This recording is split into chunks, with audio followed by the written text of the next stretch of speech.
Mother's Day Murder, Holiday Cozy Mystery Book 2. Written by Tonya Kappes.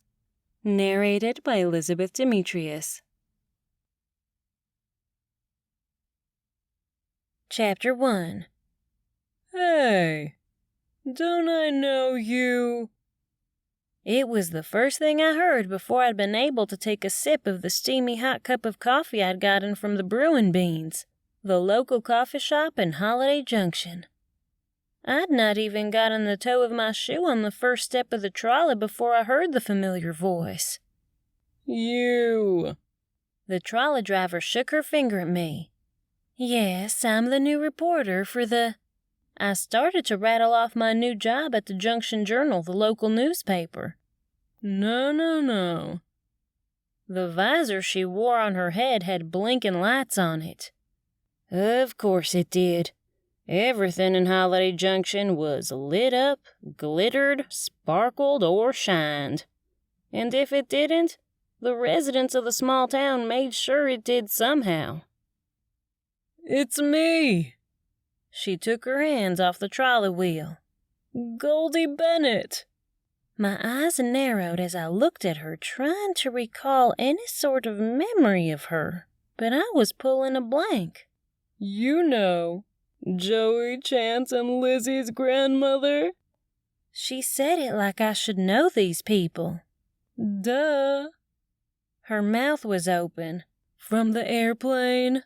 We were seatmates. Oh! The horrible memory popped into my head. Yes, I'm sorry. I held up my cup of joe. It's still a little early. It's 10 o'clock a.m. She told me like she didn't believe my excuse.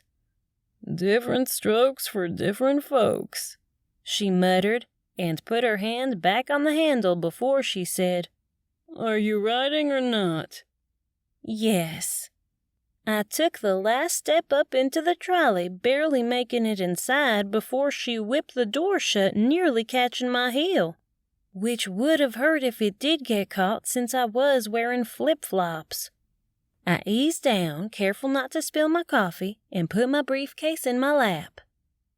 Well, are you going to ask about Joey, Chance, and Lizzie?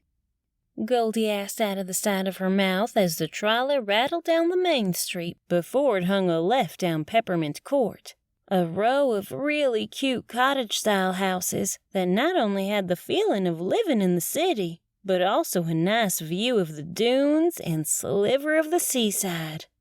How are your grandchildren? I was having deja vu all over again from the first time I'd met Goldie. My hands started to tremble thinking about it. No, she wasn't terrible to sit by now that I knew what had come after.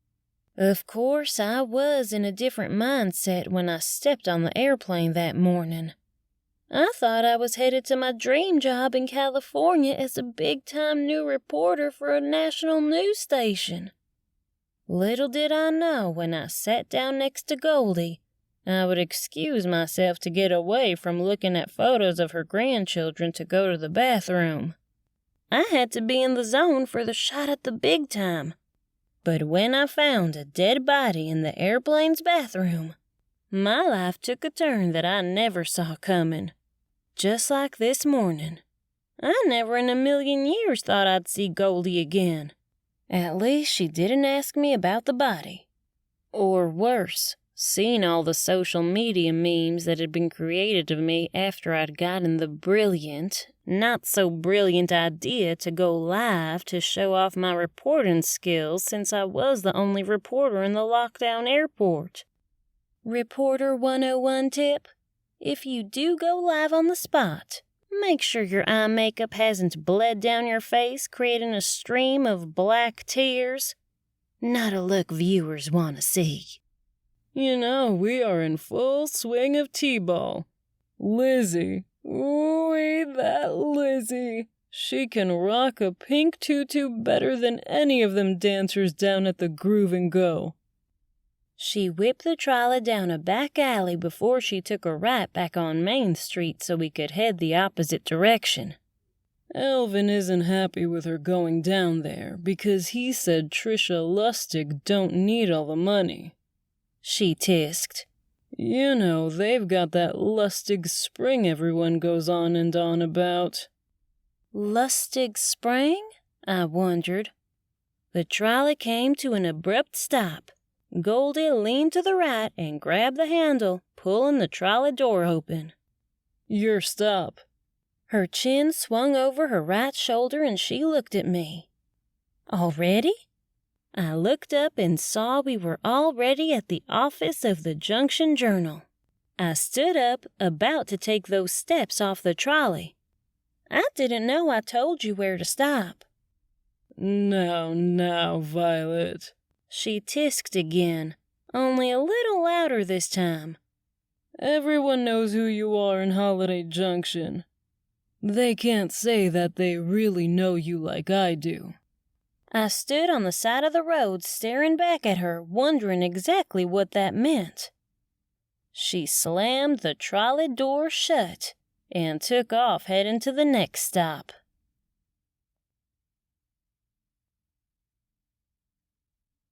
Chapter 2. After I stepped off the trolley and watched as it pulled away, I shook my head along with any notion that Goldie had just insinuated about my reputation in this town so I could do the job I'd stayed in Holiday Junction for. A reporter at the Junction Journal. In truth, there were two elder sisters, Marge and Louise, who owned the Junction Journal, and from what I'd learned over the past couple of months since making Holiday Junction my home, they wanted to get rid of the paper, and no one in their family wanted the dying rag. Me. I was a journalist. It was in my veins. And though my true longing was to be a big-time television reporter, I knew I could be satisfied with owning and operating my own newspaper. For the time being. Things in the industry changed so much and so fast, there was no better way to learn than to jump feet first. That's just what I did. When the sisters had offered me a job, since I'd found myself without one due to a dead body or two, I honestly didn't have a better offer. I told myself then I'd look around and take my time while I stayed in Holiday Junction instead of tucking my tail and admitting failure by going back home to Kentucky. It had been 2 months, and here I stood outside of the practically dilapidated seaside house I'd talked Rhett Strickland into letting the Junction Journal lease, since the office was in his aunt's family home. It was a hard sell for the aunts to buy my reasoning to move the paper, but when I told them how much it would make for an easier transition when they did go to sell Junction Journal, and the fact I'd be working all hours of the night since I had nothing better to do, I didn't want to keep them up at night. Plus, I wasn't comfortable coming and going from someone's actual home when I did go to work. Rhett was an altogether different sell. He didn't want to rent the place. He said he'd loan it for free because it did need a lot of work, and he could do most of it even though he was coming up on his busy season at the Holiday Junction Airport, where he worked as the one and only security guard to the one-room building airport. By busy season, I meant the flurry of holidays around the summertime. Mother's Day, Father's Day, 4th of July were just a few to name, and the major ones I'd seen on the town council's docket for upcoming issues where I needed to report on them. That also meant I wasn't able to go home for Mother's Day, which left Millie K. Rhinehammer, my mama, in a bit of a tizzy, as we'd say in the South. Toto, we ain't in the South. I shoved the key into the lock of the front door of the house and did my best impression of Dorothy from The Wizard of Oz. Nope, we are in the middle of nowhere, USA. I stepped inside of the house with my hand on the door handle. I paused to look out over the seaside laying out in front of me. The water shimmered with each slow-passing wave and glistened with little twinkles of light as the sun hit it perfectly. I giggled at just how different my life was now that I'd moved away from home where I was surrounded by mountains. Holiday Junction was like no other town I'd ever seen or known of in the States. There were literally 4 types of different terrains in the small town. There was the seaside, the mountainside, the countryside, and the town. It was definitely a place that filled my creative well, which actually was what gave me peace during this transition in my life. The seaside gave way to the small beach area and a long concrete sidewalk big enough for the streetcars and vendors that had been erected since the temperatures had gotten warmer. There were also shops where tourists loved to visit. My phone chirped deep in my journalist bag. Time to work. I shut the door and headed inside to the one and only room that was actually completed with a desk and view of the seaside. I'd found myself many times over the last month staring out, coming up with all sorts of ideas for the Junction Journal and how I could save it. Time would tell. I put the bag on top of the old desk the sisters had let Rhett bring over for me to work, and opened the zipper where I kept my phone tucked in one of the inside pockets. My brows knotted. What does Vern McKenna want? I questioned, since I had no business with him other than him being the merrymaker, which no one knew about. The merrymaker was a unique undercover job in Holiday Junction. I shouldn't even know he was the merrymaker, and I'd like to think it was my journalistic instincts that had uncovered this little secret, but it wasn't. He'd ended up telling me due to the fact I had done my own investigation into a murder a couple of months ago and pointed to him as a possible suspect. Boy, was I wrong. Vern had an alibi being the secret merrymaker. Holiday Junction loved holidays. The town went all out for every single one with a full parade, beauty queen, and festival. It was the merrymaker's job to secretly name where the big festival finale would take place. There was a large sign for each holiday, and wherever it was posted was where the big festival ending took place. For instance, the first holiday I had the pleasure of spending in Holiday Junction was St. Patrick's Day. A huge wooden leprechaun showed up at the end of Rhett Strickland Street one day. No one knew how the merrymaker did it, but somehow the merrymaker, Vern in this case, would come up with the location and put up the leprechaun without anyone in the community noticing. Or they just acted like they didn't notice. Once the sign for the particular holiday was put up, the townsfolk in that particular area had to come up with the final send-off of the holiday.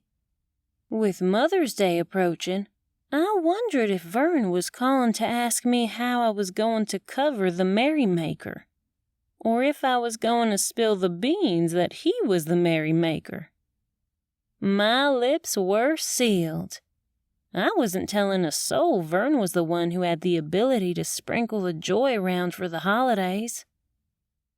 Instead of checking the text, I would wait until after I got some research done about the Lustig Spring that Goldie had mentioned. It got my attention. There were many things to explore in Holiday Junction, and I knew I'd not even scratched the surface of things to do.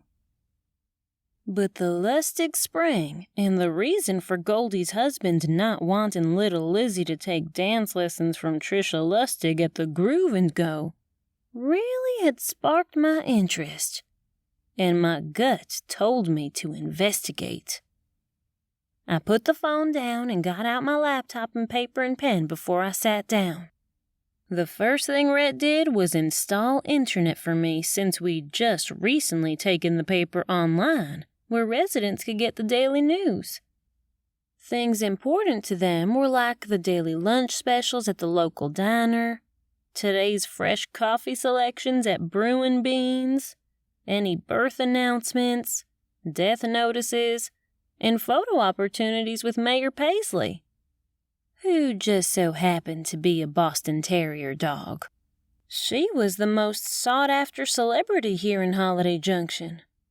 Since I currently resided in the Jubilee Inn, where Mayor Paisley kept office, I was blessed with the opportunity to know her full schedule. Today, Mayor Paisley will be sitting for photos at noon before her 1 p.m. nap.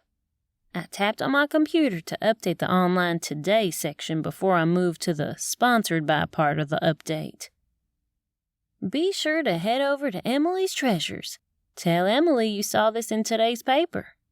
The cell phone rang, taking my attention for a moment. I continued to finish so I wouldn't lose my train of thought. You will receive 10% off your full purchase. The phone rang again. Good morning, Vern, I answered without looking. I'm sorry I haven't called you back. I was a little late getting to the office. What did you need to see me about? Vern, Mama's voice questioned. My stomach dropped. I'd been so careful screening my calls from her over the last couple of days, I hadn't even thought of looking down at my phone to see who was calling. And why is he texting you? There was concern in her voice.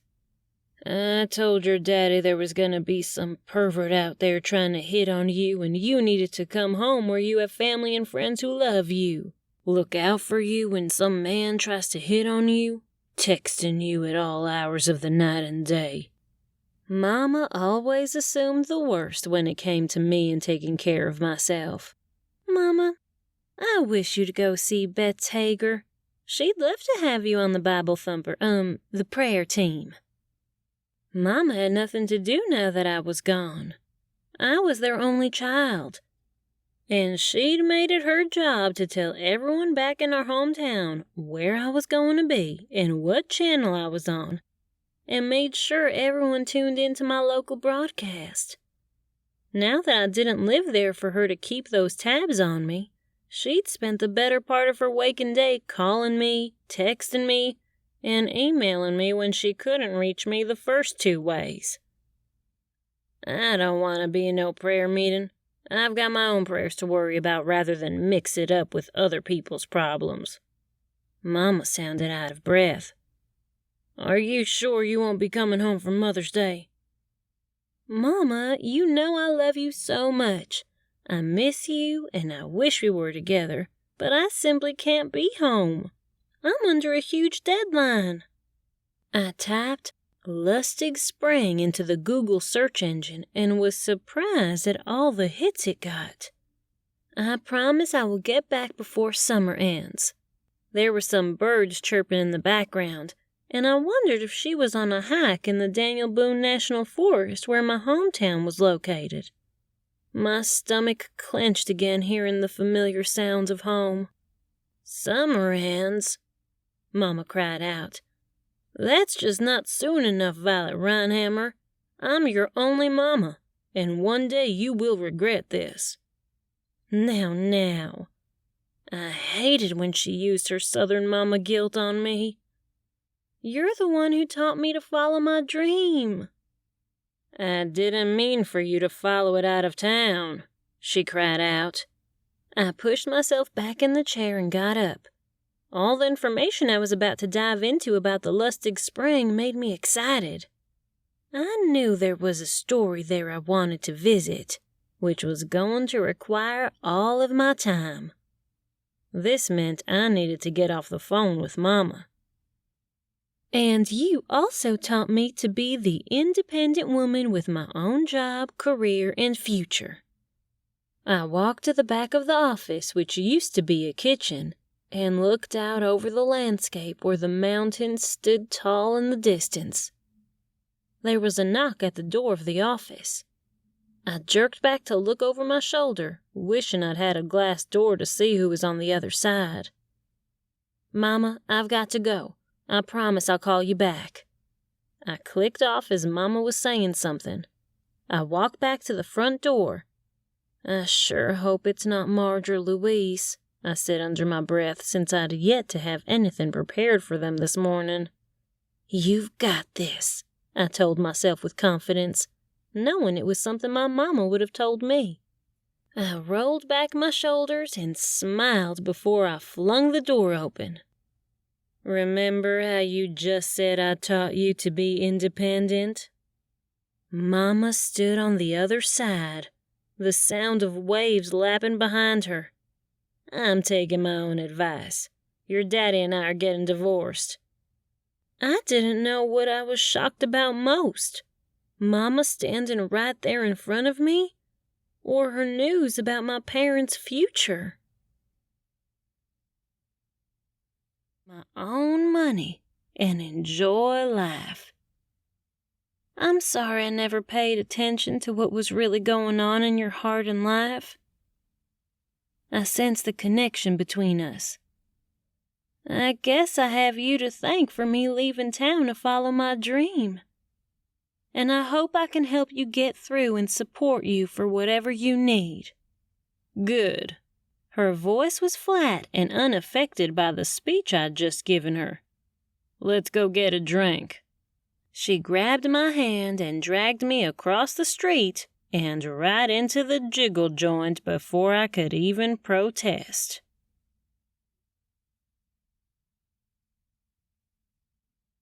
Chapter 4. We will have 2 vodka sodas with a twist of lime. Mama held up 2 fingers after she tapped on the bar to get Darren's attention. Wow, this is a surprise. Who's our new friend? One of 2 regulars was saddled up to the bar on their usual stool. I'm Millie Kate Rhinehammer, and let me introduce you to my eligible and highly intelligent daughter. She pointed over her shoulder at me. She's an investigator like the kind you hear on those mystery podcasts that are so popular. Mama, they know me, I whispered, but she kept talking. And since when have you listened to podcasts?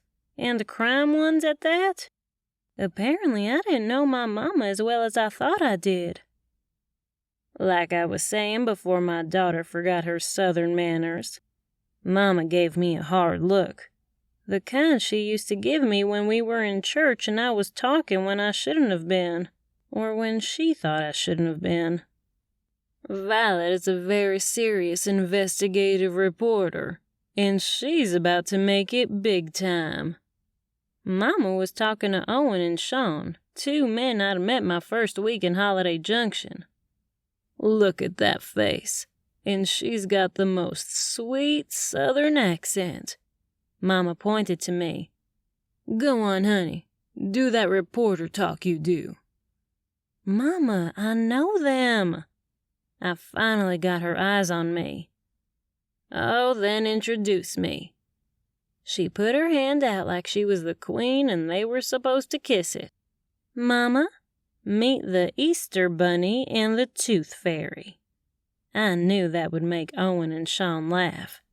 These drinks are on me, Owen told Darren while Sean pulled up a stool nestling between him and Owen so that Mama could sit. Honestly, Mama put her hand up to her chest. Which one is the Tooth Fairy? Because I think you get a raw end of the stick. And what on earth do you do with all of those teeth?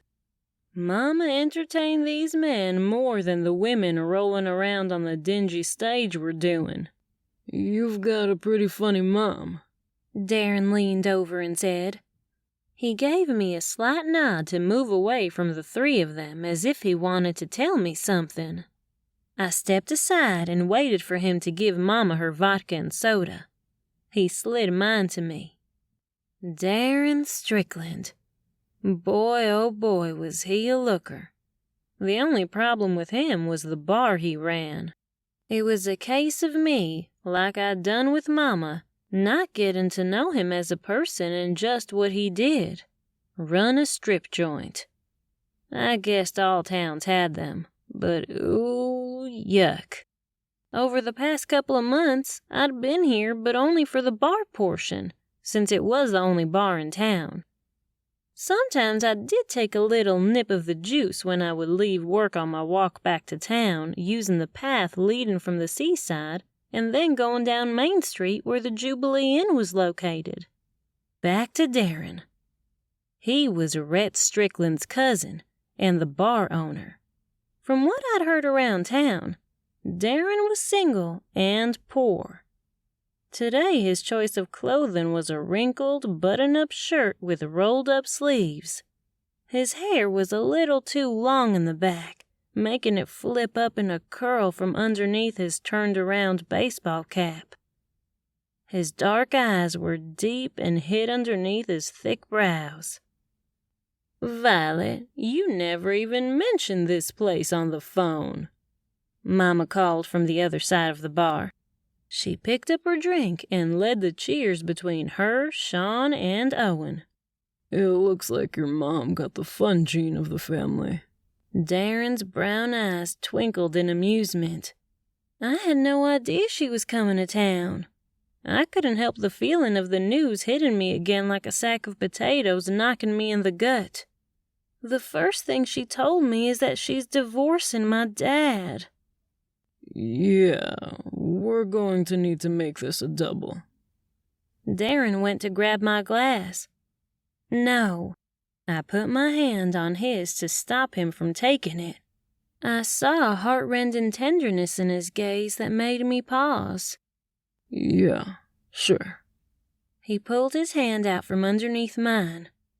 "You go take care of your mom." "What did you want to tell me?" I asked, since he'd yet to say why he'd asked me to come to this side of the bar. "Nothing." He waved me off. "We can talk after your mom leaves. You enjoy her. Actually, the two of you should take that cooking class being offered for Mother's Day at Freedom Diner." "Freedom Diner," I said and nodded my head. "Isn't that the diner owned by the Lustig family?" "Yeah, why?" He reached behind him, took the bar towel, and wiped down the counter as he listened to me. I'd heard something about their family spring. Signing up for the class could do two things: pacify Mama by spending some time with her as a Mother's Day treat, and allow me to get some information from the family and possibly an interview. "People have been coming to the Lustig Spring for decades. People believe the untreated water is healthy, and even a healing tonic." Darren was making me want to research the spring even more. Healing tonic? That sounded a little woo-woo, but I was down with hearing more about it. "The Lustigs live forever. They all grew up drinking from the spring. And when people realized they were outliving practically everyone in Holiday Junction, they took notice." He shrugged. "They had a hard time keeping people off the land after a few had snuck in and filled up jugs. After they drank, the word got out that they had more energy and felt better than they had in years." "They don't put anything in it? Fluoride? Nothing?" I asked. "Nope. Colorless and wet like all water." He grinned. "Rich in minerals." "You drink it?" I wondered, and leaned up on my forearms to look behind the bar to see if there were any sort of jugs filled with water. "On occasion." He smiled. "When I go eat at the diner, supposedly that's all they serve there for water. And if you ask anyone who works there, Nate Lustig, the owner of the farm, is really grumpy about people coming to the spring now." "Why?" I wanted to know all the juicy details. "Look at you being all reportery for my aunts." He grinned. "According to your mom, this is just a pit stop for you." What? I pulled back. I've got double hearing. It's a gift and a curse. He threw his head back and laughed when he noticed my confusion.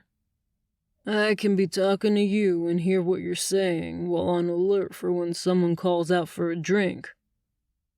Or hear a conversation on this side. He pointed to his right ear, which was closest to Mama and her new friends.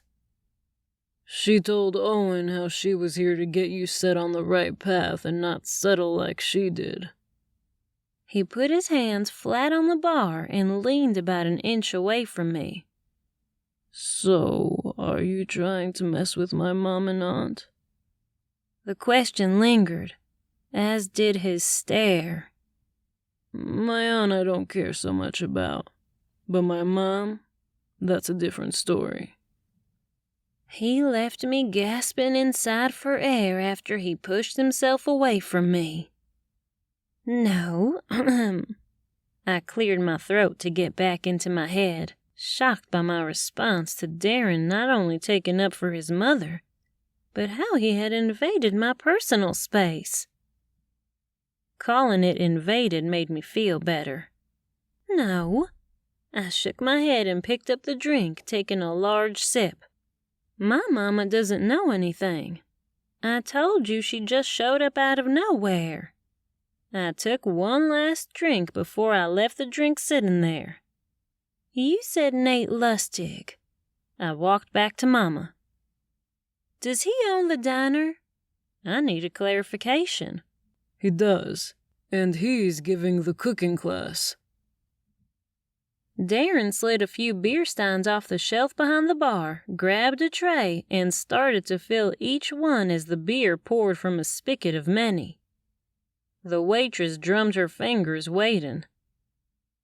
Cooking class? Mama's ears had perked up. Did you say there's a cooking class? Violet could learn to cook. She doesn't cook? Darren asked. I was getting a sense he was thoroughly enjoying all the tidbits Mama was giving them about me. Ones I'd hoped to have left behind when I left my hometown. Oh yeah, burns water. Mama got up off the stool between Owen and Sean. Don't burn the Lustig Spring if you do decide to put an article in the Junction Journal about it. People around here won't let you leave town alive. Darren had some pretty serious parting words that would come back to haunt me later. Water. Who knew?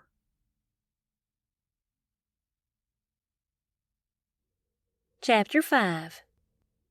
Why did we leave? Mama asked. I had to drag Mama out of the jiggle joint. I was having fun with the Easter Bunny and Tooth Fairy, she teased, a side of her I'd never seen. Because if you want to do the cooking class for Mother's Day before you go back home, which reminded me to make sure she had a seat on the airplane out of here at the end of the week, then we have to sign up. I'll sign up for all the activities are in Holiday Park.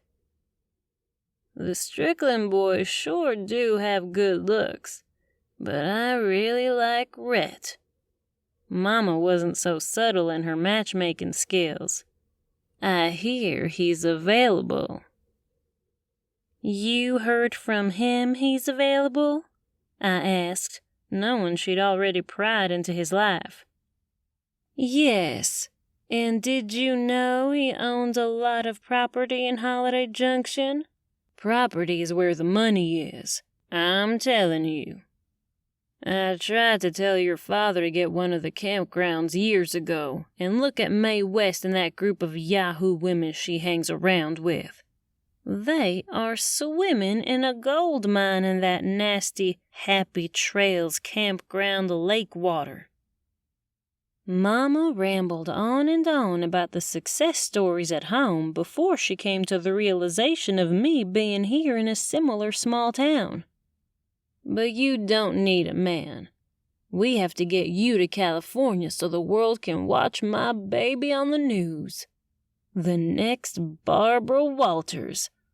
You know Diane Sawyer's from Kentucky. She's pretty big." We took the beaten path up from the seaside going toward the park. My mind was lost in doing an article on the Lustig Spring. I had grand ideas of finding people who had gotten water from there and who claimed to be healed from those minerals Darren had mentioned.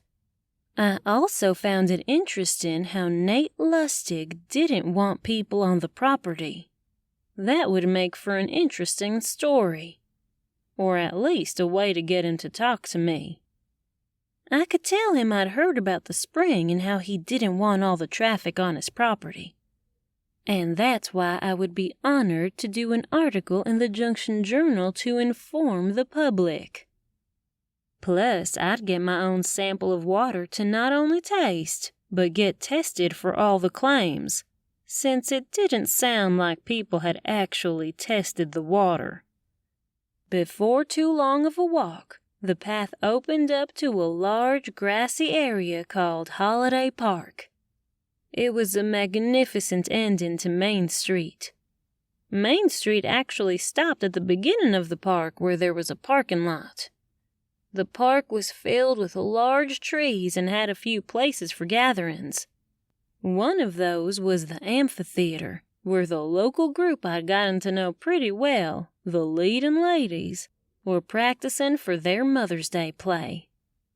The Leading Ladies were actually leading ladies of Holiday Junction and married to a lot of the prominent men.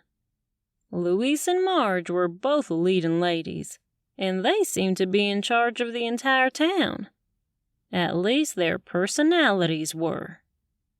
From where I was standing, at the edge of the path and the park, I could see both of them on stage. Mama would get a kick out of meeting them, and it would be a great time to tell them Mama was in town, but not to worry as I was still working. There was a nice-sized lake in the park where people were paddling around in those cute paddle boats. The boats were different sizes. Some held 2 people while others held 4 where they sat back to back. But the most popular paddle boats were the ones shaped like a swan. "We have to." Mama bounced with glee and made a beeline for them. "Wait, Mama. We have to sign up for the class or it'll get filled."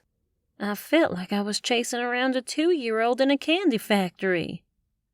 "Yes, then the paddle boats," she insisted before she heard the music playing and jerked toward it.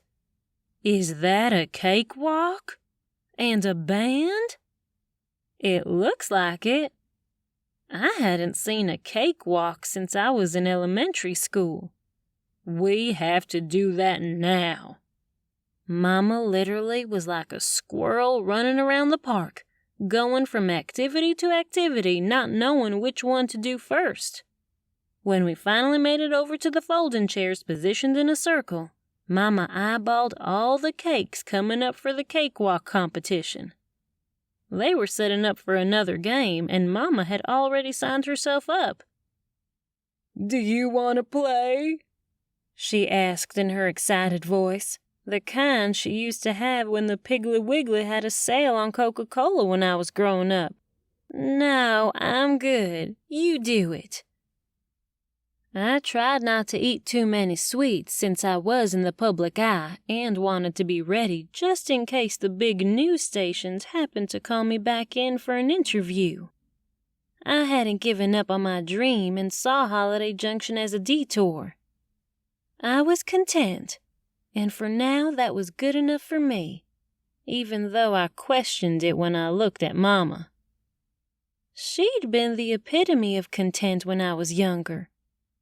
And look where that got us. Here, in line to participate in a cakewalk. A cakewalk game was pretty simple. As music plays, the participants walk around the perimeter of the chair circle.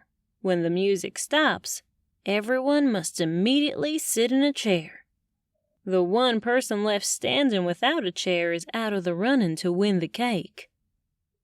With each round, a chair was removed, and the music continued until only one person was left. That person was the winner of the cake, which made for a pretty sweet deal considering Mama was competing to win a raspberry bundt cake from Freedom Diner, making the whole notion of me investigating this magical spring a must. Patrick O'Malley and the Mad Fiddlers, a local band, started off the next round of cakewalkers. Mama was walking so slow around the chairs, and when the band stopped, she plopped down in a chair, making her eligible to participate in the next round. Woohoo! Mama pumped her fist in the air when she and one other woman were the last two competitors. It was between Mama and this woman. Boy, did Mama have a serious game face on. It was then and there I'd realized my competitive nature had come from my mama. For all these years, I thought I'd gotten that trait from my father. Patrick and the band started up, and they played for a really long time before they abruptly stopped. Mama and the other woman were both on the side of the chair when they both went to fall their fanny in the seat. Only Mama gave the woman a nice push with her tushy, sending the woman flat on the ground. Ouch! The lady grabbed her ankle and groaned in pain. What is wrong with you? You're just mad because I won fair and square. Mama sat in the chair, refusing to get up until the cakewalk volunteers put the cake in her hands. They didn't bother with Mama.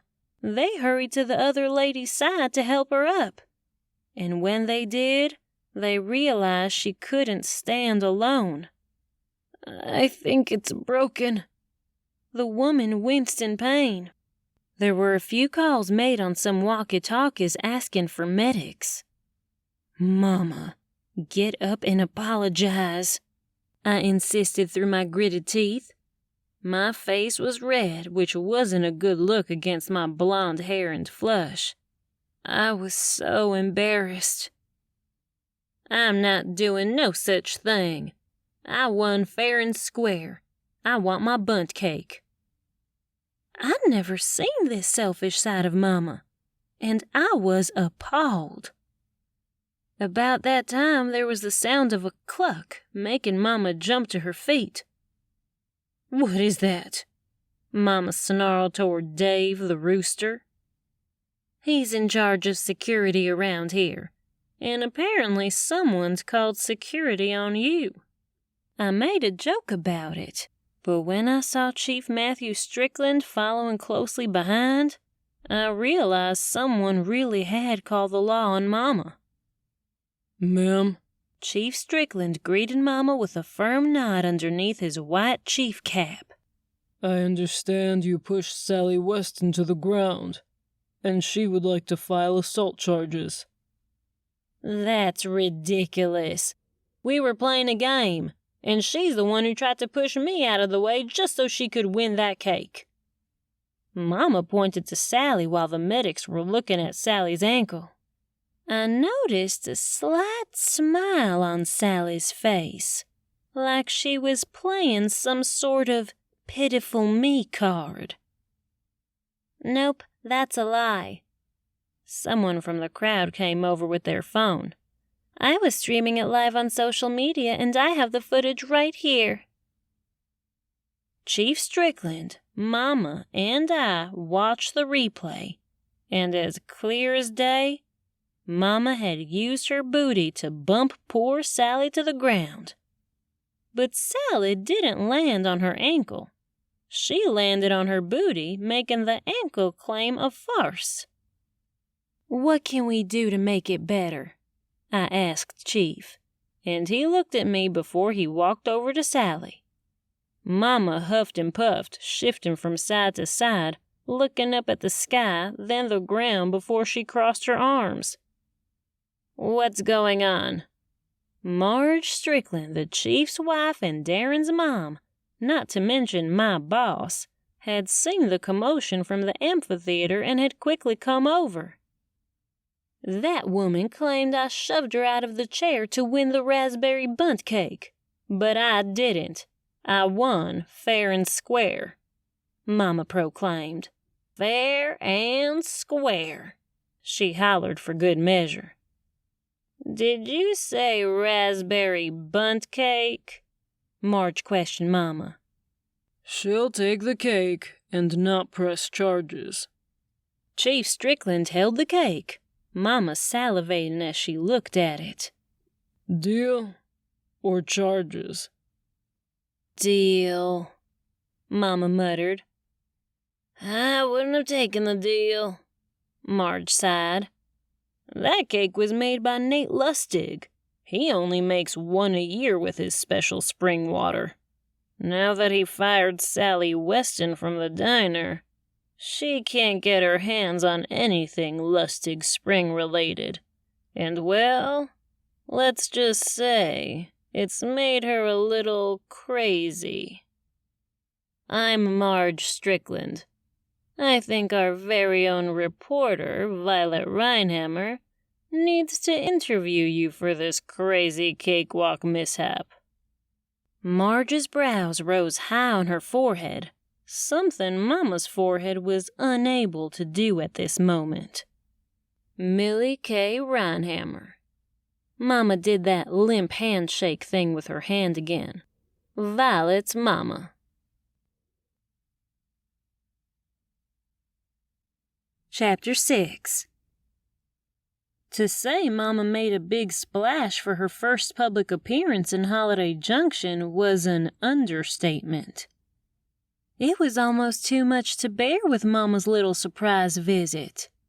Then the news of the divorce, her competitive nature around the cakewalk, plus the claim by Sally Weston about Mama assaulting. I knew I had to get her to the inn and let her rest so I could get back to work. I can't believe you made me give that woman my cake. Mama was still protesting on our way back to the Jubilee Inn. It was the right thing to do. You don't want to have an assault charge put against you. That'd make you have to stay in town for court appearances. And I'm sure you've got things to get back to at home. I wanted to make it sound terrible so she wouldn't want to stay. I also wanted to make sure she didn't upset anyone else. It was a game. Mama stood in front of one of the small shops on the sidewalk taking a look at the display window. Every shop had some sort of Mother's Day theme. It was adorable on a good day. But today was proven to be a tad bit challenging. Why does everyone forget games have a winner and a loser?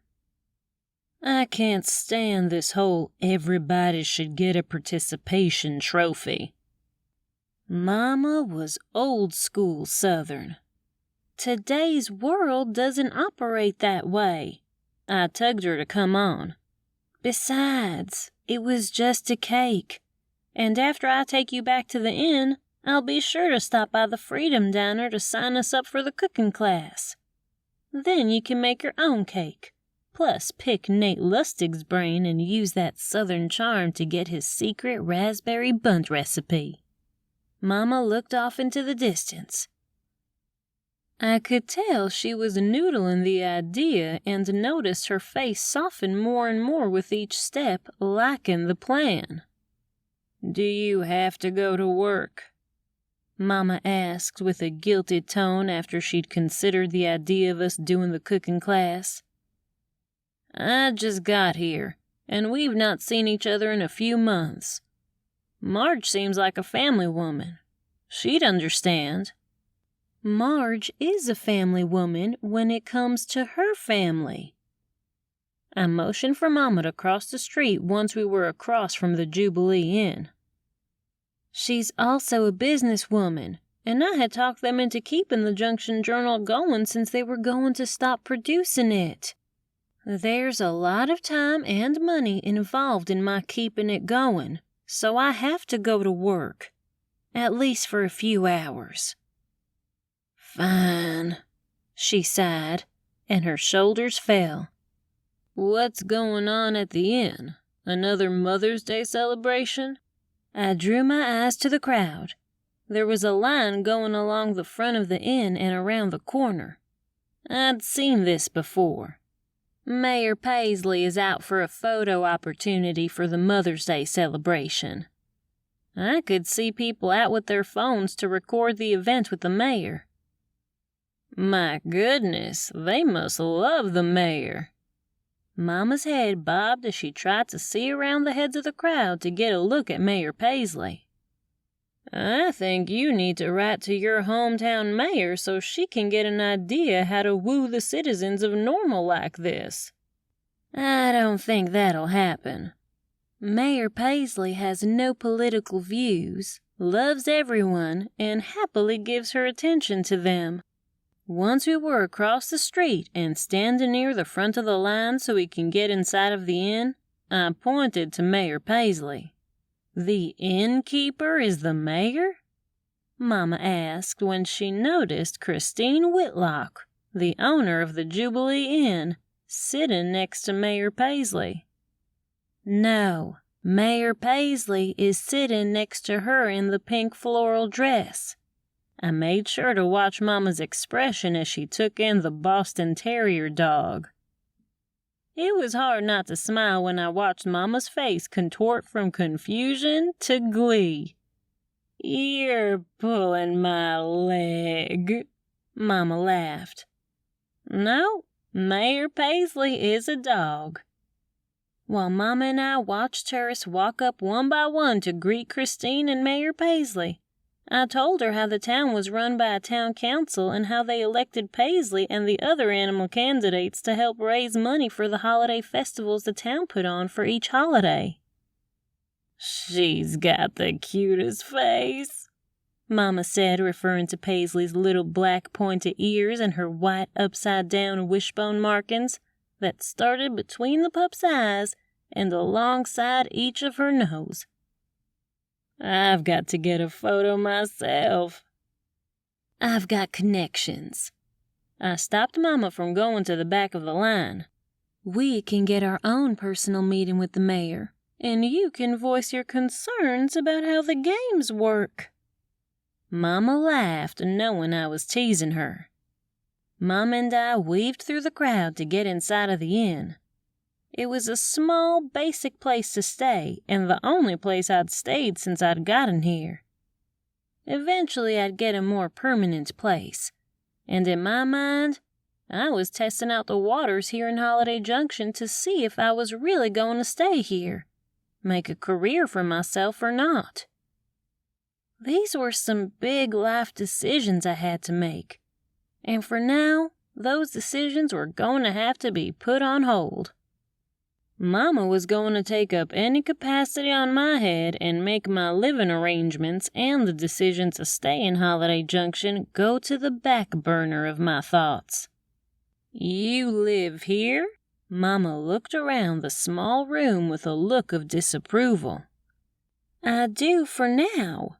I've not had time with work to look for a place to live. It's on my list. But for now, I'm here and focusing on my career. I handed her the room key. You make yourself at home, and I'm going to head back to my office. If you need something, just call my cell. You never answer me. The dig was said under her breath. Mama, I'll answer you.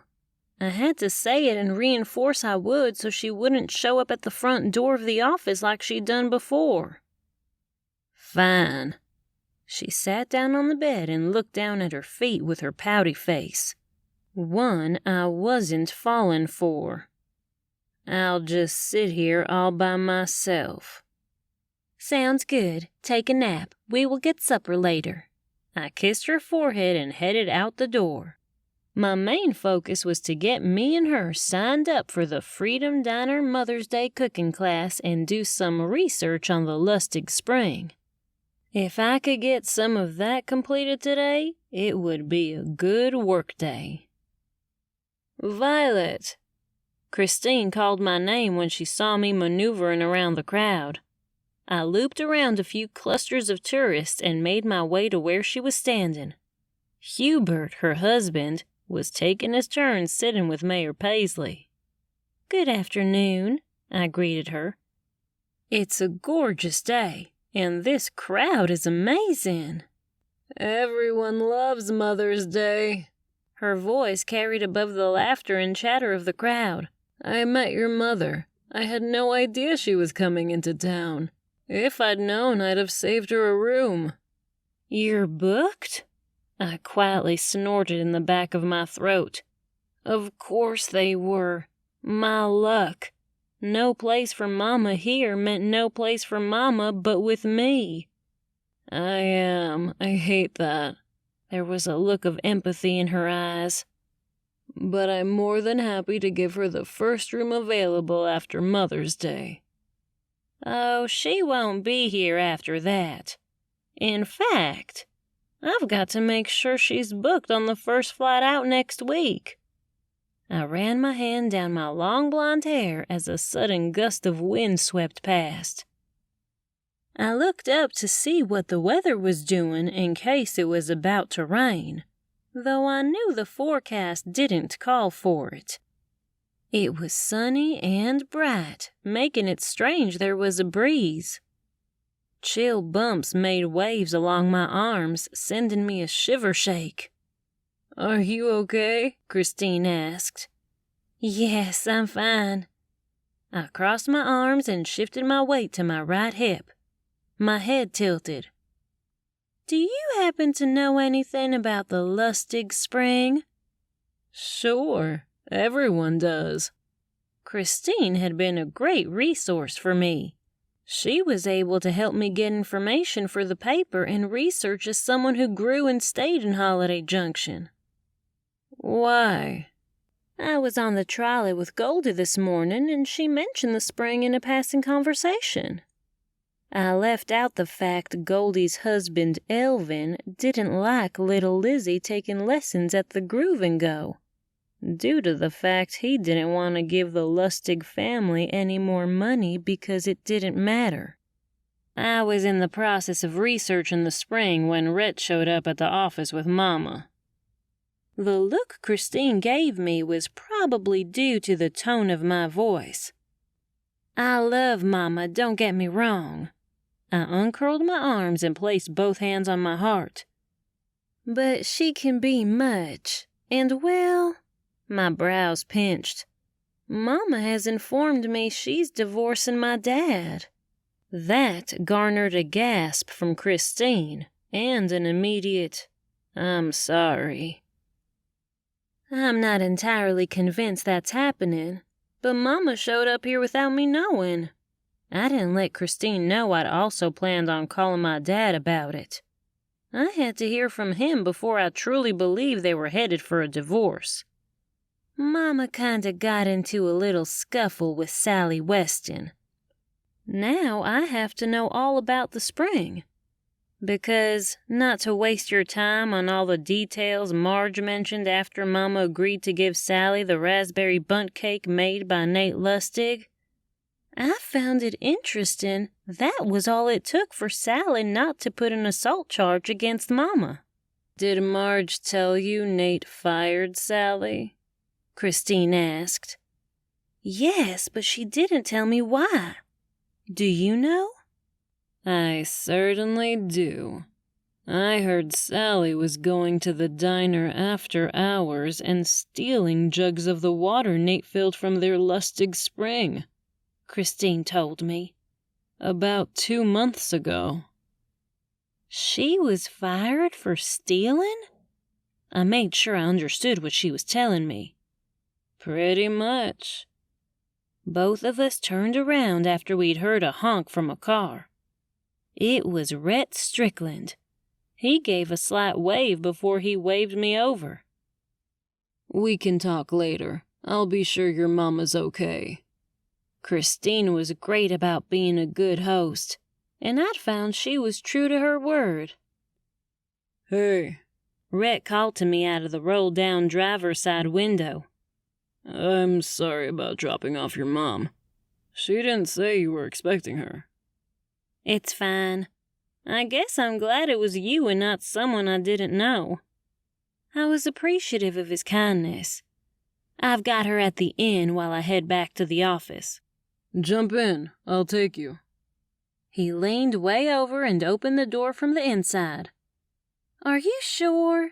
Too late to even ask the question since I'd already gotten in and was in the process of clipping in my seatbelt. He didn't even bother answering. What are you working on at the paper? I'm sure my aunts will let you take a few days to be with your mom. He drove down Main Street carefully since tourists were jaywalking, and he took the roundabout at the end next to Holiday Park so he could drive back up Main and out to the seaside. It's fine. I'm not sure how long she'll be here, but I'm working on the Lustig Spring, especially now that Mama has insulted a former employee. The story I told him about the cakewalk incident between Sally and Mama made him laugh. You Southern women sure do stand up to your reputation. I wasn't sure what he meant by the statement, or even if it was a compliment or a put-down, but I didn't want to know. There's such a history about the spring that when the property finally got inherited to Nate, he had so many tourists and locals showing up at all hours of the night. Not only did they park all over his property, making it hard for his family to function in day-to-day life, but people started having fights. My uncle was called out there a lot. Even a gun was pulled out once. No wonder he doesn't allow people there. I didn't blame Nate after hearing Rhett tell the story of why Nate didn't allow anyone to use the spring. Sally's sister has an autoimmune disease, and she swears the spring has virtually healed her. Rhett made me want to know more about the disease Sally's sister had. This could make a huge story the national press would love to pick up. A big article going viral was just the thing I needed to reboot my career. But was it the right thing to do for Nate Lustig? This was one of those moral questions I'd have to consider as a journalist. Of course, my ego said to run with it and get all the exposure I could. But the compassion and love I felt for Holiday Junction held me back from making any sort of decision about what I'd do after I'd collected all the information. That's why she wanted the cake. I stared out the window and noticed we weren't headed in the direction of the seaside. Granted, I'd not lived here long enough to learn shortcuts, and hadn't even driven anywhere since I didn't even have a car. You are taking me to the office, right? I thought I'd run you out to the spring so you can see it for yourself. He took his eyes off the road for a split second to look at me as if he were trying to make sure I was good with the idea. Yeah, if you think we can get in to see it. I was all about getting up close and personal to the actual spring. I was going to try to sweet-talk Nate Lustig into getting in to see it, but if you can get us there, that'd be great. I think I can. He had a faint smile on his lips. There was so much more to Rhett than I knew. From what I gathered and encountered with his entire family, they all seemed to be well-respected stand-up folks. There were some rifts in the family, but with as big a family as the Strickland gang, it wasn't unusual to have those types of relationships.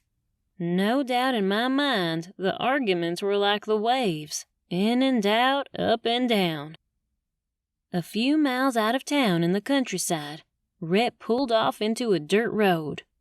There were several cars lined up with people standing outside with various sizes of jugs and containers in their hands, as if they were waiting to be let inside. The car drove over a cattle guard. At the second cattle guard, there was a gate with a speaker. Rhett reached out the window and pushed the small black button. "Can I help you?" A woman's voice came through, crackly from the speaker. "Bummer, it's Rhett," was all he had to say before the gate started to open. He drove forward and waited for the gate to fully open before he drove through it. I shifted around in the seat to look back and watch the gate close, with people standing a few feet away from it, shouting and lifting their containers up in the air over their heads. The emotions on their faces ranged from hope to anger. "Palmer's my godmother," Rhett let me know. "Palmer is a Lustig?" I asked. "Yep. She's married to Nate. She and my mom were friends. They're like a second family to me." We weren't able to explore that anymore since we'd pulled up to a 2-story clapboard country house with chipped-up paint.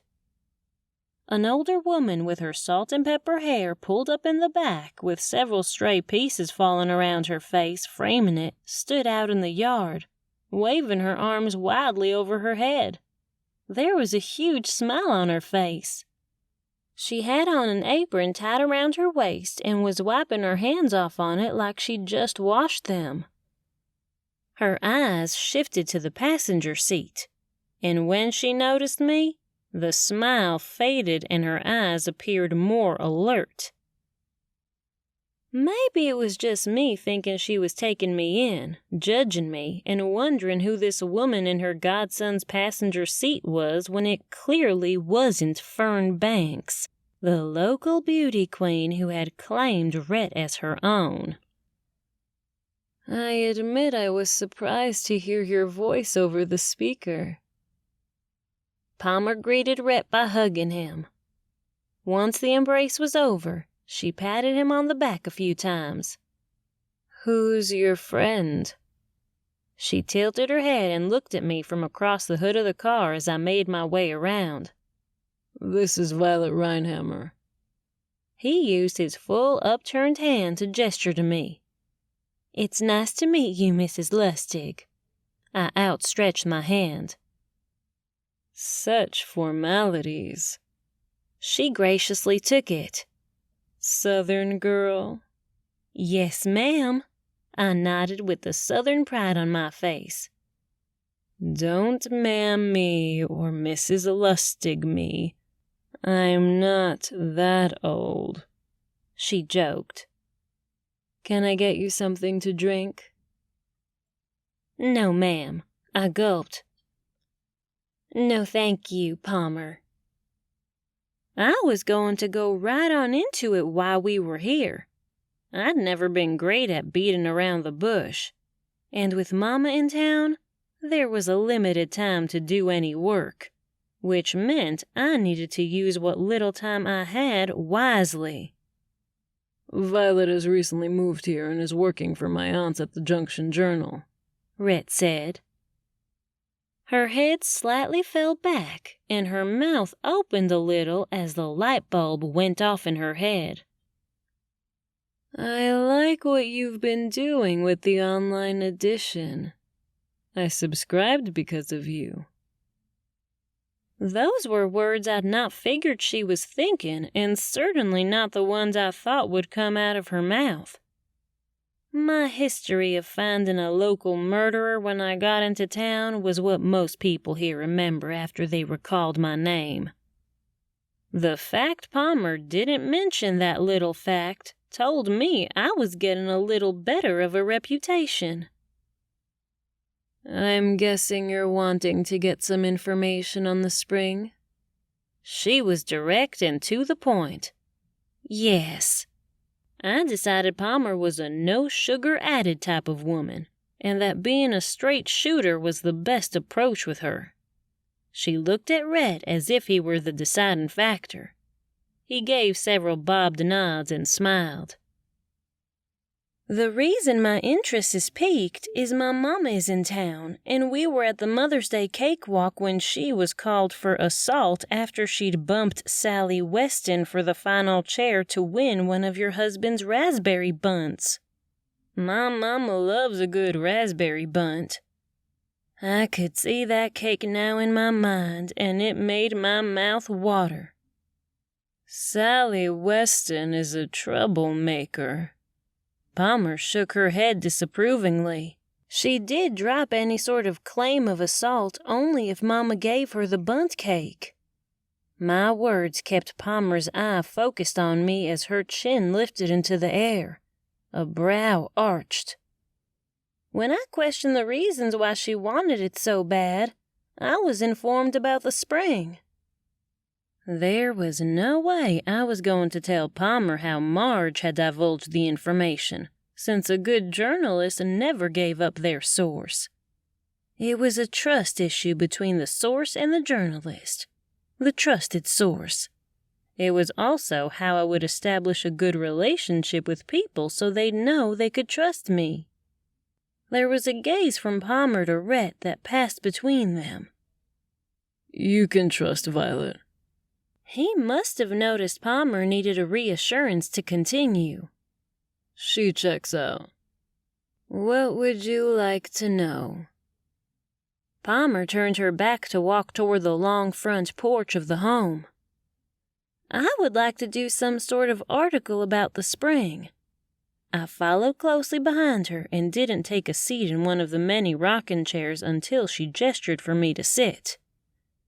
I understand you don't want people here. And from what I'd seen when we pulled in, people don't listen. I'd love to do something to reinforce your family wishes, along with the research along the way from testing the water, cooking with the water, and drinking the water, to show people who insist the spring has these healing properties that they aren't scientifically backed. This could take months. Palmer's toe pressed into the old wooden planks on the front porch, pushed the rocker back and forth in a slow motion. Yes, I know. But I have a lot of great resources over the years, from various other articles I've researched, that I feel can possibly help speed up the process. By articles, I meant dead bodies from when I did investigative reporting back home. But it was best to leave such a tidbit out. What kind of access will you need from me if I were to agree and get Nate on board? Her voice was steady. There was no indication in the inflection of her tone whether she was leaning toward a yes or a no. I would need to get some water from the spring. Enough to have to drink, cook, possibly wash my face, even bathe in it. That would be a lot of water to bathe in it, so I changed my mind. Really a foot soak, not a full bath. A foot soak? She asked. There's such things as magnesium foot soaks that have healing properties from transdermal, which if your body is deficient in a mineral, the fastest way for your body to get the vitamins it requires for full function is through the skin. I explained to her how transdermal therapy worked. In this case, people are drinking a lot of it because they feel like they're getting some sort of healing. I'd love to send samples off to a friend I've known for over the years with a lab so we can truly test the property of the water, which could simply mean the spring is sitting on a magnesium-type basin, which would really explain a lot of how good it makes people feel. There was a pause, and when she didn't answer with an agreement for not only the article but the research I need to do, I jumped back in. If my hunch is right, and that's the case, then we can tell people they need to take magnesium supplements instead of driving all over the country to get to your lustig spring. I looked between Rhett and Palmer to see if I could read the situation. It's a case of informing the public, and with the right research and article, I think we can do that. Let me talk to Nate and I'll let you know. There was no way I was going to get her on board without her husband. Thank you. I appreciate it. I knew I had to keep digging, and just because she'd not agreed to what I was going to do, it didn't mean I was going to stop. I was a journalist, and a good journalist knows when there's a great story to research. I knew in my bones this was one of those, and I wasn't going to back down, even if Nate didn't agree.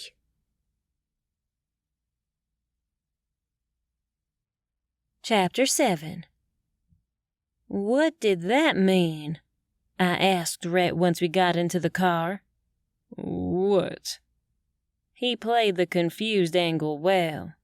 You know what? The hole checks out. I shifted in the seat of the car. You checked me out. Me and the aunts. He turned the radio on. Do you honestly think we could take a risk from an outsider to come in and work for us? Them? I thought my word and actions would be good enough, but I guess I'm wrong.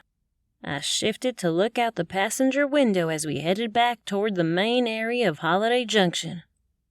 We've been burnt by reporters who have come into town to report on a few of our holiday celebrations, and their intentions didn't do us any good. They simply would call us cliches and all the insults that go along with how we live here. The aunts would rather keep our town quiet and away from tourists. So when you came into town, did that crazy live viral video, they looked you up. I'm glad I passed. I couldn't disagree with what they'd done. If it was me in their shoes, I'd have done the same thing. With flying colors. He smiled to himself, but I noticed. What about a bite to eat? I don't think I can do that. I'd like to get back and get a jump on the research. I was about to tell Red how I still planned on doing the article and research with or without the consent of the Lustig family. There's no greater research than having food made from the water at the Freedom Diner. His suggestion showed I didn't have to tell him I was going to continue the research on my own. He was already on board. You think I have a good case for doing the article? For some reason, I wanted his support and felt it was necessary to have. It felt good having someone on my side. I think it'll solve a lot of unanswered questions. But you have to realize people around here don't care so much about the scientific part. All Nate and Palmer see are people milling around their land, being nosy and just in the way. If they knew the spring water does contain some sort of mineral that truly is natural and helps the body, even aids in illnesses, I think they'd be more open to doing something to let people have access to the spring. I took in everything Rhett was saying and realized I'd not even said a word as he drove us to the diner.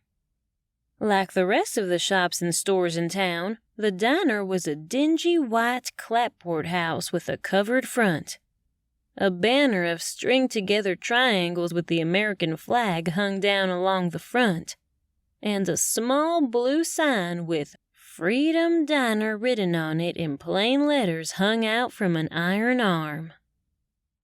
A Coca-Cola machine as well as a bagged ice machine sat underneath the covered porch to the left of the door. To the right of the diner door were two chairs that didn't match. One was a steel-framed, straight-back chair with a padded leather cushion with a big crack down the middle, while the other was a folded chair with a braided seat used as a picnic chair. Many of the webbed braids were frayed and looked a little dry-rotted.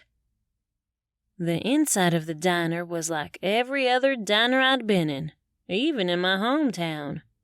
It was the typical diner seating with acrylic-top tables, padded chairs, and a bar with stools lining it. I couldn't see back in the kitchen, but when Red and I sat down at the counter, I noticed the multiple large jugs of water behind the counter.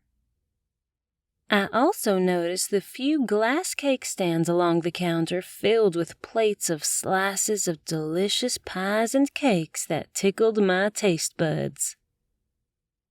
My phone chirped, taking me out of my observations, though I'd stored all the details in the back of my mind.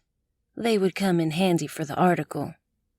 I looked at the phone and noticed it was a text from Vern McKenna, a local man I knew as the Merrymaker, a secret identity kept from everyone in Holiday Junction but me and Reed Schwint, the local handyman. "Everything okay?" Rhett asked. "You look confused." I'm fine. Just a text from someone I wasn't expecting to get one from. I didn't tell Rhett since I wasn't sure if Vern wanted something specific to his job as the town merrymaker or something else. Excuse me for a minute. Rhett's eyes narrowed.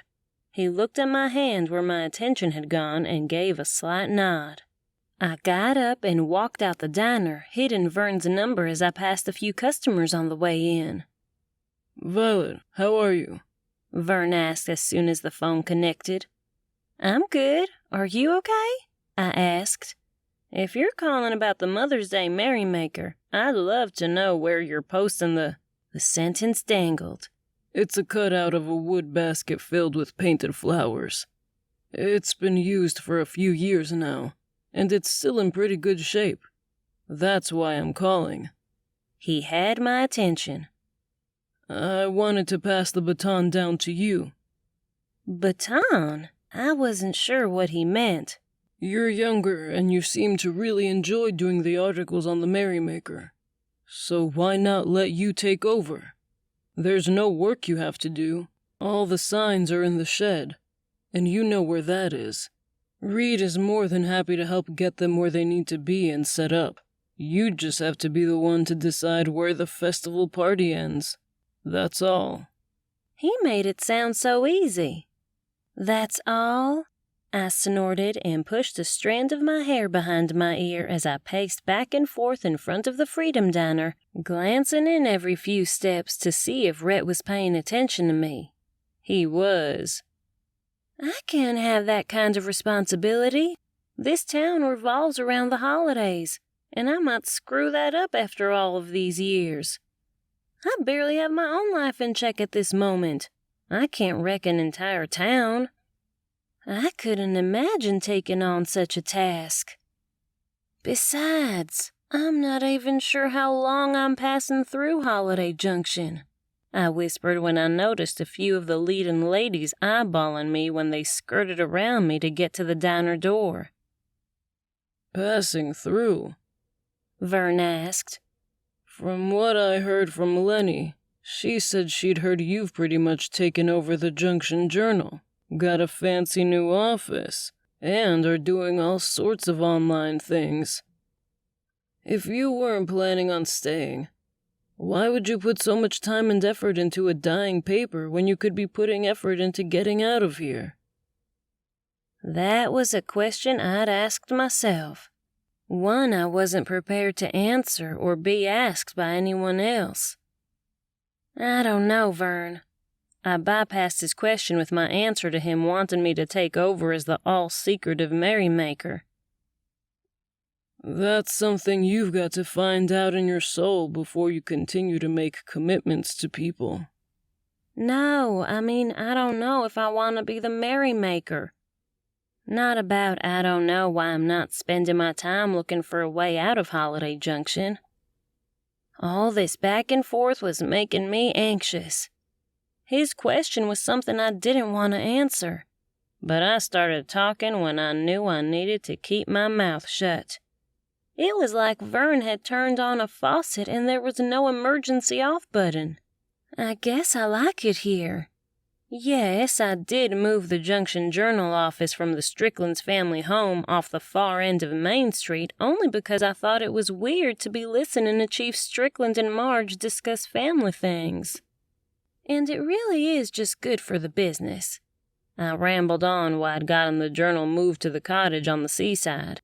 For business, it just looks better. I mean, when someone wants to fill out an ad or just have a conversation for a feature. Then there's the entire thing about if the right job comes open and I apply. I mean, why would I go back home when ideally the job I want is national news and a little closer geographically than home? "Listen, Vern stopped the chatter for me since I couldn't seem to get a good grasp on it. I think you've got a lot of time to figure those things out. You're young. People in Holiday Junction really like what you're doing with the paper, and you can write your own articles about the Merrymaker. I think it would be a great fit for even the little time you're here. I really think. He was really selling me on it. No, you're right. The readers might love a new segment in the paper from the Merrymaker. It really did light a little fire in my gut, and that's how I always knew when a good story was crossing in front of me. What is the right way to go about it? Be at the shed tonight at midnight. Wear black. All black. He clicked off the phone before I could even ask a question. And just like that, I'd agreed to be Holiday Junction's next Merrymaker.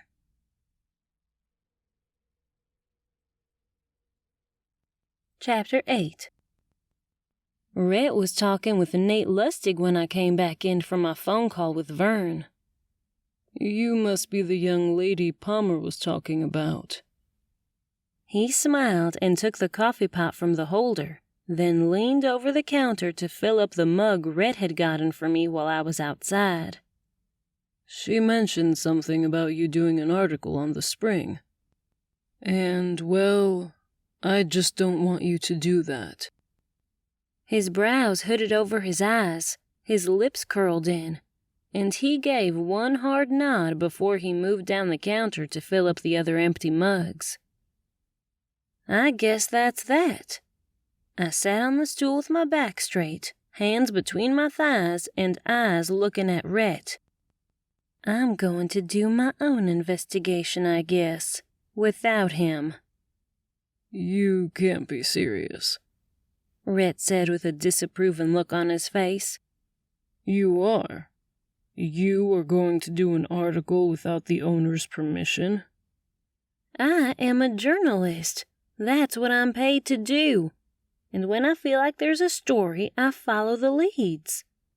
I tipped my head back when I noticed the look he was giving me. I see. That's not how things work at the Junction Journal. I think we all like to live around here in peace. And if you start digging around things... He abruptly stopped talking and pulled out a few dollars from his pocket. He tossed them on the counter and got up from the stool. Apparently, we weren't going to eat here any longer. The young waitress behind the counter shuffled over and slid Rhett's money back to him. I can pay for my half cup of coffee. I wasn't about to let Rhett pay for it since he had what appeared to be either a disapproving or concerned look on his face. It was hard to distinguish the two. Don't worry about a cup of coffee, Rhett. Patty was embroidered on the pocket of the Freedom Diner shirt. He'll come around. She tried to make me feel better. You wouldn't believe how many people come in here and beg him for some water, or even just a few minutes to talk about the spring. Plus, with Palmer kinda in charge, he wants everyone to think it's out of his hands. Like a good excuse not to let me. I laid a $5 bill on the counter. Keep it. Thanks for the information. Yeah, let me know if you need anything else. She took the money and put it in her apron pocket, along with the rest of the tip money sticking out. You didn't need to pay. Rhett turned to leave. I'm sorry you feel I shouldn't be investigating. I talked to the back of Rhett's head as he led the charge out of the diner. I feel like there must be a story there he's covering up. And from what the waitress says, Nate is able to use Palmer and her not wanting to let people in as his excuse, when in reality, he's the one not wanting people to come. And what's so wrong with him not wanting to have people on his property at all hours of the night? Rhett jerked around once we were outside standing on the sidewalk. I guess you'd get sick of it. Why can't you leave well enough alone? It's not my job to leave well enough alone. I'm an I was about to rattle off my job as an investigative reporter, only Rhett put his hand up to stop me. You are a citizen of Holiday Junction. You're a member of our community, and no good comes from trying to dig out secrets that never need to see the light of day. The serious tone of his voice struck me. There was definitely something here, but for now, I would do what Rhett asked and not snoop. Yet. Fine. I'll just do Mother's Day and focus on getting the paper really up and running online. Rhett's face softened, and his lips curled in a slight smile. Now I have to get back in there and sign up for the cooking class. I signed you and your mom up when you took the phone call. He pulled his car keys from his pocket. That was very kind of you. What day? I asked. And time. Mama will want to know all the particulars. Tonight at 7. It was the only slot they had left, and that's why I signed you up. Well, it does give us something to do. I also had to keep in mind to meet Vern at midnight wearing all black. I wasn't even sure if I had anything black to wear. A stop at Emily's Treasures just might be where I needed to go next. The office? Rhett opened the passenger door for me. No, I want you to take me back to the Jubilee Inn, since I don't have a big story to investigate. Yet, I wanted to say. I will take Mama shopping and back to Holiday Park for a little more fun. Plus, maybe make a few calls to the airport to make sure she's on a flight back to Kentucky.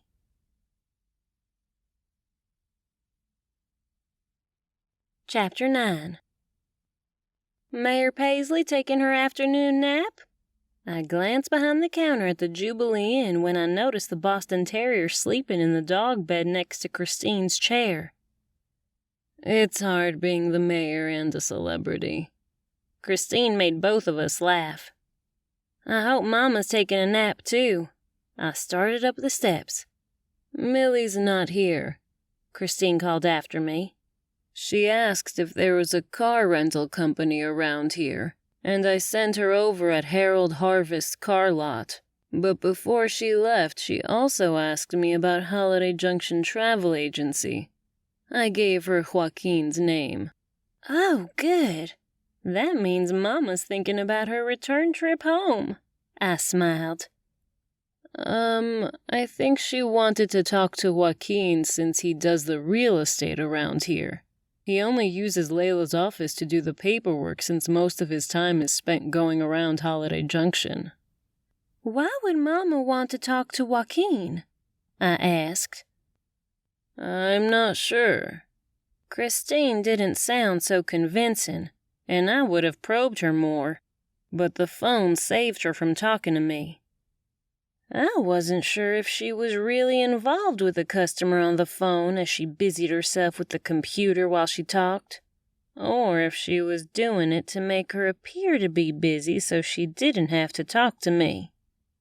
I slipped a wave to let her know I was leaving and heading right across the street to the travel agency just to see what Mama was up to. It wasn't like it was too far, just a hop and a skip away. But I didn't have to go too far to find Mama. Violet, Mama called from behind me. I whirled around, and she was sticking her head from around the door of Emily's Treasures, waving me in. I was just coming to find you. I gave her a hug after I'd gotten inside. Hi, Emily. I waved to the owner, who had her latest spring clothing pieces in, just in time for Mother's Day. I see you've met my Mama. There were several hangers banging together from the layers of clothes draped over her forearm. Most of these are for you. You've got to look nice when it comes to the job. Mama peeled the first item off the top and held it up to my chin before she snarled and stuck it back on the closet rack. No. She repeated the process 2 more times before she said, Perfect. Go try this on. Mama, I have clothes. I did keep an eye out for a black something or other for my secret meeting with Vern as she shoved me back toward the dressing room. I plucked a pair of black joggers and matching black short-sleeved shirt on my way past the rack. You do not. I looked through your clothes at the inn, and let me tell you, you don't have anything that screams a newspaper editor-in-chief. Whoa. I turned around, shy of the dressing room, and waited in line with Mama right next to me, like she did when I was 10 at the local mall. That's not my title. I really just do small things, like behind-the-scenes things to get the online paper up and running. Mama pinched a grin when a customer vacated a dressing room, making it around her to make sure she nabbed it. Not for long, dear. Mama's forcing the dressing room door to shut made me take 2 steps back into the dressing room. After you do the big story on the Lustig Spring, you might be the most sought-after reporter this side of the Mississippi. We live on the other side of the Mississippi, she told the lady waiting for a dressing room behind us, and shut the door, leaving her on the other side of the dressing room. This doesn't look like me. I held the lime green sweater up to my face and didn't bother trying it on since I knew I never wear it or anything in the color family. I don't think you know what looks like you, picking out something all black. That's morbid. Mama was just like most Southern women. She loved all things floral, fluorescent, or that looked like wallpaper. Not to mention a jogging outfit. It's all about comfort right now. I opened the door and handed the sweater to the young girl Emily hired to work the dressing rooms to handle such items needing to be put back on the rack. When I go on camera or need to do an interview where I need a photo, I promise you I was about to tell her, but she'd gotten a call and walked clear out the door. Emily stood behind the small debit register when I walked up to the counter. I gave a last look over my shoulder to see what Mama was doing outside, and she was still talking on the phone, a huge smile on her face. I guess you met my Mama. I handed Emily the hangers. She's so sweet. Emily's first interaction with me months ago wouldn't have been described as sweet. She'd practically kicked me out for being too loud. She loves Holiday Junction. She said you were writing up a big article about the Lustig Spring. I can't wait to see what you dig up. People have been in arms about the spring for years since Palmer told Nate to end all the traffic. I smiled, but found it interesting how Palmer had told me the exact opposite. I tucked it away as simple hearsay. You know, Nate's family didn't like him marrying Palmer. Said she was a gold digger, and from the meetings she's been having over at the library with those fancy people from that cosmetic company, I hear she's going to make a mint off of it. Emily was full of information that changed the entire trajectory of this story. Yeah, I'm guessing she's going to turn the water into... I snapped my fingers and looked in the air, acting as if I couldn't remember. Ask Joaquin about it. Emily nodded toward the front of the shop. I turned around and saw Joaquin talking to Mama. Apparently, if Nate puts the land in Palmer's name, then she can turn around and sell it, making a huge profit on packaging the spring water for health alternatives, not makeup. Now that was a story, a very interesting one, which would make this sleepy little town a lot louder. Emily cocked a brow and handed me the bag with my black outfit in it. But just like Millie Kay was saying, it might not be a bad thing since we could use a steady tourist season around here instead of just during the holidays. I told Millie Kay we could use a lot more citizens with her point of view in Holiday Junction. I took the bag with one hand and tapped my finger on the counter with the free hand. Don't be going and giving her any ideas. My eyes darted about as my mind tried to process all the information Emily had given me and how Mama had some sort of opinion. Thank you, Emily, I called out with my bag lifted in the air as my hand waved goodbye. I looked at Mama having her big conversation outside on the sidewalk, looking more comfortable talking to the locals than I ever did, even now. She looked like she was settling in. A little too much.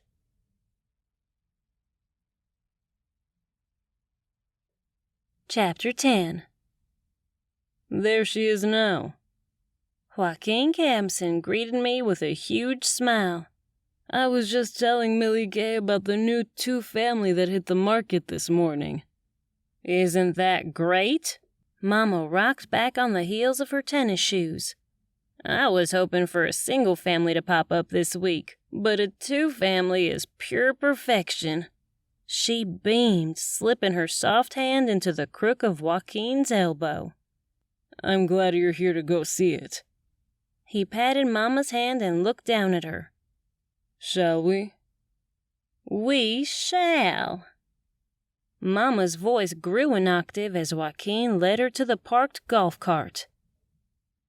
And I've got you a surprise when we get there. I can hardly wait, Mama squealed. She got into the passenger side. Well, Violet, come on.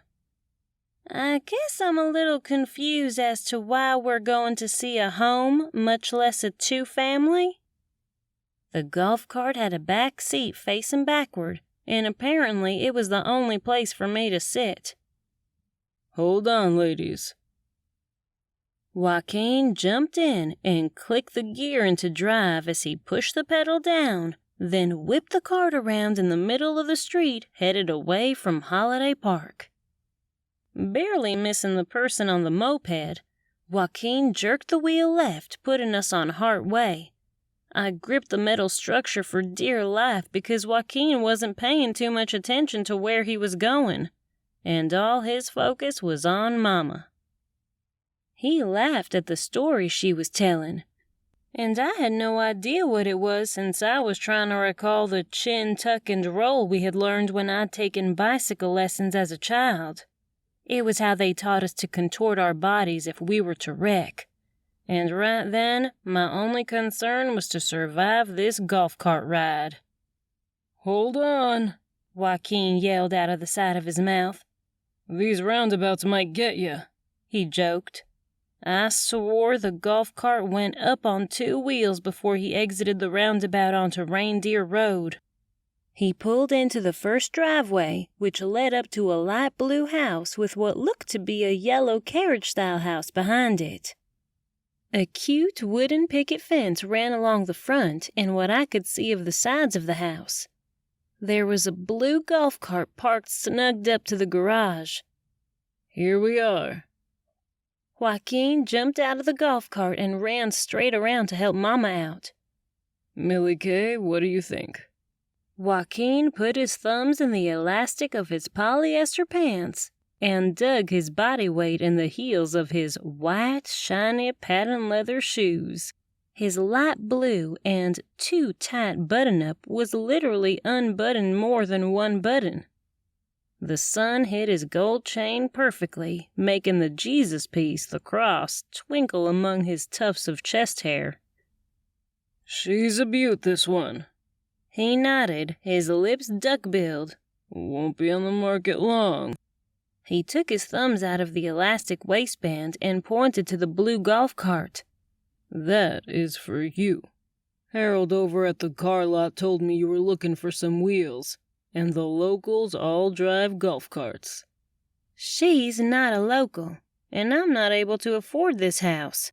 I didn't even bother getting out of the golf cart. I reached around to the passenger seat and gave it a hard pat. Come on, Mama, let's go. You might not be able to afford it, but I can. She didn't look at me. She grinned and looked up at Joaquin.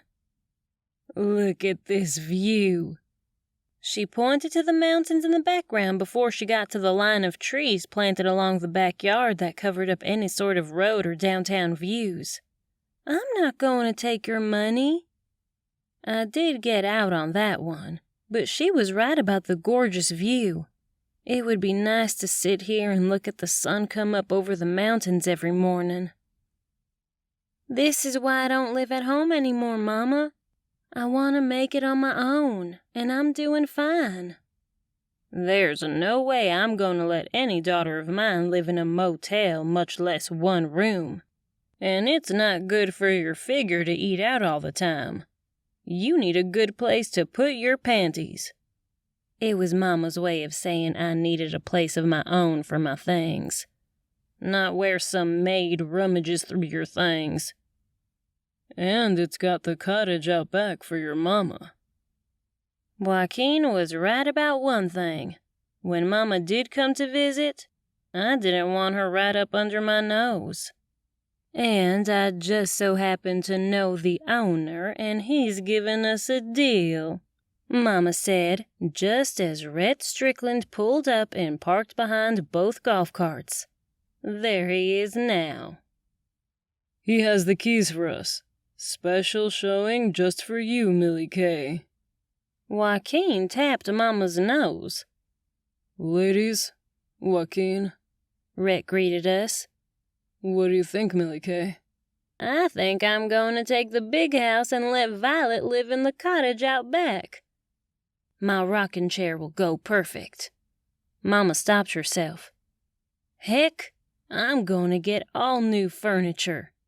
What? I blinked, confused. I've made the decision, Mama said. I'm staying in Holiday Junction. You're what?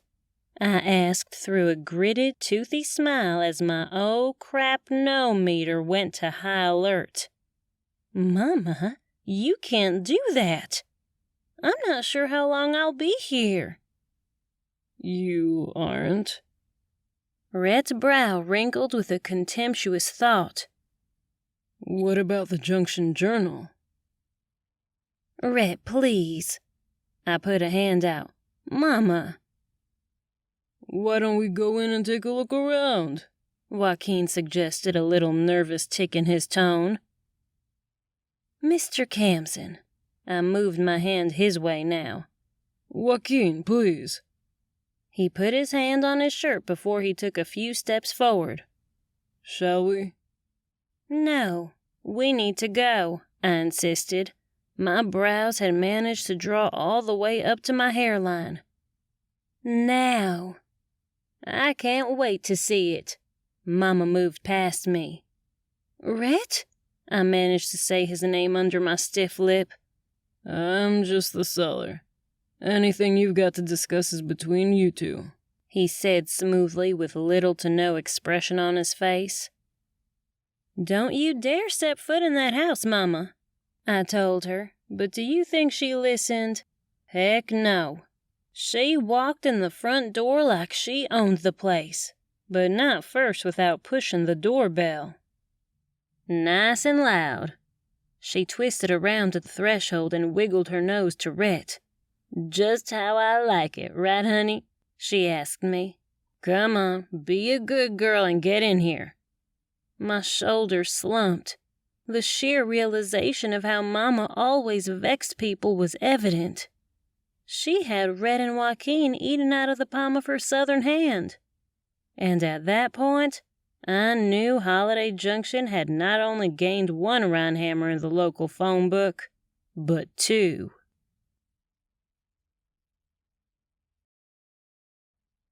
Chapter 11. I'm going to have to get used to these pedals. Mama herky-jerked the golf cart all the way through town, nearly scaring the skin right off my bones. What are the laws concerning a golf cart? Can you park anywhere? What about drive on a sidewalk? Mama, I know you're serious about divorcing Daddy, but you're making an awfully lot of big decisions on top of that huge lifestyle change. I'm not sure you should be doing that right now. I sighed and again found myself holding on for dear life as she tried to maneuver the golf cart on the road, barely missing cars, other golf carts, and tourists on scooters. Violet, I know what I'm doing. I might be older, but I'm not senile. Mama wasn't old. In fact, she was only 51.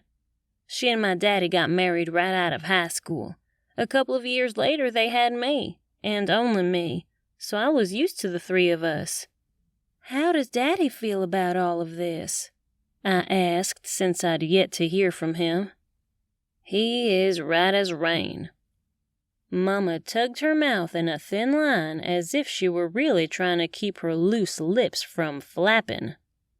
Of course, Mama wasn't going to say anything negative against Daddy. How could she? He was nothing but short of amazing, and probably why I'd never been able to find a good man. I'd compared everyone to my daddy and how amazing he was as a dad and husband, making it hard for any man to stand up to his standards. Oh, Mama, I groaned. Can you imagine Daddy dating Bets Hager or even Dottie Swaggart? Both women were single and from our hometown.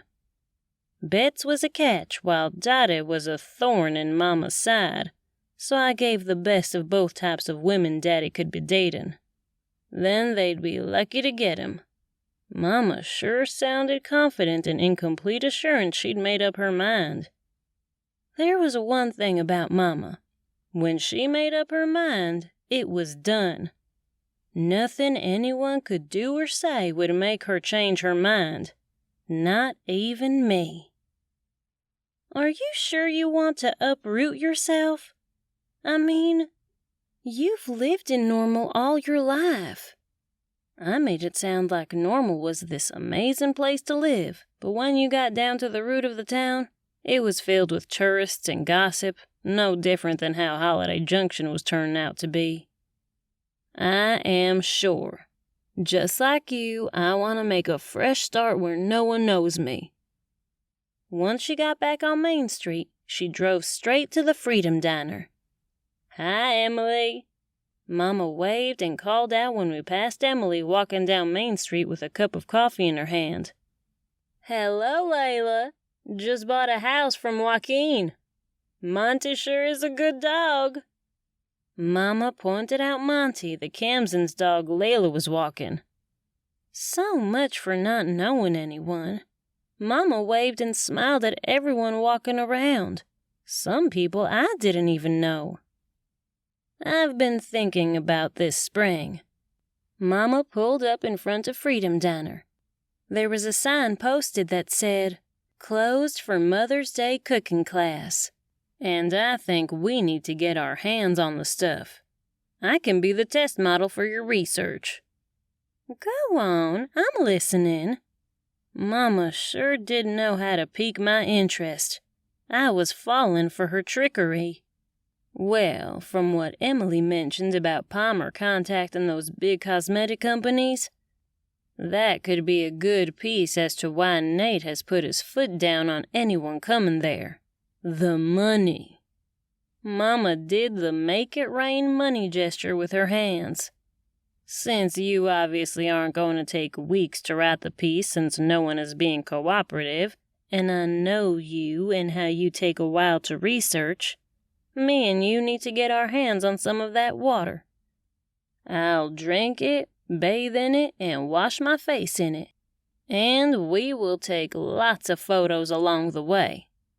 If by the end of your deadline we can see some visible changes, we can go to Palmer and Nate to show them just how it works. Then they will let me do the story because they will be able to bring the product to market with all that research and proven changes by you being the perfect age test market. It was the best idea Mama had ever given me for a story. That will gain me huge exposure. Wait. Mama hesitated, blinking with bafflement. Are you still planning on looking for a real job? Real job? I snorted. You know, like out in California. I know I was telling you when I got here how I think you need to set your horizons a little bit bigger than Holiday Junction. But now the town has grown on me, and I think it would be good for you. Now Mama has changed her tune. Typical Mama. When it's good for her, it's good for everyone.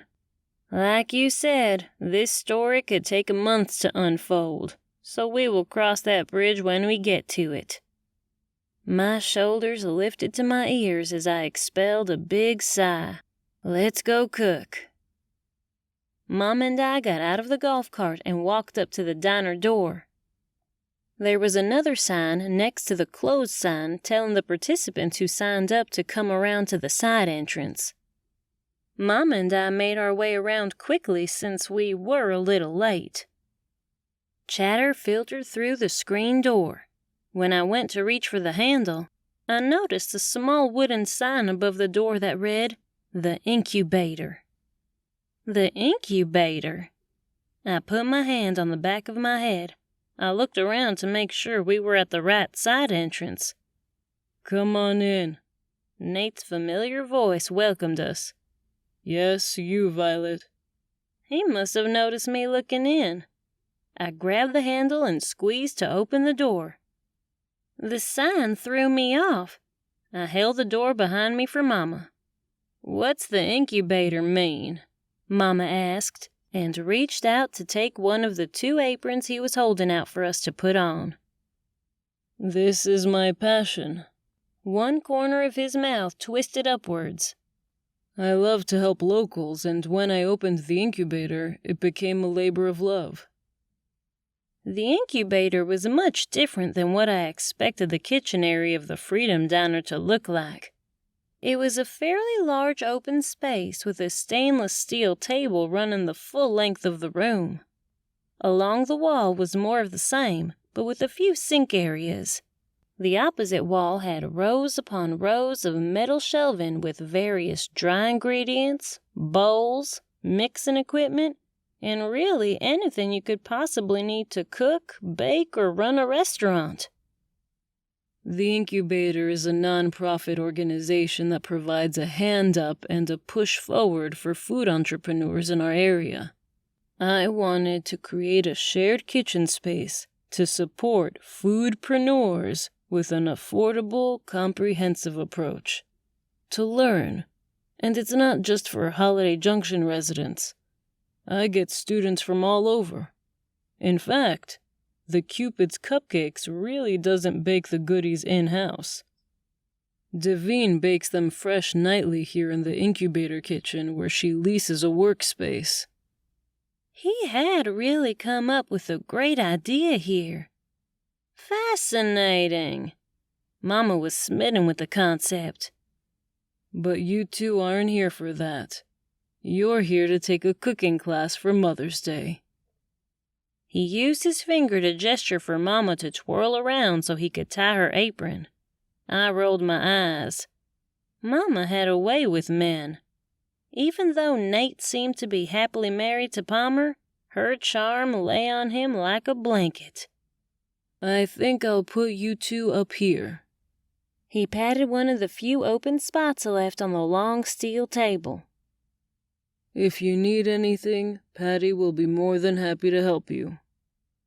Nate pointed out a young lady behind our spot with a Freedom Diner short-sleeved uniform top and a pair of tan shorts to match. "Hi again," I greeted her as Mom and I took our spots behind the long steel table. "I saw you earlier when Red and I popped in." "Yes."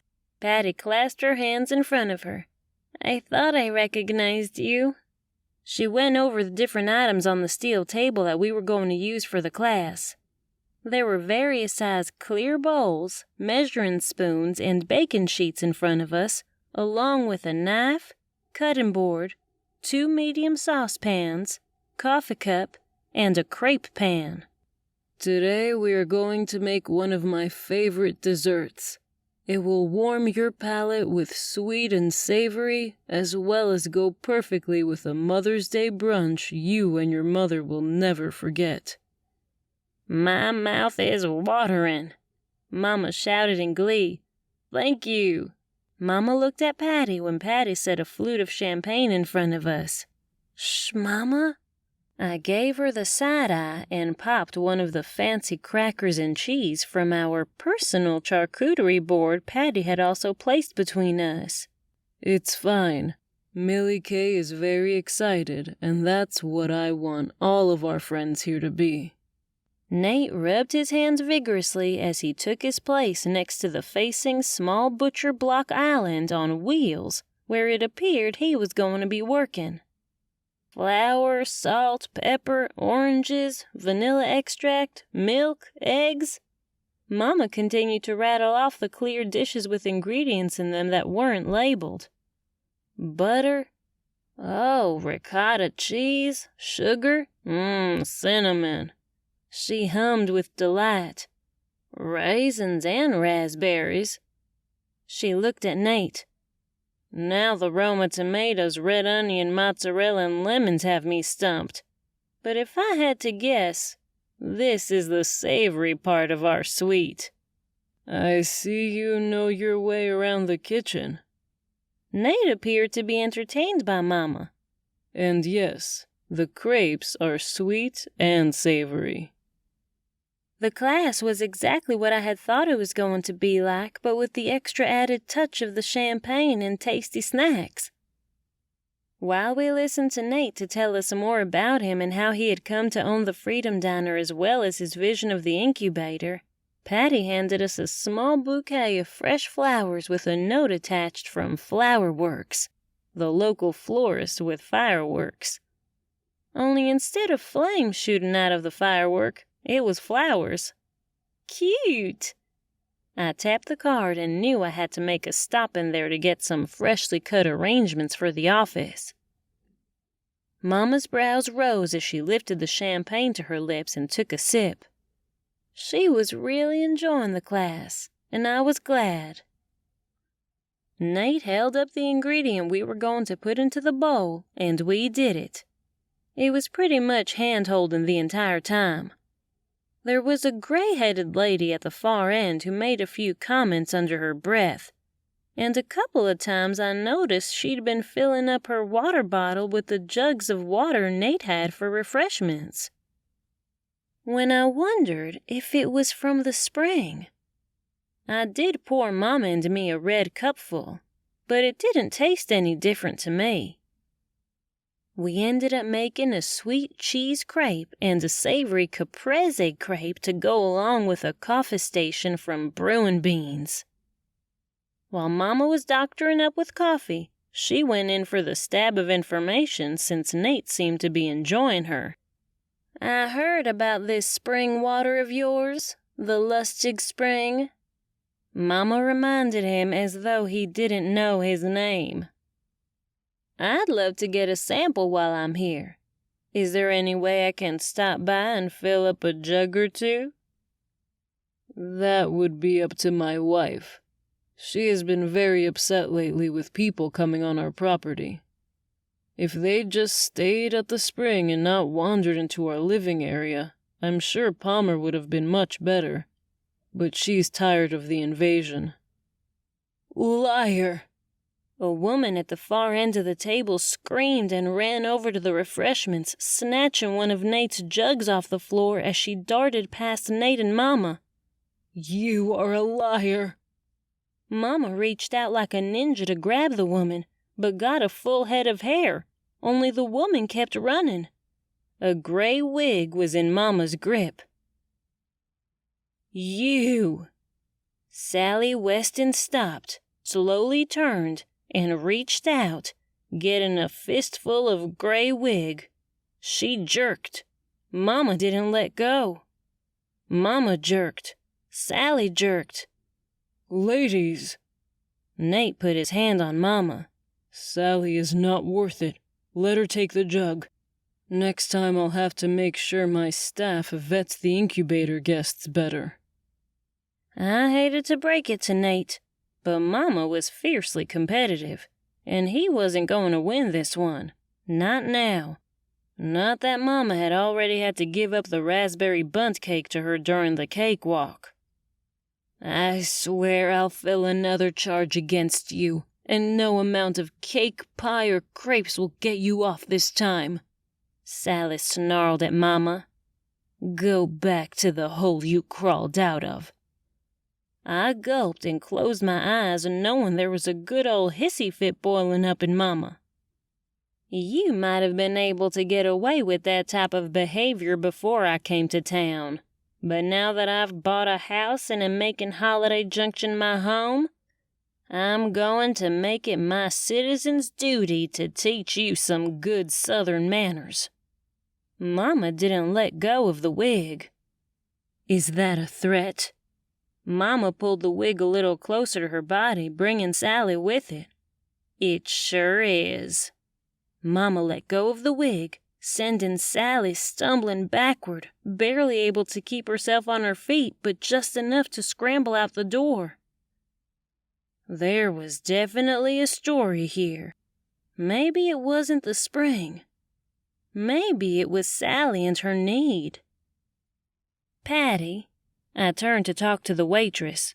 Her eyes were huge, and her hand was over her mouth from the shock of the argument between Mama and Sally. Do you remember this morning when you told me you'd be more than happy to answer any questions? I do, she said. When can I take you up on that offer? I asked. I'm off tomorrow, she shrugged. I'm open all day. Great.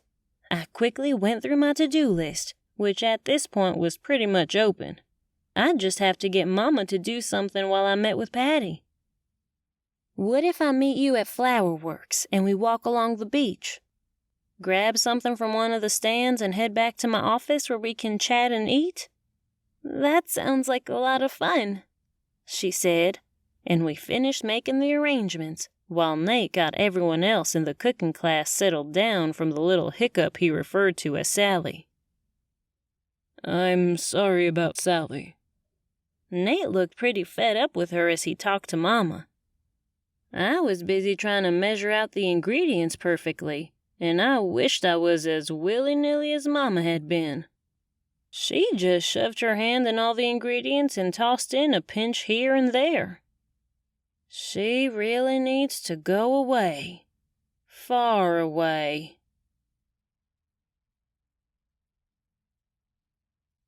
Chapter 12. Mom and I had overstayed our welcome at the incubator. We were the last ones to leave. It ended up Mama had the touch to make the thin crepes turn out perfectly. And after several tries from the people in the class, Mama joined Nate and Patty to help everyone with their final creations. There was an undeniable chemistry between Mama and Nate. Not a romantic one, but one of professional interest. It was nice to see Mama doing something she was passionate about. Of course, she always provided a fabulous supper for me and Daddy, but I never realized until tonight just how much love and care she put into each one of those meals. I'm exhausted. Mama rubbed the back of her neck once we got inside of the golf cart. Those beds at the Jubilee Inn do nothing for my sciatica. When we get back, I'll take my work downstairs so you can take a nice long bath. I held on for dear life as Mama did a U-turn and pushed the pedal of the golf cart as far as it would go. I will even have Christine send up a nice bedtime tea. That sounds so good. Mama liked the idea, and I did too. Me telling her I was going downstairs to do some work was truthful, even though I was going to have to go downstairs to leave the inn so I could meet Vern in the shed to discuss his problem with being the merrymaker and him trying to pawn the secret job off on me. Do you really want to move here? I took the moment of silence in Mama's tired state to see if I could get some straight answers out of her and not some positive mumbo-jumbo. Because sometimes I felt my mother did say those things to make me feel better. I do. I am going to put a counteroffer in on the house on Hart Way, even if you don't want to live with me. That was something I didn't expect her to say. I want you to, but I also know you have a life. That's why I thought the little cottage out back would be nice for you to rent. Rent? I repeated. That sounds good. Renting from Mama made me feel so much better than living off Mama. With the rent comes a nightly supper, though. Of course, Mama had stipulations. Unless you end up having something better to do like a date. Not work. Work cannot be an excuse. Mama, I said sarcastically. You can't be serious. Serious as dog dirt.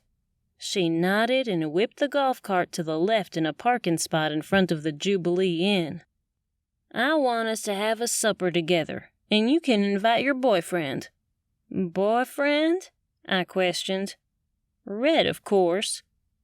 She shoved the small lever of the gear shifter into park before she took the little key out. Red is not my boyfriend. I had to stop any notion she had of it. From what I overheard at the incubator, he is smitten with you, and he's the most eligible bachelor in Holiday Junction. Naturally, you are the most eligible bachelorette in Holiday Junction. She put her pointer fingers together. What a perfect combination. I don't have time for a boyfriend. We did try to have a date or two, but they've never been able to happen, so you can put any type of notions about me having Red over for supper with you out of your head. I assured her nothing was happening between me and him. If you say so, dear.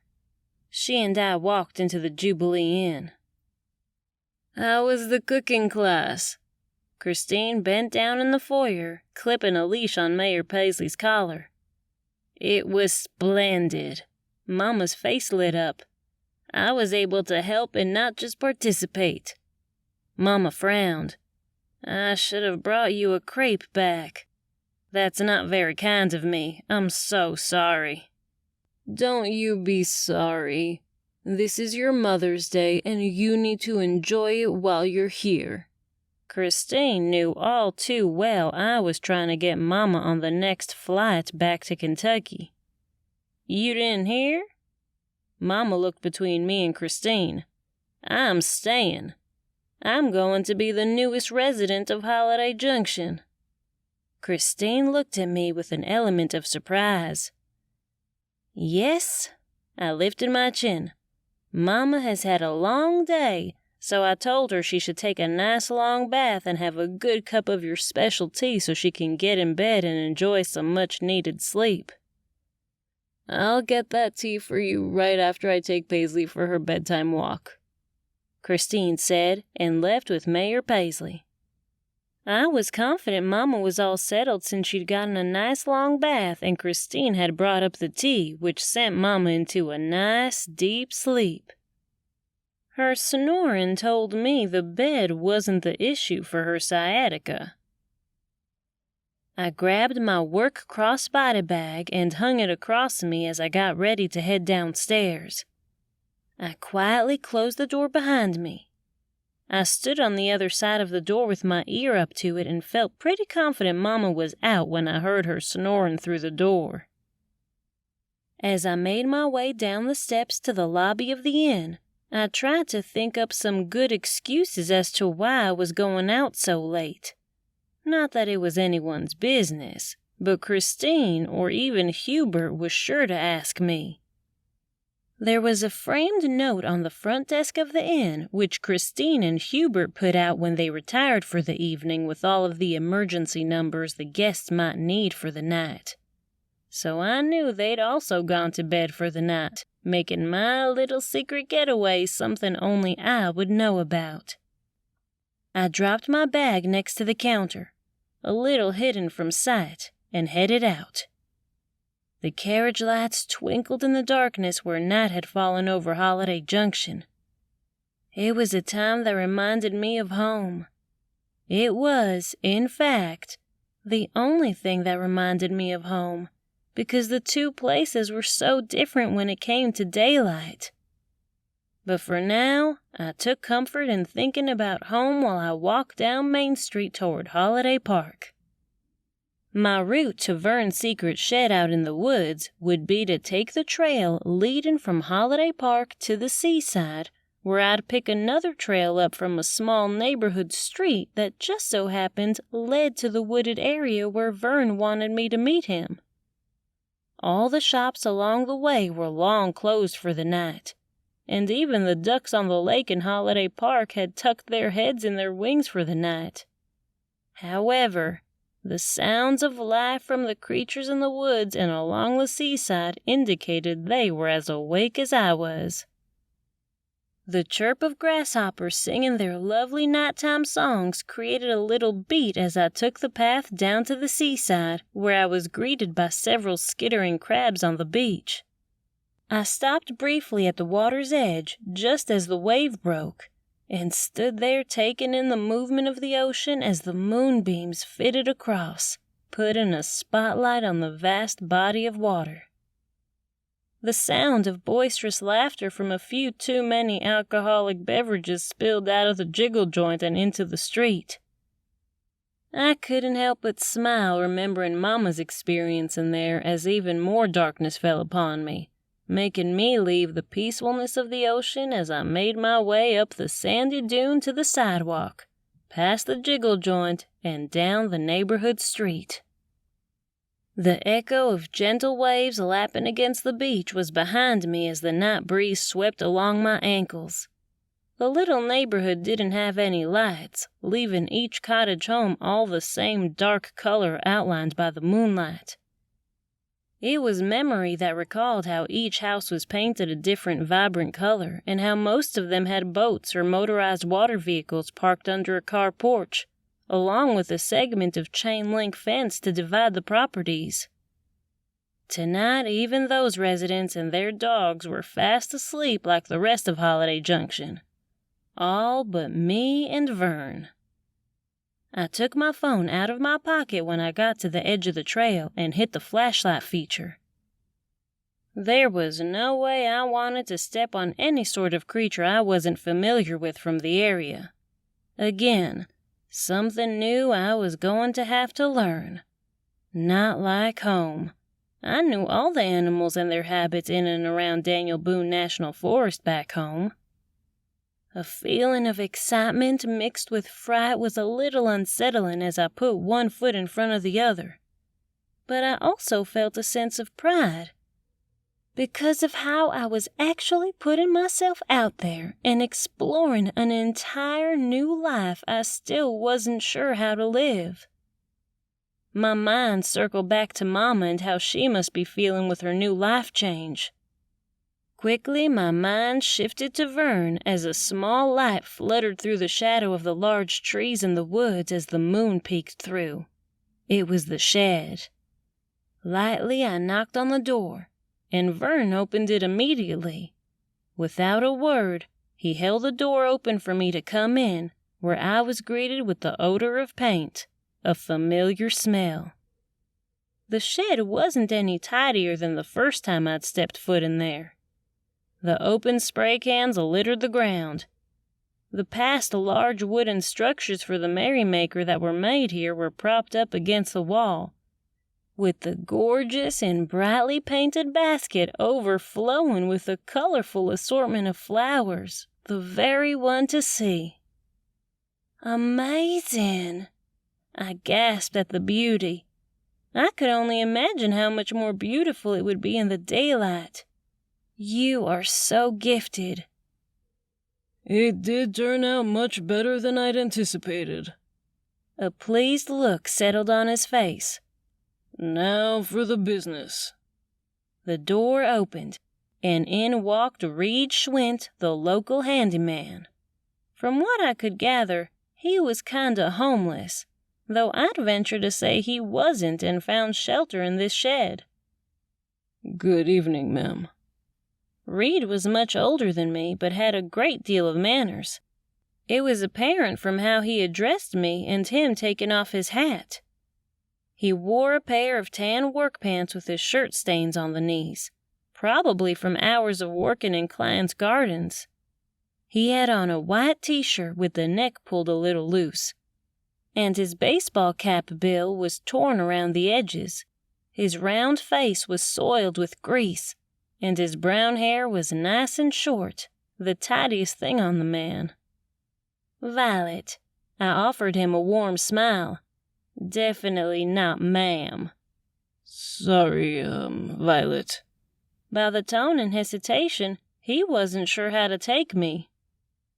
Let me first start off by asking why on earth do you think I can do this?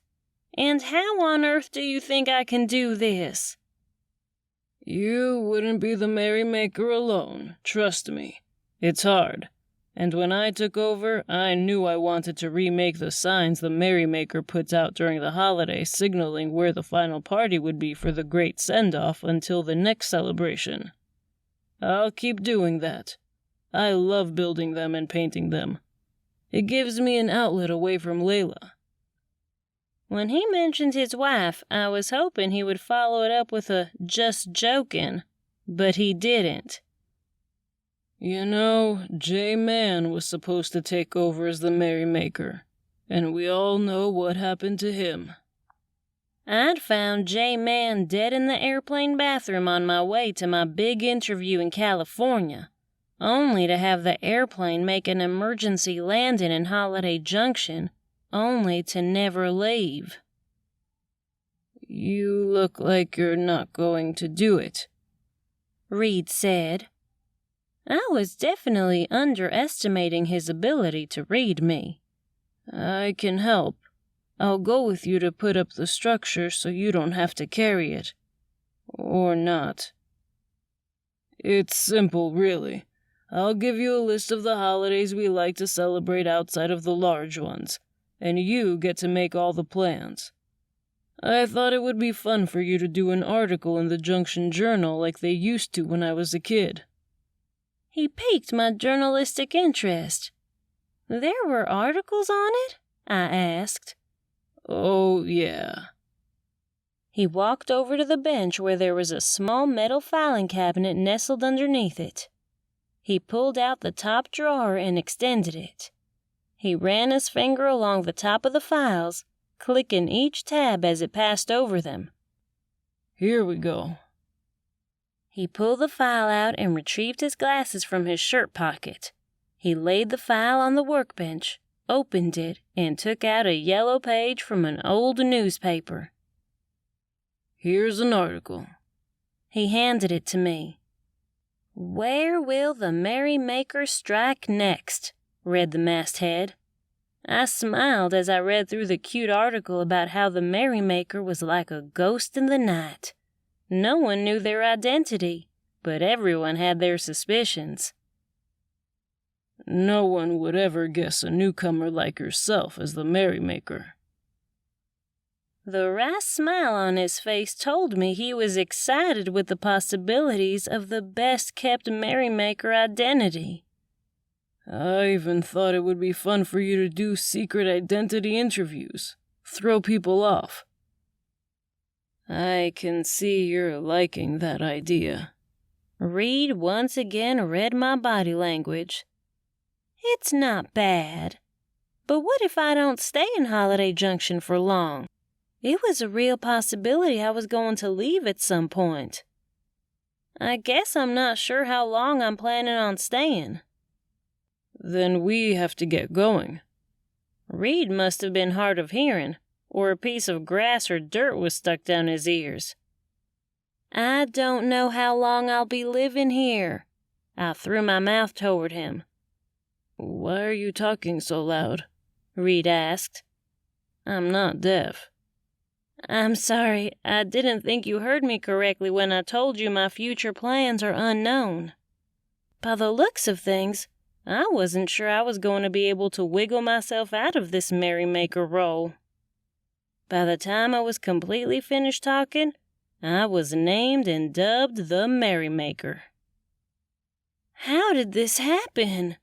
I spat when I headed back the way I'd come with the plywood basket in my grip. Too bad this one wasn't too heavy and I could claim I couldn't carry it. but Vernon insisted the merrymaker had to put the sign out tonight. Tonight. My feet stomped one in front of the other in hopes my frustration would be beaten out of me. The moon was going to light my way, and hopefully the walk would ward off some of the steam I could feel billowing up inside of me. Why didn't you just say no? I questioned myself. The idea of writing a piece in the paper does sound fun, and I might be able to stumble upon something fascinating. Now I was trying to talk myself into the acceptance of what I'd done. So you are leaving soon? Darren Strickland walked out from behind a tree and exposed himself on the trail in front of me. Oh my gosh, you scared me. I tried to regain my composure so my heart would stop pounding. What? My head registered some sort of question he'd asked, but instead of really hearing it, I had been trying to cover up the big sign by sticking it behind my body, which wasn't really working. Darren danced back and forth on his feet to see what I was hiding. What did you say? My moves mirrored him, trying to hide my new secret. I know you're the new merrymaker. You don't have to hide the sign from me. He gestured behind me. Great, I stink at that too. I put the sign down on the path and wrung my hands since they were a little achy from gripping it so hard. Back at the shed, you told Vernon Reed you weren't sure how long you were staying. He let me know he'd heard the entire conversation.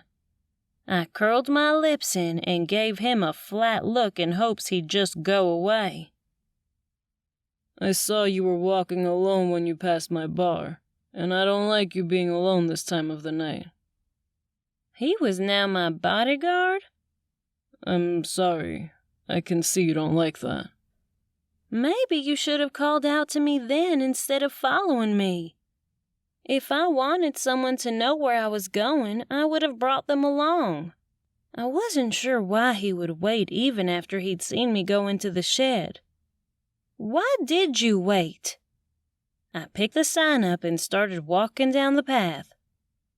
I got a little curious after I heard their proposal and hung around. That's all. He followed me. I'm sorry if I've upset you. I'm a late-night guy, as you know, for my business, and when I see a new person in town, I end up a little curious, that's all. I'm fine, so you can go home now. I picked up the pace and made it off the trail and back on the sandy road of the neighborhood. Yeah, well, the gentleman in me won't let me do that until I know you're indoors and safe for the night. He was hot on my heels. Really, I'm fine. I held tight to the sign with one hand and stretched out the other hand as I kept walking.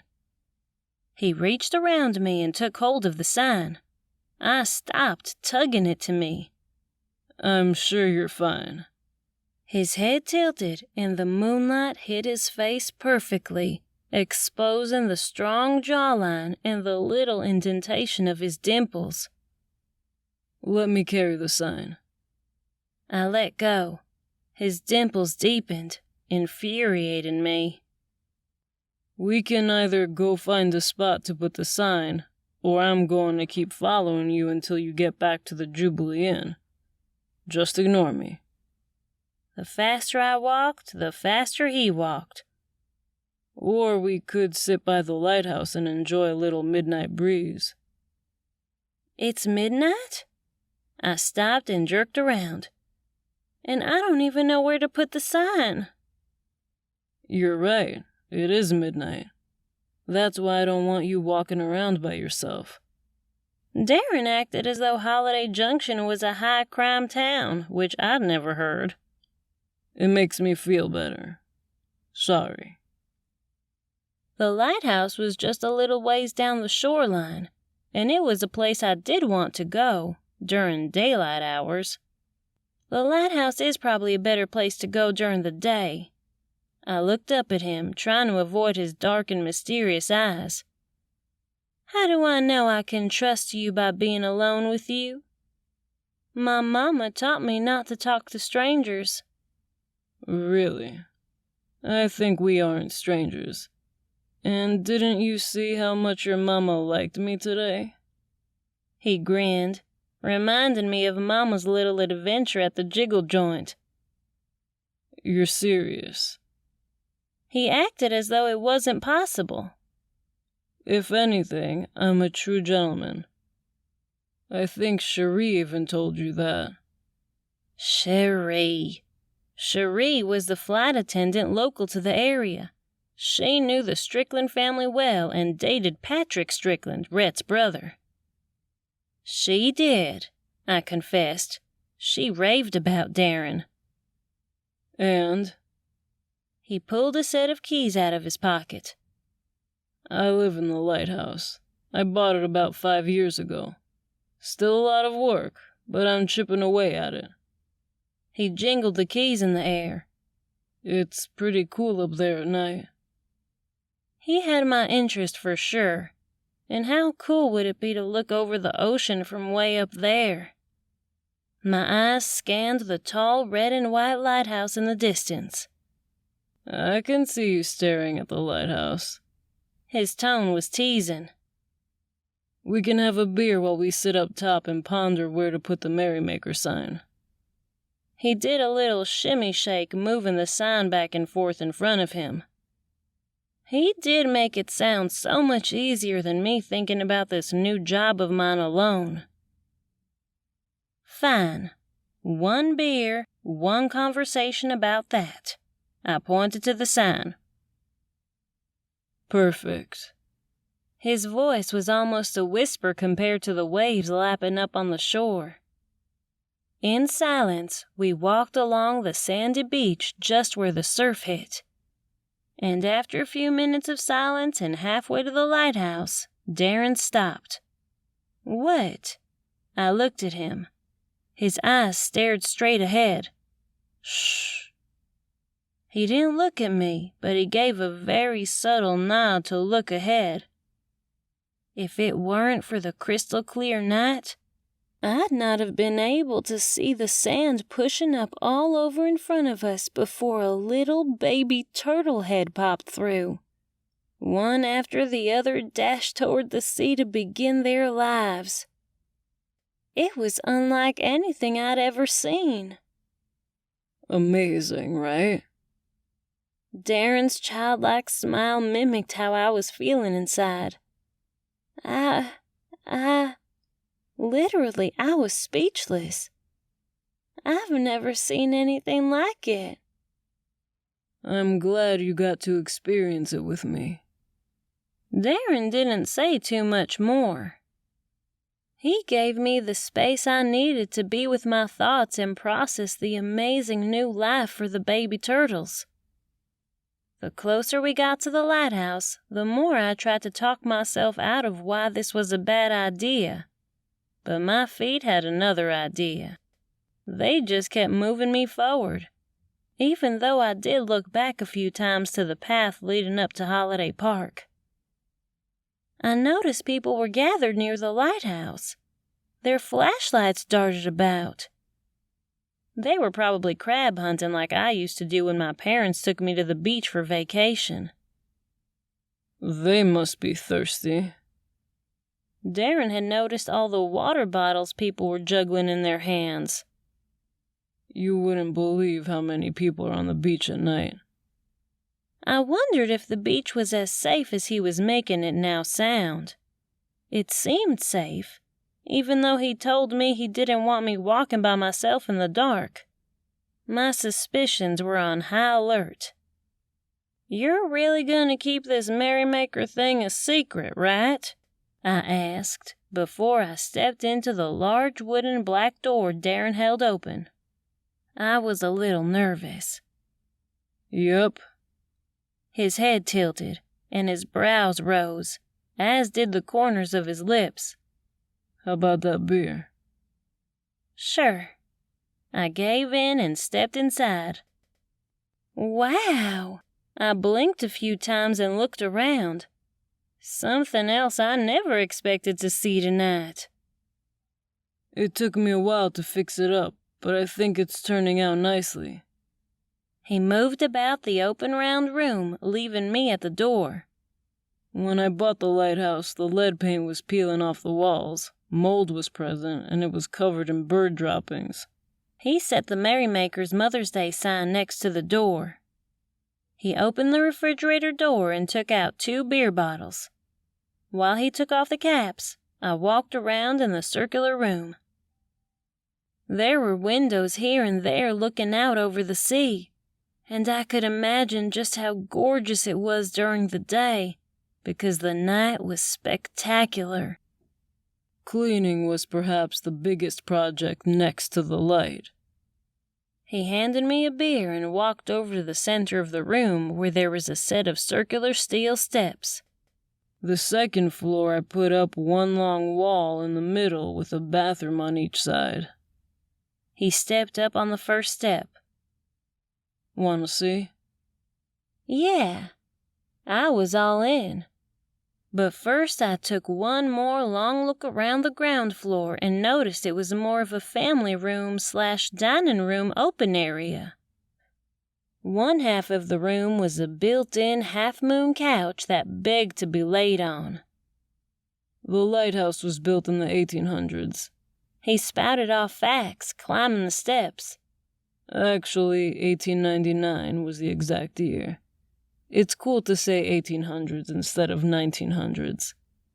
It's like a real-life kaleidoscope. I took my time walking up the steps so I could look out every single window along the way. Do you keep the light on? I asked as I watched the sea light up in the circular movement of the beacon. I have it set on a timer even though boats don't use it to navigate. It really is a tourist thing. He looked back at me. You doing okay? Yes, I'm great. I laughed and found myself smiling. You look great. He returned the smile before opening the door at the top and holding it open until I made my way to him. Oh, my stars! I gasped when I stood up and realized we were at the very top observation deck. The actual beacon was located underneath us. For miles, the dark ocean lay in front, with only the moon and every so often the light to shine, exposing just how vast the sea was in front of us. Let's go sit over there. He gently guided me to a spot with a blanket already in place and 2 pillows. I see you bring all your lady friends here, I joked, but found myself wanting to hear his response. Nope, I sleep up here. He couldn't have thrown me off more. My face must have showed it. What? Just because I own the type of bar I do doesn't mean I'm some gigolo. He sat down on the blanket and let his legs dangle over the edge. The bar's a business, a very good one, and if it means living like this, then I'll sling drinks all night long while my customers enjoy the show. He used the word show very loosely. Careful. He held his hand out to help me sit down. I'm shocked. I took a drink of my beer and looked out. I'm sorry. I wouldn't have ever thought you were... I stopped, not being able to find the right word. A businessman? Someone with brains? He didn't get what I was thinking exactly right. So deep. Someone who really cared for his town. I just said something basic but with truth, only I wanted to tell him how he seemed to be this total package. The gorgeous smile, those dimples, good business sense, and a great house, and I gulped back the thought of how he was making me feel. What about you? Why do you stay here? He asked me a really great question. You know, it feels right. There's a lot to explore here and some stories that don't need to be swept under the rug. I noticed the huge grin on his face. What? You have these sayings that make me smile. He was referring to the southern sayings I'd grown up hearing and had become part of my everyday vernacular. Like what things need to be brought to life by Violet Rhinehammer. Like the fact Palmer Lustig wants to make the spring into some sort of national fountain of youth-type product. I took a drink of beer to wet my whistle. I don't know all the particulars, but Emily told me about Palmer. You don't know how gossip around here goes. I bet that's not true. He made a point. Yes, I know gossip, and I know how after it starts, it transforms into something altogether different than how it started. But Emily isn't the first person to mention this fountain of youth, which would explain why Palmer doesn't want people on the property. It was something to think about and something I was going to look into. It would take some research to learn about the various companies Palmer had talked to, or if anyone had seen her take meetings in and around town, but I had a way to find these things out. Time was all it was going to take, and in a town like Holiday Junction, I had a lot of time to kill. Embrace Holiday Junction and what it can give you. Like the turtles. The seaside here at Holiday Junction gave them a place to start. The land and people around allowed them the space to grow and mature into their next stage of life. Darren's leg dangled over the edge of the platform. His forearms rested on the cable wire attached to the perimeter so no one could fall over. Slowly, he pulled the beer bottle through and took a drink. There was more than looks and a good time to Darren. This was a side I really enjoyed. I know you don't want to take on the merrymaker job, but I can help you if you want. He slightly turned his head, and the way he looked at me sent a brief shiver through me. I looked down his lips as he talked, but didn't hear anything but me try to swallow back the uncharted territory fluttering deep inside of me. There was a pull between us, and just as his lips were about to touch mine, my phone buzzed from my pocket. We jerked apart. Mama? I had hit the green button. Violet, I need your help. Her voice was cold and exact. I'm in a bit of a pickle. What's going on, Mama? I tried to ask in an unalarmed voice. My insides went from one excitement to a whole different kind of excitement. I need you to come to the Lustig Spring as fast as you can. Her tone had become chilly. Then she had said something I never imagined. Sally Weston is dead.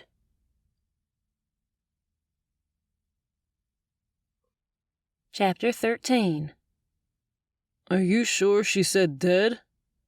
Darren asked from the side of his mouth while I held on for dear life on the back of his moped. Yes, I know she said dead, I told him as the wind whipped around us. Can this thing go any faster? It could, but you're squeezing me so tight I'm afraid you're going to cut off my breathing and I'll pass out, killing us. Plus, it's hard to drive with one hand. If you would have left the merrymaker sign at the lighthouse, you wouldn't have to carry it, I told him. You wanted me to bring the sign, and I thought you were going to hold it while I drove. I had no idea you've never been on a moped before. He didn't sound too happy with me. The dark road out to the Lustig Spring was very visible from the small headlight. I had no idea how far away we were. You can let loose a little. I do know where I am. His voice rose above the wind. I'm sorry. I mentally had to force myself to loosen my grip and let a little air move between his back and my chest as I pulled slightly back. My shoulders fell a little, and I closed my eyes, praying and hoping Mama was wrong. When we got to the entrance of Nate and Palmer's house, we noticed the front gate was closed. There wasn't a car. Do you think she snuck in? Darren asked as if it weren't a possibility. I sure do, I said. You don't know Mama. Darren turned off the moped and used the heel of his shoe to put down the kickstand. He got off and helped me off. Do we need to call someone? He asked, hanging his helmet on the handle. I followed, doing the same with mine on the opposite handle. Let's just make sure Mama is right. I didn't find it necessary to call any sort of authority since Mama did have a history of being a smidgen dramatic. Is there a way we can sneak in without triggering some sort of alarm? Yep. Why had his response not surprised me? Take me to her. Darren was turning out to be all sorts of surprising to me, and definitely not what I'd pegged him to be. You know, the whole judging a book by the cover thing totally applied with me in his case. He was thoughtful, making sure I was okay all night, and now every step of the way through the wooded, untrailed area to find Mama. He was smart about business and the history of Holiday Junction, and he was business savvy. Plus, he was carting around the dumb Merrymaker Mother's Day sign. Once we made it to the edge of the Lustig Spring where the woods ended, the moon was a spotlight on the spring and the large stone structure with the family name engraved. Mama was sitting on the ground surrounded by a few jugs, some filled with water and others still empty. She wasn't alone. Rhett Strickland was with her. What on earth is going on? I asked, looking between the two. What's he doing here? Mama looked to Darren Strickland. I was gonna ask the same thing. Rhett's voice pierced the darkness. Does that matter? I asked with urgency. Where is Sally? Mama gestured in the direction behind the spring stone. The sound of trickling water mixed in with the pulsing of my veins rang in my ears. I used my cell phone's flashlight to guide my steps, and when I saw the body, I knew what we had to do. What are you doing? Mama tried to jerk my phone out of my hand.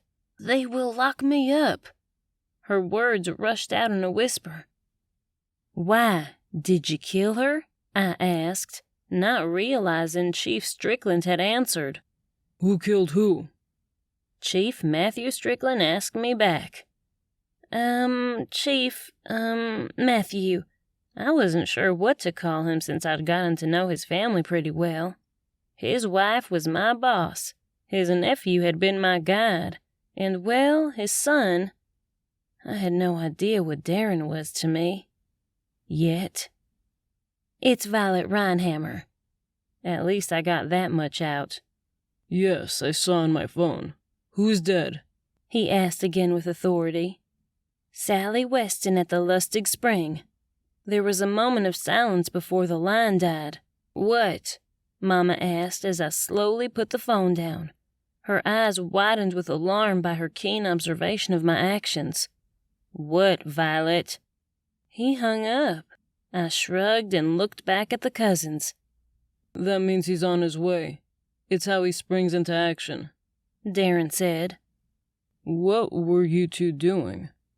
I overheard Rhett ask Darren while I took the opportunity to give Sally Weston a once-over. Say, do you think you should be doing that? Darren ignored anything Rhett was saying and walked over, then quickly looked away once he saw Sally lying in the tall grassy area behind the springstone. For someone who's spending time with my daughter after she snuck out of the Jubilee Inn, you seem to not know how she's seen a lot of dead bodies before. Mama's displeasure of me and all of my actions from tonight was in her sarcastic voice. You have? Darren didn't seem to take much offense to her, but more offense in the fact of me seeing bodies. Murdered people, Mama clarified. You know, like in those crime podcasts. Murdered? Darren asked like a parrot. His eyes narrowed as he tried to process what Mama was saying. Yes. I only wanted to talk to Darren since Mama was right. She'd put herself right on the pickle. I've seen my share of dead bodies. J-Man wasn't my first rodeo, and apparently not my last. I shined the light closer to Sally's face. Her eyes were still open, and there was something around her lips. She died of poisoning, I pointed out. How do you know? Darren curled his head around me to get a look. Her pupils are large. I moved the light to her eyes. There's a little bit of drool dried on her chin, which tells me she's been here at least a couple of hours. Then I moved the light to her chin. But look around her lips. Do you see the red little bumps? Yeah. Darren had gone from grossed out to really inquisitive. That's a sign of poisoning. I moved the light off of her and darted it around the tall grass. Nothing visible came into the light, and I didn't want to really look around since I didn't want to disturb any sort of evidence. The sound of sirens echoed in the background. That's Dad. We better move back. Darren had an excellent idea. We don't want him to think you were involved. Again. His again statement garnered a questioning look from me. You were a topic of conversation many times at the bar. Darren smiled. Now I can say none of the things we were thinking about you were true. Gee, thanks. The two small lights off in the distance away from the sirens caught my eye, and when the golf cart came into view, I saw it was Nate and Palmer Lustig. What is going on here? Nate pointed to me and Mama. You and you? Your dad called us and said Sally Weston was dead down here. Palmer had also gotten out of the golf cart and hurried over. Behind the stone, I gestured, but you don't want to... I sighed when I couldn't get it out fast enough, and Palmer fainted after she'd seen Sally. I finished in a whisper. Go back there and look. Too late. What have I walked up on? Chief Strickland was in a wrinkled sheriff's uniform. Is she going to be okay, or do I need to call paramedics? She's coming to, but she might need to be looked at, Nate said. He had one knee on the ground and the other propped up by his foot with Palmer resting in his arms. She was groggily moving her head back and forth. I'm gonna need the EMTs to the Lustig Spring. The chief had called someone and walked behind the spring stone where his big flashlight gave off way more light than my little phone flashlight. I'm going to need you to get Curtis down here.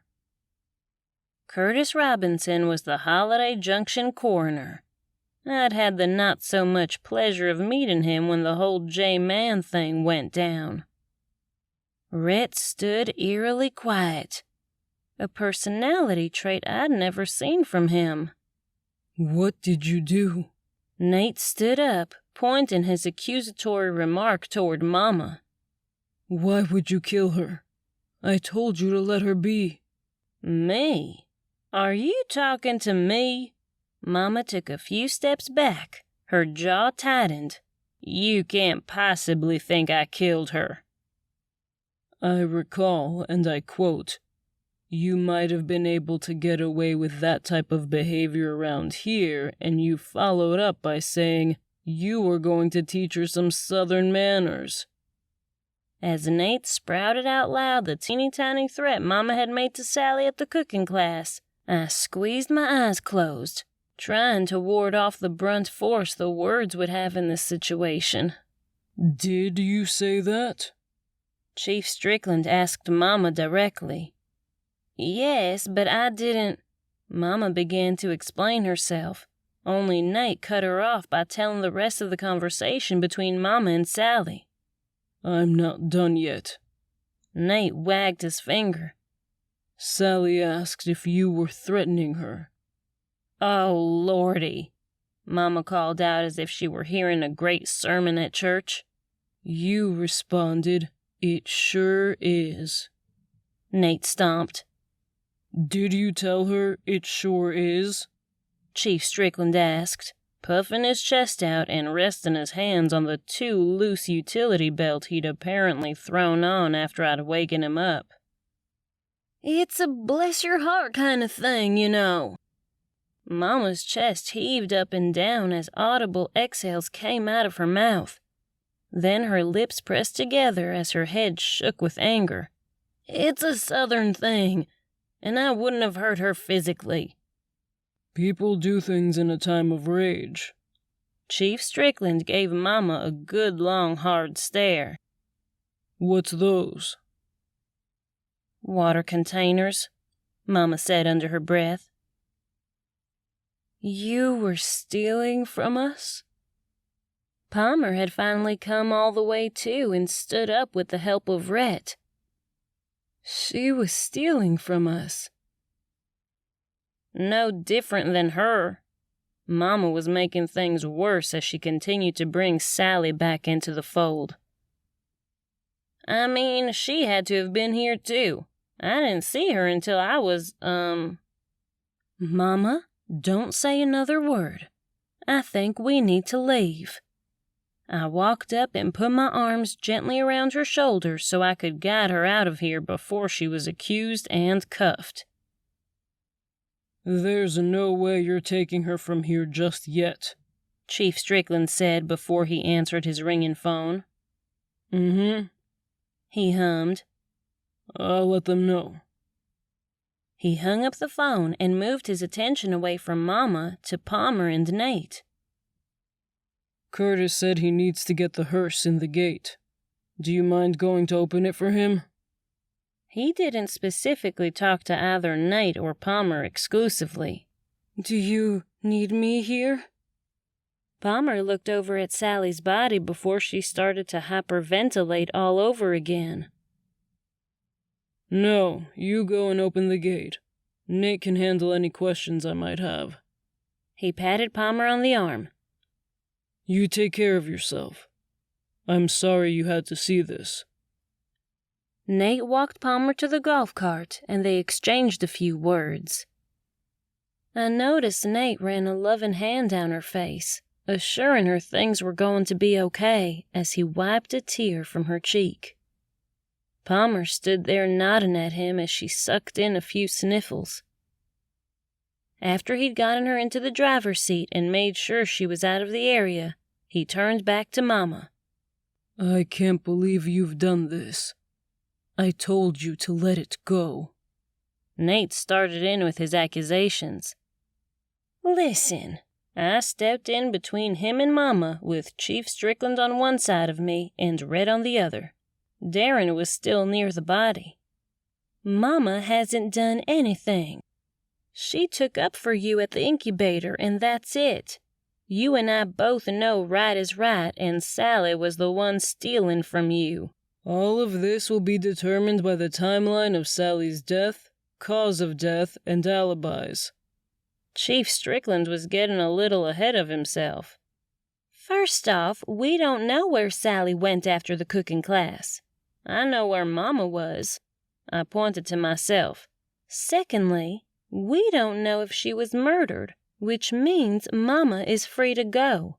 It doesn't mean I can't ask questions. Chief Strickland knew I was right about him not being able to keep Mama there unless he was charging her, which didn't seem like the case. And if you're telling me Millie Kay was with you all night, and you're her alibi, then we can let her go. But I'm going to need you two to come to the station bright and early tomorrow morning to give a statement. That's right. Me, Millie Kay, and Violet were together all night. Darren lied. Violet and Millie Kay came to the bar, and we got to talking about the Junction Journal. Violet said she was going to do a story on the Lustig Spring. After she told me how she'd been researching and Palmer had decided to pitch the spring to a large company to use for not only healing but to stay youthful, she was going to do an undercover story using her mama as the test. In order to do that, they needed some spring water. Yes, Mama agreed wholeheartedly. I am going to eat food with it, drink it, bathe in it. Wait a second. Chief Strickland looked at Nate. You mean to tell me you stopped people from coming to get water from the spring because you're going to bottle it up and sell it as some sort of fountain of youth? I never said that. I've never heard of that. Nate's brows hooded over his eyes. Palmer and I only want what's best for us. And right now, Sally Weston lying murdered on our property next to the spring is not good for us. Now, wait a minute, I spoke up. We don't know if she was murdered. That's right. Sally was desperate to get her hands on your spring water, and you know it. Mama was giving it back to Nate.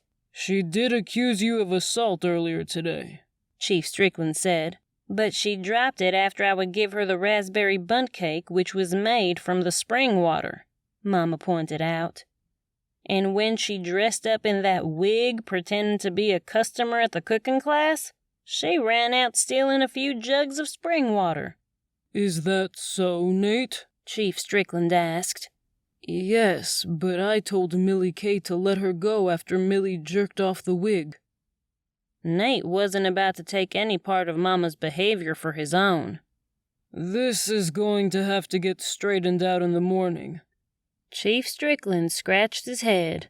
You've got to get her out of here before daylight, or it'll be around town my spring is killing people, Nate observed.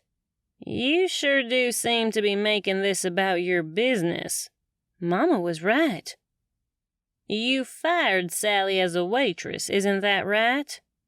Well, Nate was trying to explain, but Mama pulled the "what's good for the goose is good for the gander" saying and interrupted him as he'd done her.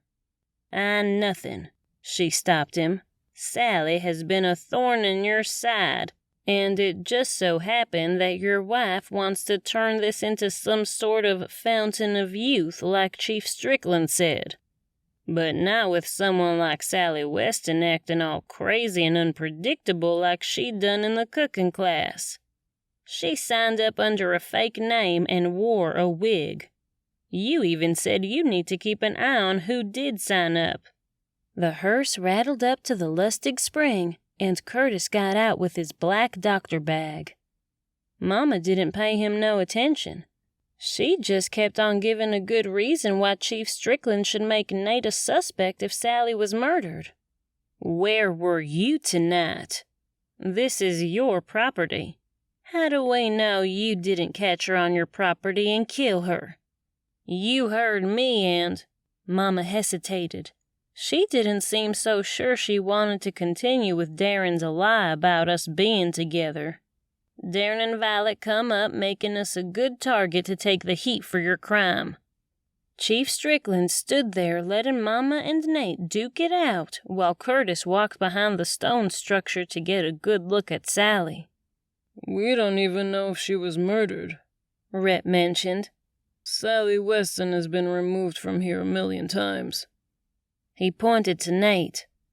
You've called Uncle Matthew at least once a week where she's trespassed. The fact remains she was poisoned this time. Nate pointed to Curtis for confirmation. Maybe not intentionally. Curtis popped up from behind the stone structure. He had put a headlamp on. The thing made a spotlight to where he was standing. By the looks of her lips, color of her skin, and her pupils, Sally has died of poisoning. Of course, I won't know what kind, but I can tell you she has a mouthful of water, which makes me think since she's so crazy about the spring, she might have been here filling up the bottles lying around her body and stopped to take a rest and refresh with a drink. Are you trying to tell me my spring is poison? Nate looked as though he were seeking a plausible explanation. That's it. Chief Strickland decided to put his foot down. I'm in charge here, and as of right now, I'm looking at this as a homicide. Whether you did it, he pointed to Mama, or you did it, he pointed to Nate, or that did it, he finally gestured to the Lustig Spring. This spring is closed, and I want to see you two. At first he gestured to Mama and Nate. Nope, you 4, 5, first thing tomorrow morning. What's this? Curtis's headlight flashed on the Merrymakers Mother's Day basket sign. It looks like the Merrymaker was here. Rhett walked over. It is the Merrymaker. He slid his chin to turn to his uncle. His eyes grew. Sally Weston was the Merrymaker, and she wanted the spring water so much she was going to make the final Mother's Day festival happen right here. Darren was disguising the real truth, and I knew it was only to bide me some time to figure out exactly who had killed Sally Weston.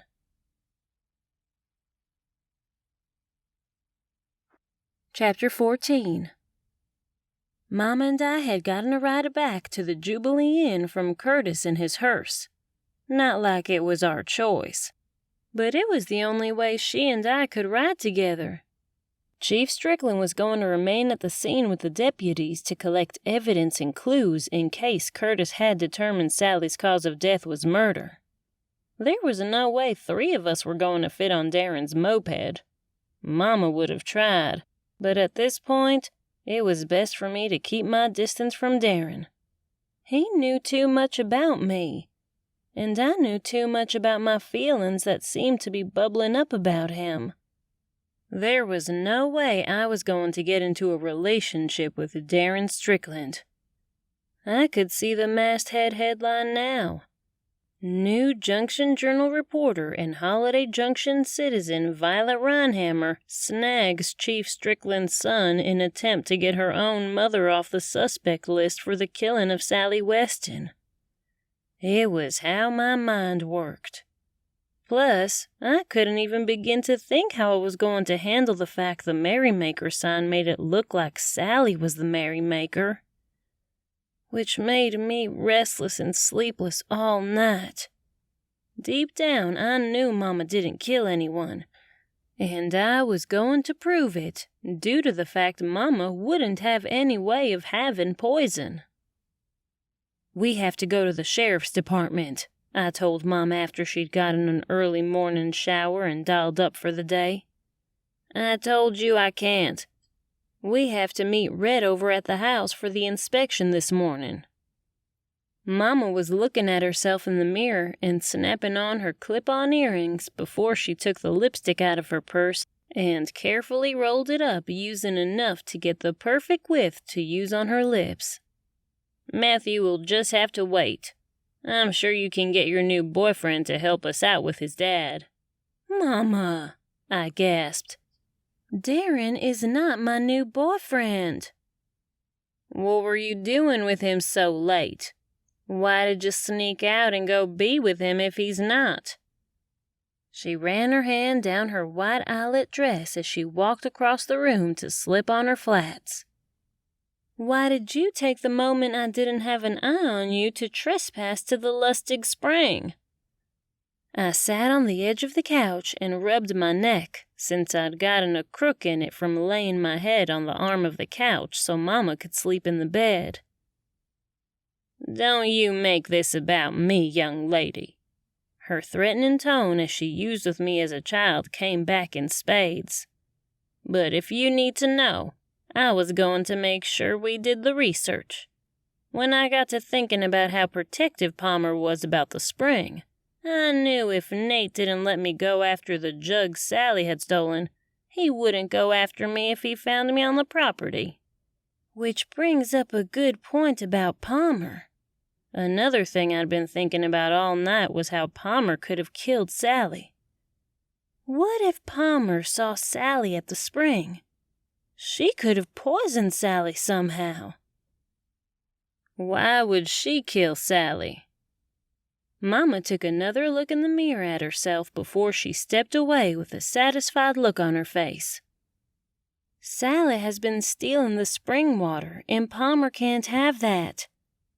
She has this grand plan of producing it and marketing it as a fountain of youth. Then Sally's going to have to purchase it.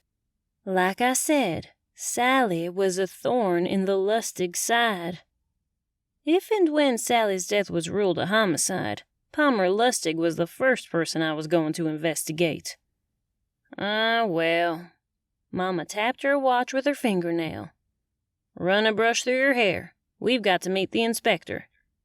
I'll be downstairs waiting for you. She opened the door but turned around to say, we also need to figure out how to get your merrymaker sign back. I stood there tongue-tied. Honey, Mama knows everything. You are the merrymaker and Darren is your boyfriend. Your secrets are safe with me. She shut the door with confidence behind her.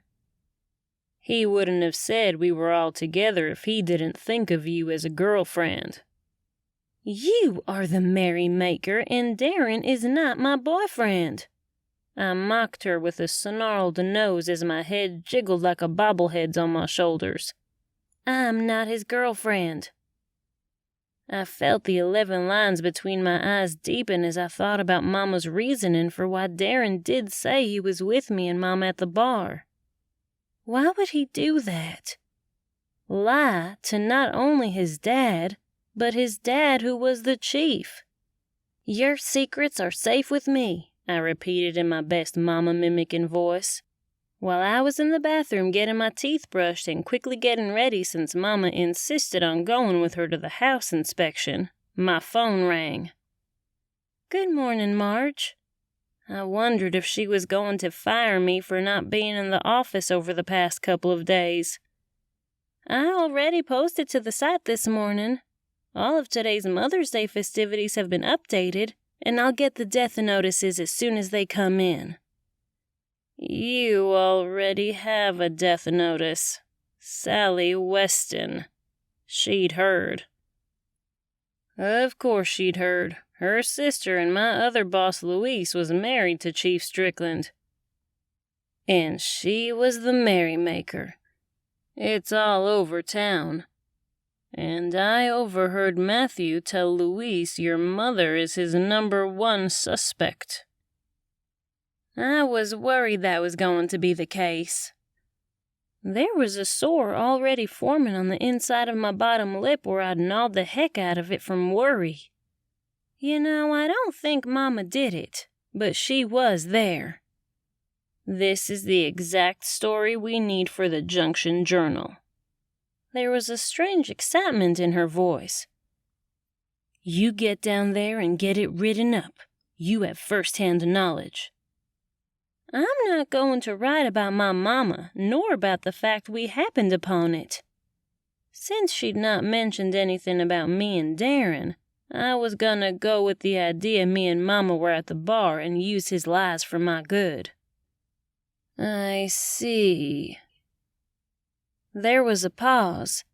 I slipped on my shoes since I knew I had to get to the office. This little inspection thingy had to go fast. If it didn't, and Marge made it to the office before me, I was afraid she'd post the story online. You mean to tell me you're not going to put aside your personal feelings and be a journalist? I didn't say that. I said that I'm not going to write anything that would implicate my mama when we already told the chief our alibi. I can write the facts and what we happened upon. I grabbed my bag and threw it across my body. I've got a quick interview this morning about Sally Weston. I lied to buy myself time. Then I'll be in the office to write up a piece. But I'm not going to write anything about Mama. I wasn't asking you to give up your mama. There's a bigger story than Sally Weston getting poisoned. I gulped when she said poisoned, as she confirmed everyone already knew pretty much everything. It's the fact she was the merrymaker. That's the big news. Now what happens? Who appoints the new merrymaker? There's a list of questions Holiday Junction has never had to face in the over 200 years of the merrymaker. 2? 2? I shuddered. 200 years? Vern left out the little detail that the Merrymaker role had been over 200 years old. Oh, yes. The Merrymaker is a very big role to have. And now that we know it was Sally, I'd love for you to get an interview with Raymond Weston, she said. Who is he? I hadn't heard of him, but with that last name, I figured on him being related to Sally somehow. Sally's husband. He's the pharmacist at the drugstore in the hospital. You know where the hospital is, right? Across the way from the police station, and according to what I overheard Matthew tell Louise, you are to go there this morning to give a statement. She reminded me how my to-do list was getting longer and longer by the minute. I'll see you in the office this afternoon. Bye.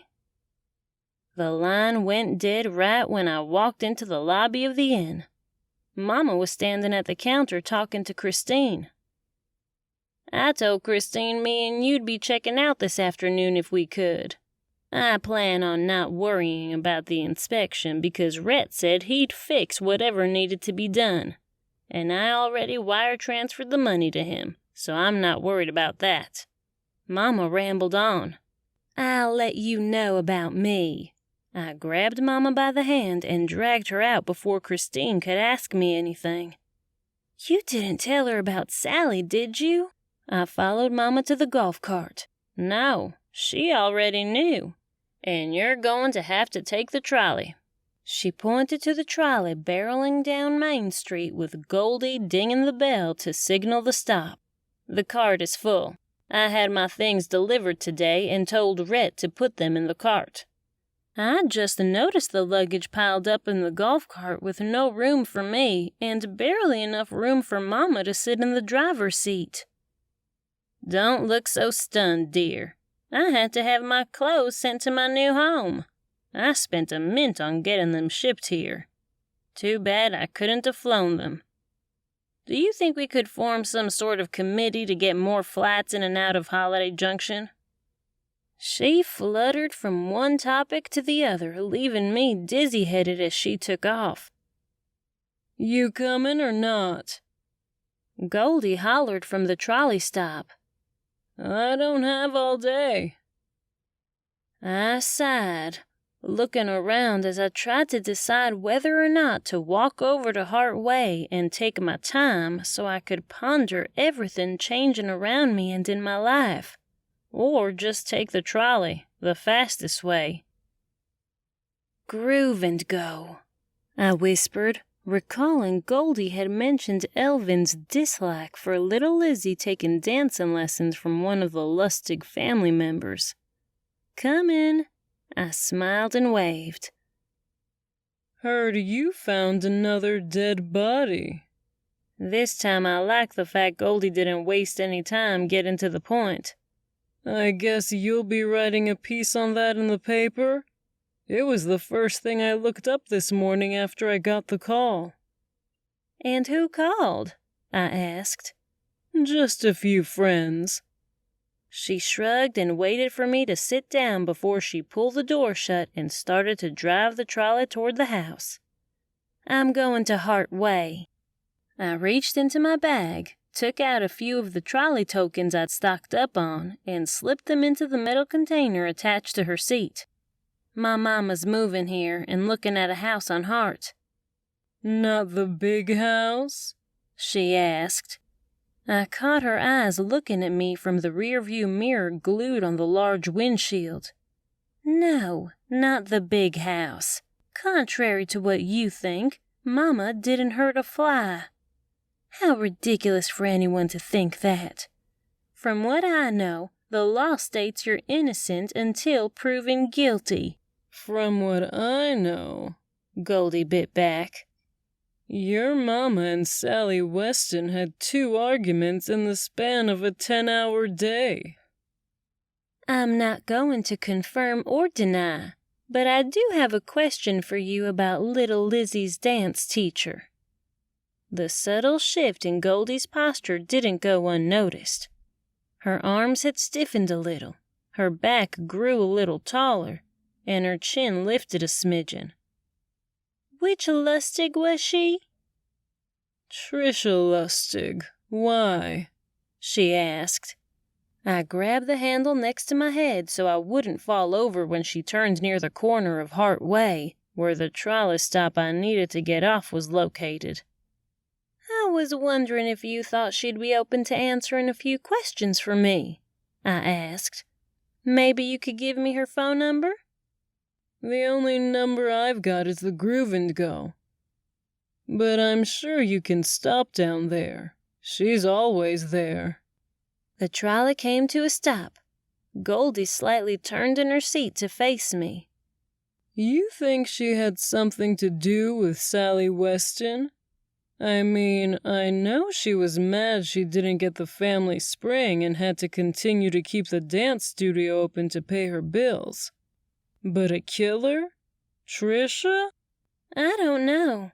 I know that I'm doing a story on the spring, and she might have a different perspective than Nate." I stood up. Before I got off the trolley, I asked, "How is Trisha related to Nate?" "Siblings." She gave me some interesting information. "See you later." She grabbed the string dangling from the bell, gave it 2 good shakes, and took off. The trolley stop was actually between the small market and Groove and Go right before the roundabout that circled around to Hart Way. Neither I'd been to yet, but both interested me. The Groove and Go had twinkling lights all around the front of the window with nothing else to shield from seeing inside the dance studio.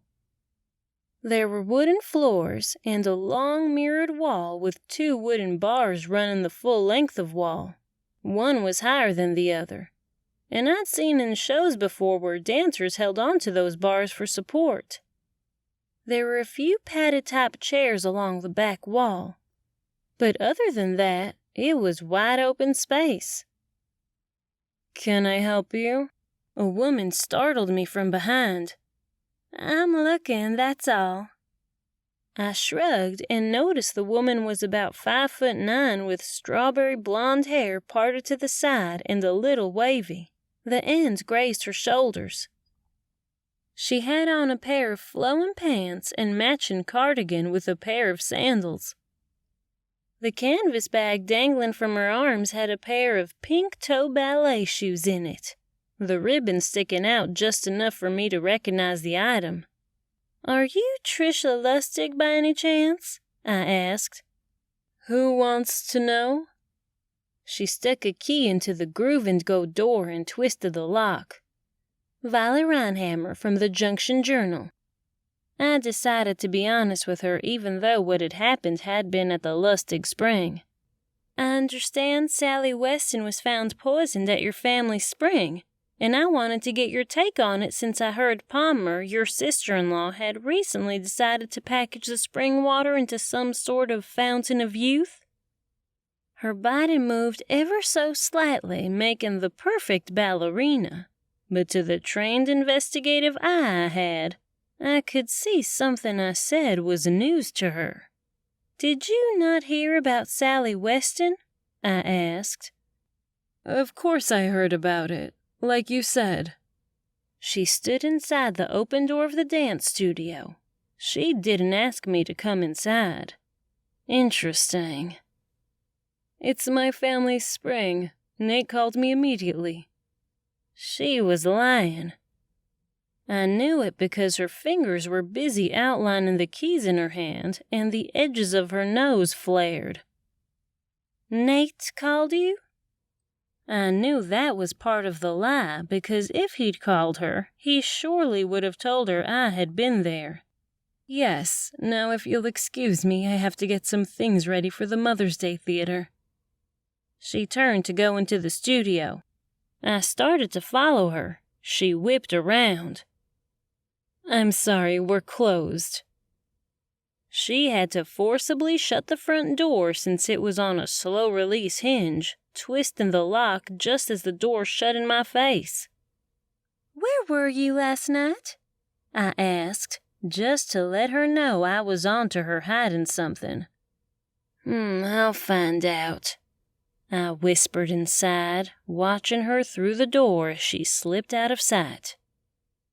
Putting Trisha Lustig and all the things Goldie had said about her in the back of my head, I took the short walk down Hart Way to get to the house, and in the distance I could see a couple of golf carts in the drive along with Rhett Strickland's car. It looked like they were outside waiting on someone. Me. I was certainly glad I decided to take the trolley instead of walking, because Goldie just gave me not only another suspect, but a reason why Trisha Lustig would kill Sally. It also gave me the opportunity to see Trisha and let her know I was on to her. I took my phone out and hit the memo button so I could get my train of thoughts on the record and not forget. Trisha Lustig has a very good motive for wanting not only Freedom Diner to go out of business, but also the spring be tainted by putting into the public fear that the spring has been poisoned. I laid out in detail how she was jealous, needed the spring money for herself, and was upset she didn't get even half of the spring. Not to mention her own brother actually letting his wife, an outsider, take the reins. When Trisha found out about Palmer's decision to market it as a fountain of youth, it sent Trisha over the edge. In turn, she killed Sally Weston, since Sally had been fired by Nate as well as been caught on the property several times, not just last night. Good morning. Rhett's tone wasn't his usual, where he was happy to see me. Hey, I offered a smile, knowing he was mad about Darren being there last night. Violet Rhinehammer, Garrett Gerard. Rhett did the introduction. He owns Gerard Home Inspection and will be performing Millie Kay's house inspection. He had more facial hair than hair on top of his head. He had a friendly face with a nice smile, one I'd call an honest look. Do you have any questions before we begin? Rhett asked me. Can I talk to you in private? I needed to clear the air. Sure. You two can start the inspection without us. I've got somewhere to be soon anyways. Rhett looked at his watch. I knew by the way he was acting he was lying. Boy, he and Darren had the same trait. They found it easy to lie. Must have been in the DNA. Mama and Garrett walked up to the little blue house and headed around the side as if he were doing the outside inspection first. Rhett and I stood in the driveway. What's up? He asked, looking down at me. He also got the good-looking DNA, too. I wanted to clear the air about Darren and why we were together last night. I started to tell him how I was on a walk, leaving out the part about being the merrymaker. I had to get away from Mama. I wasn't tired and she was going to go to sleep. You don't owe me any explanation. He stopped me. It's not like I'm your keeper. He snorted, then grinned, showing off his dimples. Yet another DNA family trait. Wait, do you think I've got some sort of feelings for you? Well, no. I laughed off the notion as if it were ridiculous, though I totally thought there'd been something over the past few months brewing up, even though we'd never fully explored anything. You seem so standoffish that I thought maybe you wanted to know. I don't. Darren can do what Darren wants to do, and you can too. You're both adults. His phone rang, and he rudely answered it. Hey, Fern, I'm just leaving now. Grab your bathing suit. I've got the boat all gassed up for an entire day on the water. Even though he turned as if he didn't want me to hear, his voice was so loud I heard every word. Sorry about that. He turned back to me, taking out his car keys. Garrett will let me know if there's anything with the inspection, but I'm sure it's all good. The sound of a car pulling down the road made us both look, and it was Chief Strickland's car. You're going on a date with Fern? I asked in disbelief. I learned Fern Banks, the local beauty queen and busybody, had tried to get her claws into Rhett for years. I'd also heard from Rhett himself how he was never interested in her. That's a turn of events. He laughed. Hard. By the way you're acting, Violet, I think you were a little jealous. His face became still. His eyes bore into me. Don't be silly. I shrugged and turned my attention to Chief Strickland when he got out of the car. Chief? I'd heard I'd find you here. He moseyed over. It's true your mother's moving here, huh? Looks like it. And since you and your family own about the entire town, it looks like Red is selling her this house, I said. Mama and I were on our way down to give our statements after the inspection. I was on my way to the office and I figured I'd just stop by here and let you know Sally Weston was poisoned. Now I knew her case had been turned into a homicide. We're going to send off samples of the spring to these fancy labs to test the water. I'm trying to find out if your mama got any water that we don't know about. We sure don't want anyone else getting poisoned. So it's not a homicide case? It very well could be some sort of natural poison, and in that case, we would be missing a big bullet. Since you and Millie Kay were at the jiggle joint with my son, I think you have an alibi. His judgment of our whereabouts was written all over his face. His phone rang. Excuse me for a minute. He walked away to take the call. That was a relief. I sighed about the fact they were ruling Sally's death as an accidental poison. Yeah, not sure Holiday Junction can withstand another murder. He joked, even though the little dig was at me. In that case, I better get some of these boxes in the house. I walked over to Mama's golf cart and grabbed a box, but not well enough. I dropped it, spilling the contents all over the driveway. Red and I took a break from talking as we busied ourselves with picking up the items.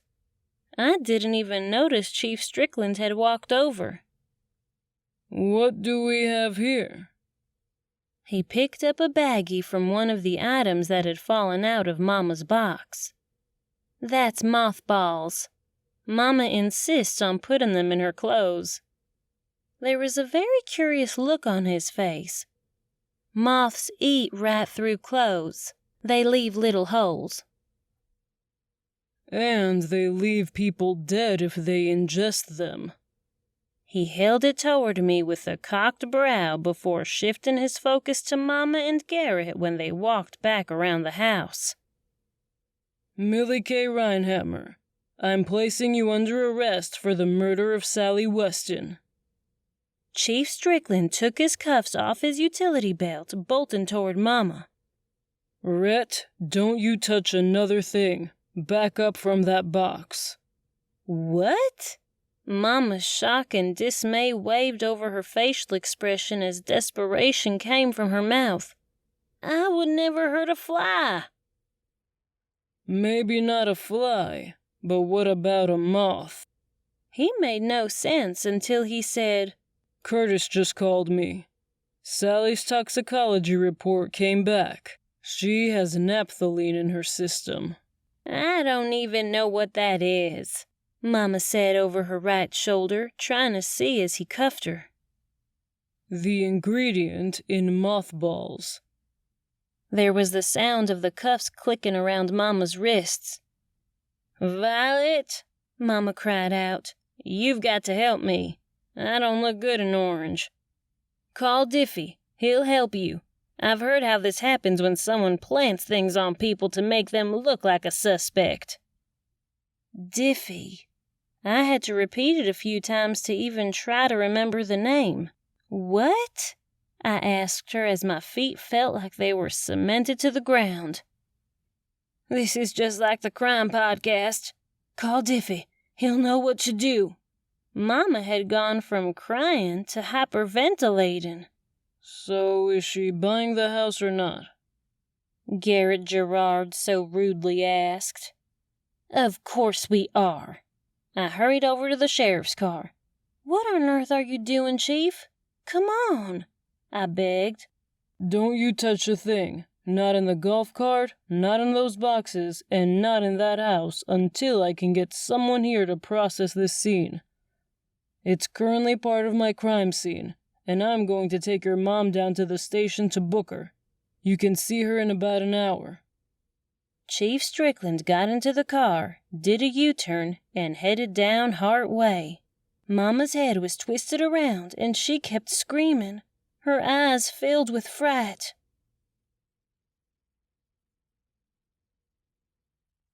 Chapter 15. Diffie Delk. I tapped away on the computer at work to find out who this person was whose name Mama kept screaming out the cracked window of the chief's car. It was a terrible memory, her screeching. I scanned down the computer screen, and when a smarmy-looking fella popped up, I read the snippet of text before I clicked the link.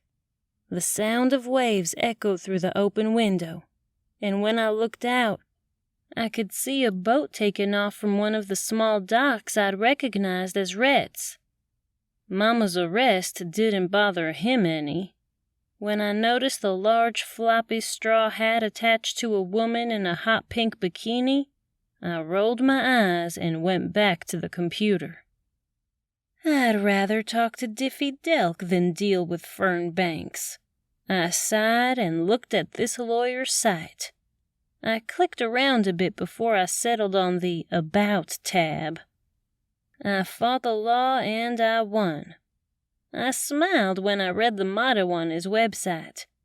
There was a photo of him sitting behind a large brown desk, dressed in a brown suit with a burnt yellow silk-top shirt with a tie to match.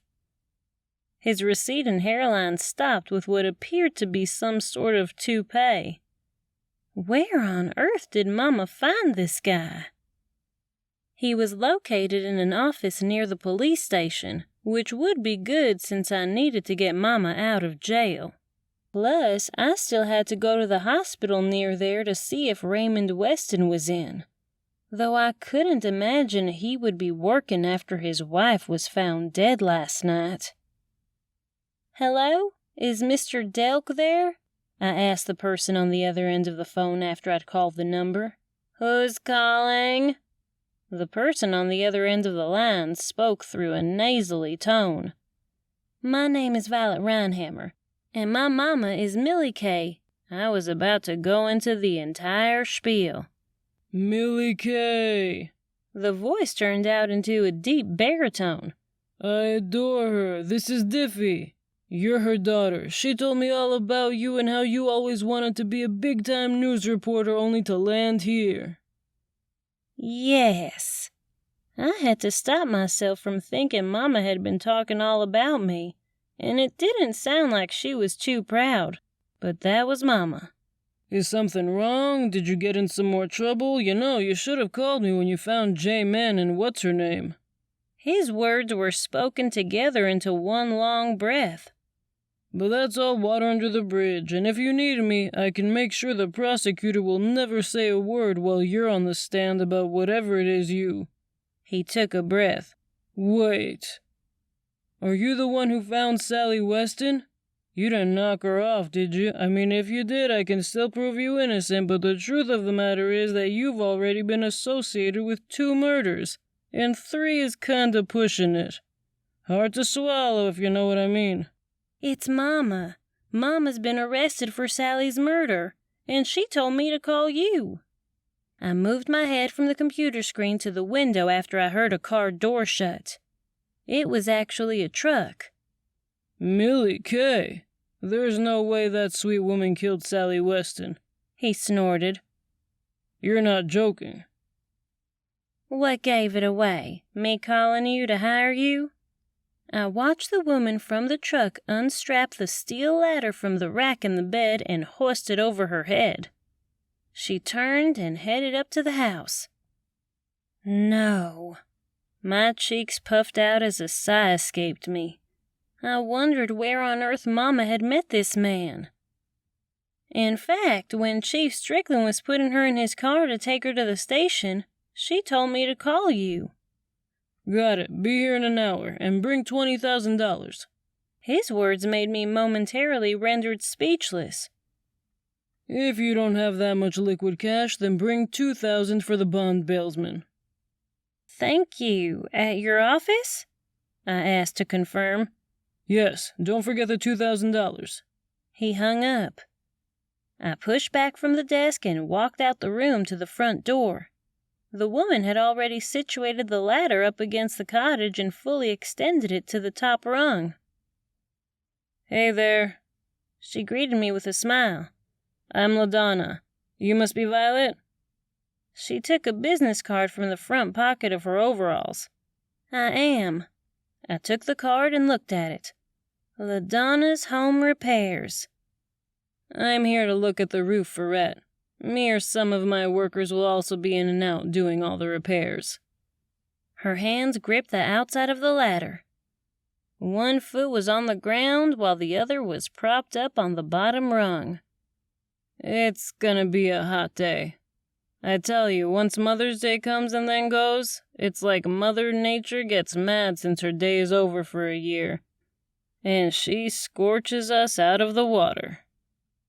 I gazed toward the sea as she mentioned water. The sound of Rhett's boat motor was getting farther and farther away. "Thank you. Any word on the air conditioner?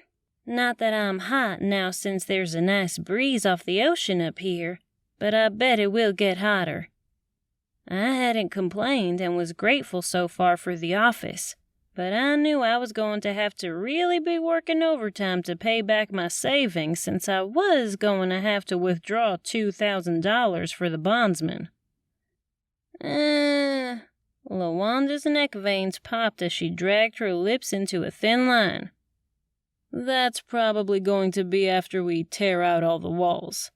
The walls? This was the first time I'd heard this. How was I going to be able to work with no walls? "Yep, that starts next week." She nodded and tucked the stray strands of her black curly hair back up in her baseball cap. "For now, I've got to look at the roof for the new shingles." "Okay, let me know if you need anything. I'll be here for about a half hour." I had to add going to the bank to my long list of things to do. I wished I was able to head on down to the station, but I knew I also had to work and get an article online so Marge and Louise wouldn't be over here hounding me. It felt like I already had a full day, and it wasn't even 10 o'clock a.m. yet. LaWanda's footsteps were loud as she walked on the roof above my head, so when I called Vern, I walked through the cottage house to the back where I could talk to him. "I'm in a little bind," I told him after we'd greeted each other. "Did you hear about what happened to Sally Weston?" "Hear about it? Are you kidding?" He scoffed and whispered. "Layla's phone has been blowing up with gossip. And the merrymaker thing is good because now you can do it without anyone ever expecting it was you." "The sign was left at the Lustig Spring. And how on earth is there going to be a Mother's Day final party there?" I asked. "I don't know, but it's what the merrymaker wanted." He acted as if Sally was the merrymaker and she wanted it there. Oh, this crazy idea started to formulate in my head. I've got to go. I hurried back into the cottage as the idea of using what everyone thought was the merrymaker's choice for the location of the final gathering for the Mother's Day celebration to my advantage to get back to the spring. Before I could post anything, I needed a timeline. I knew Sally had been fired about 2 months ago for stealing the water. Who on earth ever heard of someone getting fired over water? The more I questioned this firing, the more questions that had to be answered came to me. I grabbed the dry erase marker from the pen holder sitting on top of the desk and walked over to the large whiteboard Marge had ret screw on the wall for various holidays we had to make sure were covered in the Junction Journal. Which made 0 sense. Holiday Junction celebrated every single holiday, and it was practically thrown up all over town. You wouldn't be able to forget.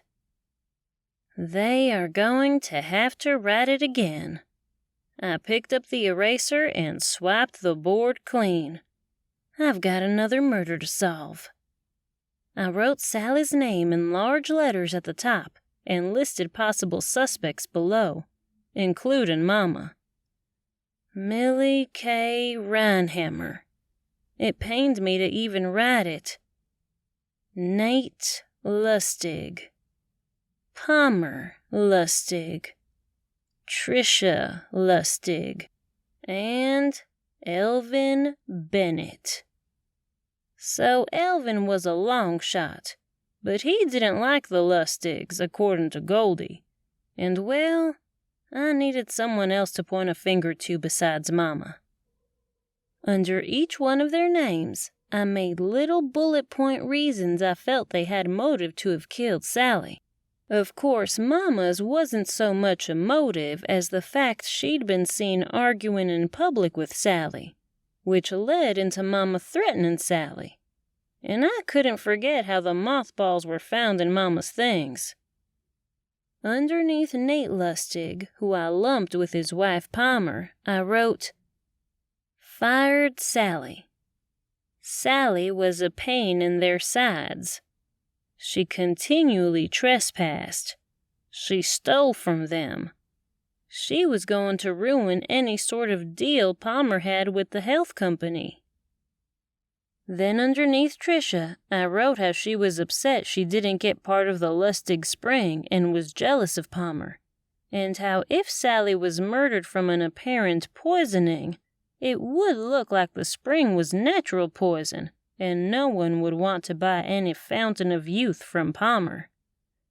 This is good. I sat down and clicked on the computer keys, bringing the computer to life. Natural springs in Holiday Junction, I Googled, and to my delight, I found an interactive site for the area. I typed in Nate's address, and up popped the map and a clear blue trail where the spring meandered through their property and led exactly to the tap where everyone filled up their little jugs of Lustig spring water, and where Sally Weston met her demise. There was a plus sign on the map to blow it up. I clicked it a few times and used my finger to follow along with the trail of the spring. Lustig Spring looks like it can be called Holiday Junction Spring. My eyes zeroed in on where the spring went onto the Lustig property, and it was just shy of the lighthouse. Darren Strickland's lighthouse. I pulled up the online newspaper site so I could plug in today's big story. Merry Maker's Last Wish. I looked at the masthead and smiled. Oh, yes. I couldn't stop the grin from curling up on my lips as I continued to talk and type. Sally Weston is believed to be the merrymaker. The merrymaker's Mother's Day sign was found at the Lustig Spring, where our merrymaker had taken her final breath. It was her dying wish as the merrymaker to end this year's Mother's Day celebration at the Lustig Spring. I sat back and looked at the screen, wondering if I should or shouldn't report what I knew. My shoulders drew up and back, my hands rested on the keyboard, and my fingers flew without letting myself think about what they were typing. Sally Weston had spent most of her life at the Freedom Diner. She dedicated her life to Nate and Palmer Lustig as a valued employee, until Nate fired Sally because Sally was taking some of the Lustig spring water to give to her ailing sister. In fact, Sally's sister was getting better, and when Sally would talk about the miracle spring water, It was then Palmer Lustig decided she would bottle the spring water. With a little investigation work, the staff at the Junction Journal has uncovered some information that would give the right for Sally Weston to possess all the spring water she wanted, along with the rest of the citizens of Holiday Junction for that matter. Be sure to keep an eye out for tomorrow's online Junction Journal for up-to-the-minute updates.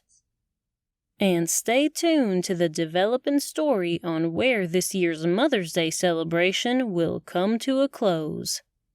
I reread the article a couple of times. I found an old photo of Sally Weston at the diner with Nate Lustig in the archives on the computer's hard drive to add to the article. She and Nate looked awfully happy.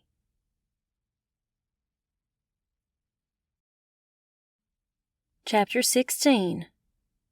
The sun might have been bright and shiny on my face, but there was darkness in my heart thinking about Mama in the jail. It hurt my heart, and I knew if Daddy were here, he'd know what to do. I walked down the sidewalk near the seaside, and from the looks of the sidewalk chalkboard sign at the Freedom Diner, they were serving raspberry bundt cake. The same bundt cake Sally Weston had stolen from Mama during the cakewalk. Getting a piece for her would be something she'd enjoy, so I headed that way and decided to call my dad to let him know what was going on, and get some much-needed Rhinehammer support. "Hi, Dad."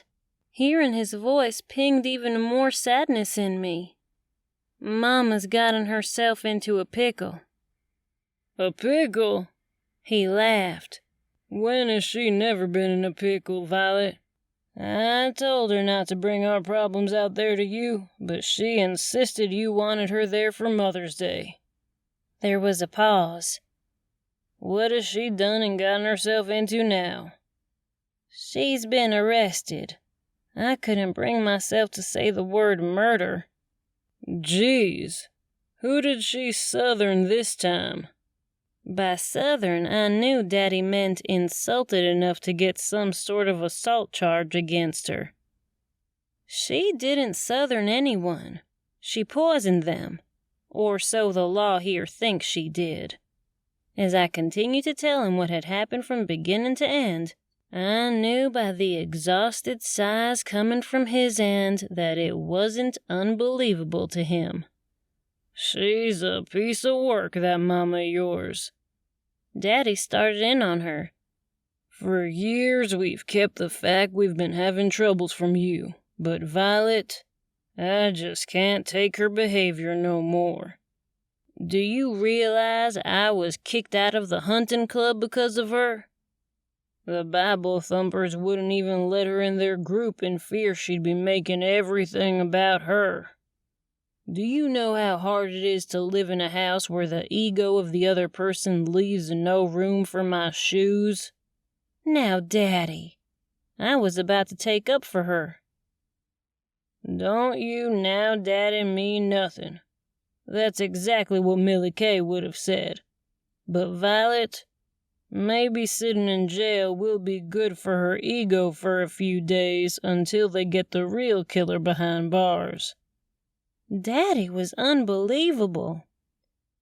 You mean to tell me you're going to let her sit in there without any sort of nothing? I had no clue what people even did in jail. But I knew it wasn't for Mama. She'll go nuts. Then let her. Daddy was stern, hard.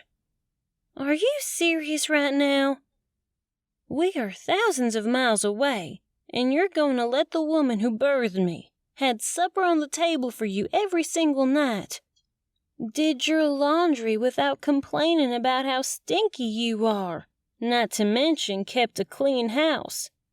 A speck of dust didn't live in our house for too long. You are going to just let her rot?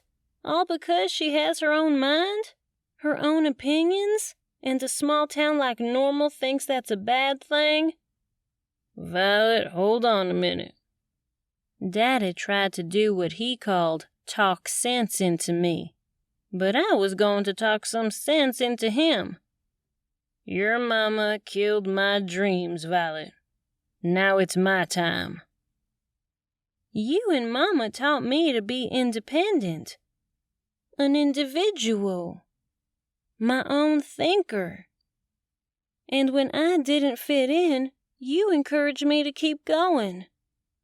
That's no different than how Mama acted. So if you want to use the good excuse that she was a stand-up citizen and normal, and she didn't play by anyone's book but her own, then you can just stay there and find someone at your age who will do all those things for you.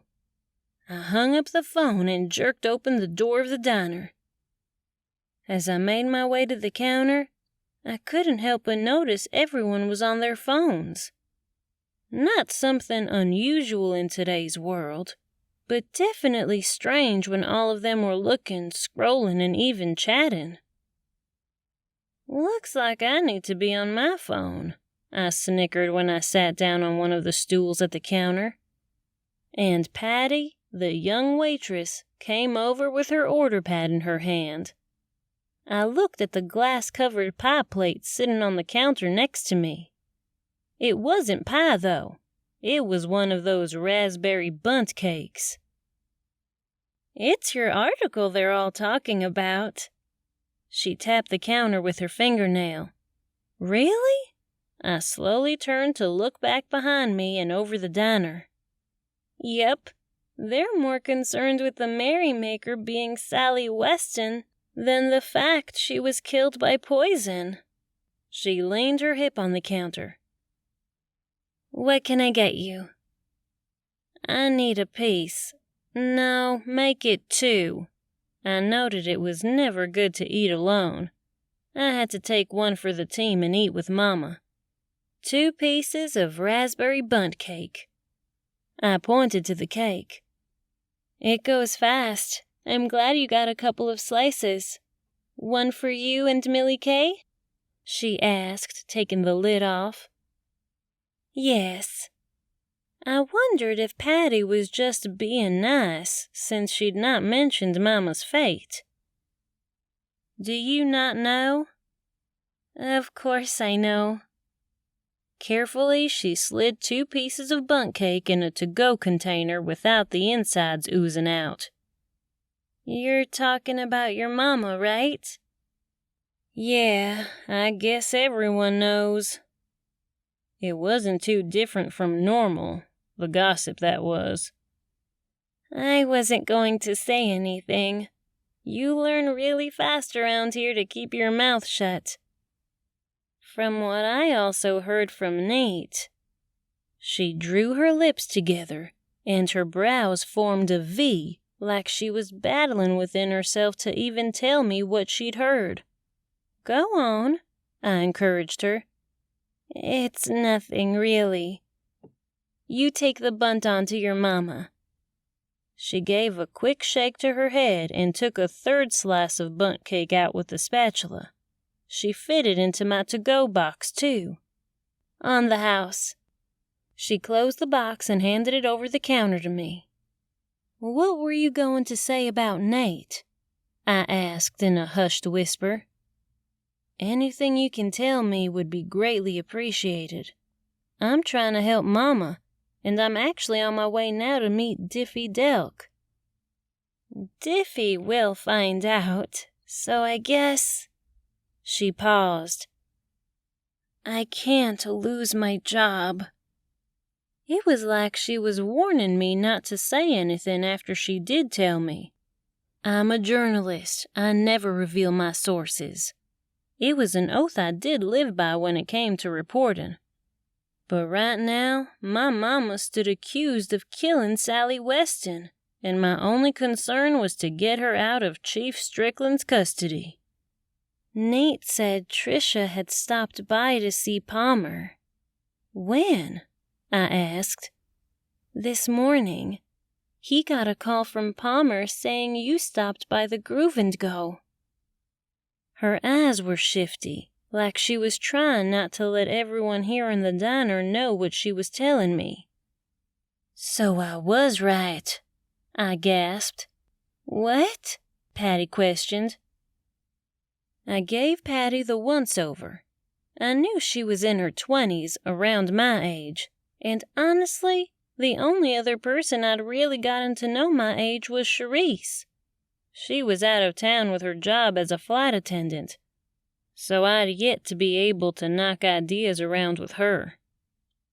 You can tell me. I won't say a word. Trust me, I grew up around here, and I hate how everyone talks. I never ever tell anyone anything. She offered a smile. It might be nice having a girlfriend around. Her big smile was so inviting. Patty Hamilton. Well, Patty Hamilton, I was just thinking the same thing about you. I leaned in on my elbows. Why don't you meet me at the Jiggle Joint later this afternoon? I need to go see Darren about the lighthouse he purchased. I get off around 5. Is that good? She shrugged, agreeing to go as my sidekick. That way Darren wouldn't be able to sweet-talk me, and she'd keep me on task to get the answers I needed from him. And that's all. Perfect. I picked up the box with the 3 slices of cake. Thanks so much. Mama will love it. Your mom is precious. I had a lot of fun with her last night. She used the cleaning rag and wiped down the spot where I was sitting, even though I'd not gotten any food there. She's exactly the little spark we need around here. Don't tell her that, or she just might not ever leave. I almost told Patty about my parents' crazy idea to divorce after all these years, but decided we might be able to bond over that later tonight. I've got to go. Date with Diffie Delk. He's your guy. She waved me off into the crowd, where people just so happened to be muttering my name under their breath as I was weaving my way through to the diner's front door. Certainly stopping by Freedom Diner hadn't been on my list of things to do, but there was a reason for the sign, and that was what brought me in there, which made Trisha Lustig move up on my list of suspects even further. When I dropped by the bank next to Diffie's office to get the money from my savings account, my mind still didn't drop the questions fluttering around. The big question I had was maybe going to be best answered by Nate Lustig himself. Why didn't he have a relationship with Trisha? Sure, he got the family spring, but why cut her out completely? Why give Palmer full decision-making power over it? And I took those questions to Diffie Delk. Little did I realize Diffie was the owner of Dave the Rooster. Dave was sitting on a platform in the corner of Diffie's office. I've met Dave, but not you. Just when I thought my day couldn't get any more strange. Dave is the most popular person other than the mayor. He snickered and looked back at the rooster. He is really good at security and running people off. Most people are just scared of roosters. One coming at you really can keep you in line. Yes, I met him when I got into town. Rhett Strickland left out the part he was actually owned by someone. It wouldn't have been unusual for a rooster to be running all over my hometown, so when I met Dave, it didn't seem so strange. Do you have an opinion on my questions? I went back to the questions I told him I'd wondered about with the Lustig family. He sat behind a much too big oak desk with the same exact suit he had on in his photo on the website. Online, I couldn't really tell the fabric, but in person, it was all polyester. His hairline was also much deeper in person. But if he was as good as his motto and what Patty said, his strange and very dated appearance was overlooked. I can't speak to why the Lustig family does anything. Strange people. His statement was what we Southerners would call calling the kettle black, since Diffie was odd himself. But I can tell you that Millie Kay isn't the only citizen in Holiday Junction with mothballs. I bet if you went over to the Holiday Village and pulled back some of the closet doors, you're going to find all sorts of mothballs. He waved his hand in front of his nose as if he were pushing an odor away when he referred to the smell of mothballs. Holiday Village? I asked. The home of the near-death. He jerked his head back. It's a little further out of town past the airport. I've not ventured that far. I made a mental note to check the place out online. Maybe someone I'd come in contact with or someone who knew Sally worked there or had a family member there. It was worth checking out. Unless you've got a foot in the grave plus 4 toes of the other foot, don't go. His lips duck-billed. Anyways, I've been pondering your mother's case. I went by to see her this morning after I got your call, and let's just say she's not doing so well. He moved his eyes past my face down to the envelope in my hand. Oh, I set the money on his desk and slid it across. Here's the money. He picked it up and opened the flap, running his finger along the $100 bills before he opened the top drawer of his desk where he put the envelope. Really, I'm not concerned with the Lustigs. I'm concerned with Millie Kay.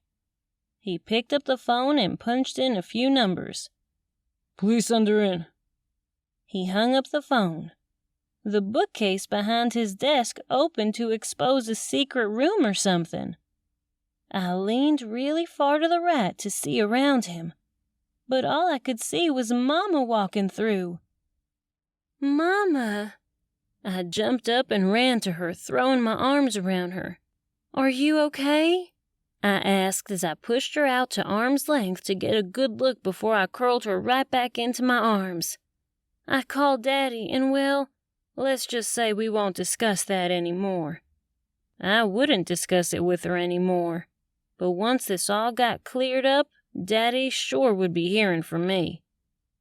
It also just dawned on me how Diffie had already gotten Mama out and was waiting on me to give him the money. What if I didn't bring the money? Were you going to hold her hostage? I let go of Mama and questioned just what type of attorney he was. Nah, I'd just given her back to Matthew. At least he was honest. Chapter 17. I don't know about him, Mama. Once Mama and I left Diffie's office, we decided to walk down to Holiday Park and sit in one of the amphitheater rows while we ate our cake. With our fingers, something Mama would have never let me do. But I guess her getting out of jail was an exception to her Southern manner rule. He seems just fine. Maybe a little crooked. But that's what it's going to take in this town for someone out of town to win. Mama shoved the small triangle end of the bundt cake in her mouth. No wonder Sally wanted my bundt cake. This is delicious. Speaking of Sally, I'd yet to ask Mama why she was at the spring. But the time had come. I've decided that I'm going to do everything I can and use all the resources to find other suspects and motives to clear you off that list. Why don't you let Diffie do that? Mama wondered. There was some noise up on the stage of the amphitheater, and the sign posted said the actual show wasn't until Sunday, Mother's Day. He's going to be busy defending you. Let him do that job. I wasn't sure if she knew the role of a lawyer since I'd never recalled her ever having to use one. But then again, I never recalled her and Daddy having any troubles either. I need you to be straight with me. I need to know exactly what you did after I left the inn last night. You mean what I did after you snuck out to go play kissy face with Darren? At least Mama's tone didn't seem to hold any sort of dislike about Darren, like it had before he gave her a lie in her alibi. I've never kissed Darren Strickland in my life, I protested, even though it wasn't important at this moment. My, you certainly are huffy about it. Mama knocked her shoulder into me with a smile. How do you do it? I looked over at her. How are you in such a good mood after you've been accused of killing someone? I know I didn't kill no one, and I believe the truth will come out. I've got the best person on the case. She seemed pretty confident. I wasn't feeling it. I've not really looked into Diffie Delk, but from the one person who said he was good, and by the way his website looks, I guess he's the best. I had to give him the benefit of the doubt. I had no choice. We had no other options. I'm not talking about the polyester king. Mama's witty humor was rarely seen by me, though I'd heard from many people when I was growing up how I should be a little more relaxed like Mama. Mama had never been relaxed when I was a kid. I'm talking about you, Violet Rhinehammer. She nudged me again. A look of confidence washed over me when she looked at me with a smile. What? You look surprised. I never ever thought you even looked at me like from anything other than my mama. I stuffed my feelings down by taking another big bite of bundt cake. I guess I don't do a great job of showing it. I admit I was too busy trying to raise you up properly and give you the best. Make you proud of yourself. She cleared her throat. So, now what do we do? First, I want to go to the hospital and see if Sally's husband is working. I highly doubt it, but at least I can ask him about Sally and her sister. I really want to talk to the sister. I knew if I could get to her and find out what her arrangements were with Sally about getting some of the spring water, then I could possibly learn of Sally's action. Making a good timeline for her would also help with Mama's timeline. Did anyone see you leave the inn? I wondered. Of course. I talked to Christine. She's the one who pointed out your work bag on the floor. She said she was taking Mayor Paisley for another walk, and that's when she saw you walking down the street. Mama's lips pulled together. I thought you might be going to see Rhett, so I gave it a while and decided to take a walk myself. It wasn't until several minutes later, and me playing with my phone, did I get the directions to Lustig Spring. That's when I decided it was such a pretty night that I'd walk there. You got there and then what? I asked. That's when I called Rhett to see if you were there. My feet were aching because I didn't have on sensible shoes. And that's when he told me you weren't with him. He said he'd stop by the office and see if you were there. Mama made it clear why Rhett had been there, and why he had been upset seeing me with Darren. He said he'd grab you and come get me. That's when I told him to bring me a few empty jugs if he had any. You'd not seen Sally at this point? I asked. No. She held up a finger and licked the raspberry filling off of it. I did see a few jugs on the ground and thought to myself I might fill those up and leave the ones Rhett was going to bring me. I walked around the spring structure to see if I really did have to open the little door, or if there was something behind it like a pump or valve. That's when I noticed her feet. Then her legs. Before my eyes registered her entire body. Mama's voice cracked a few times as she told me how she found Sally's body. I called you, and as soon as I hung up the phone was when Rhett showed up. I told him I called you, and he waited there with me, told me he'd bring us back. But apparently you were with a different Strickland. I ran into Darren by chance. I didn't want her to think I was dating around. I had a late-night meeting, and when I left, I took the seaside walk home. It's wide open and safe. Is this what you're telling me in order for me to feel better about where you went so late? Because you can stop yourself right there. You are an adult. I am an adult. And if we've learned anything here today, it's how we can communicate as adults and possibly more than just mother and daughter. She put her hand on my leg. I think of you as my friend, and we can talk openly. And you're not going to judge me, try to give me advice, or butt into anything I want to do while you're here? I asked. Crisscross applesauce. She lifted her pinky and crossed her heart with it before she dangled it in front of me to pinky swear.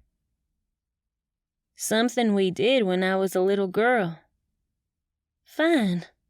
I couldn't help but smile from the memory and gesture we'd not done in a very long time.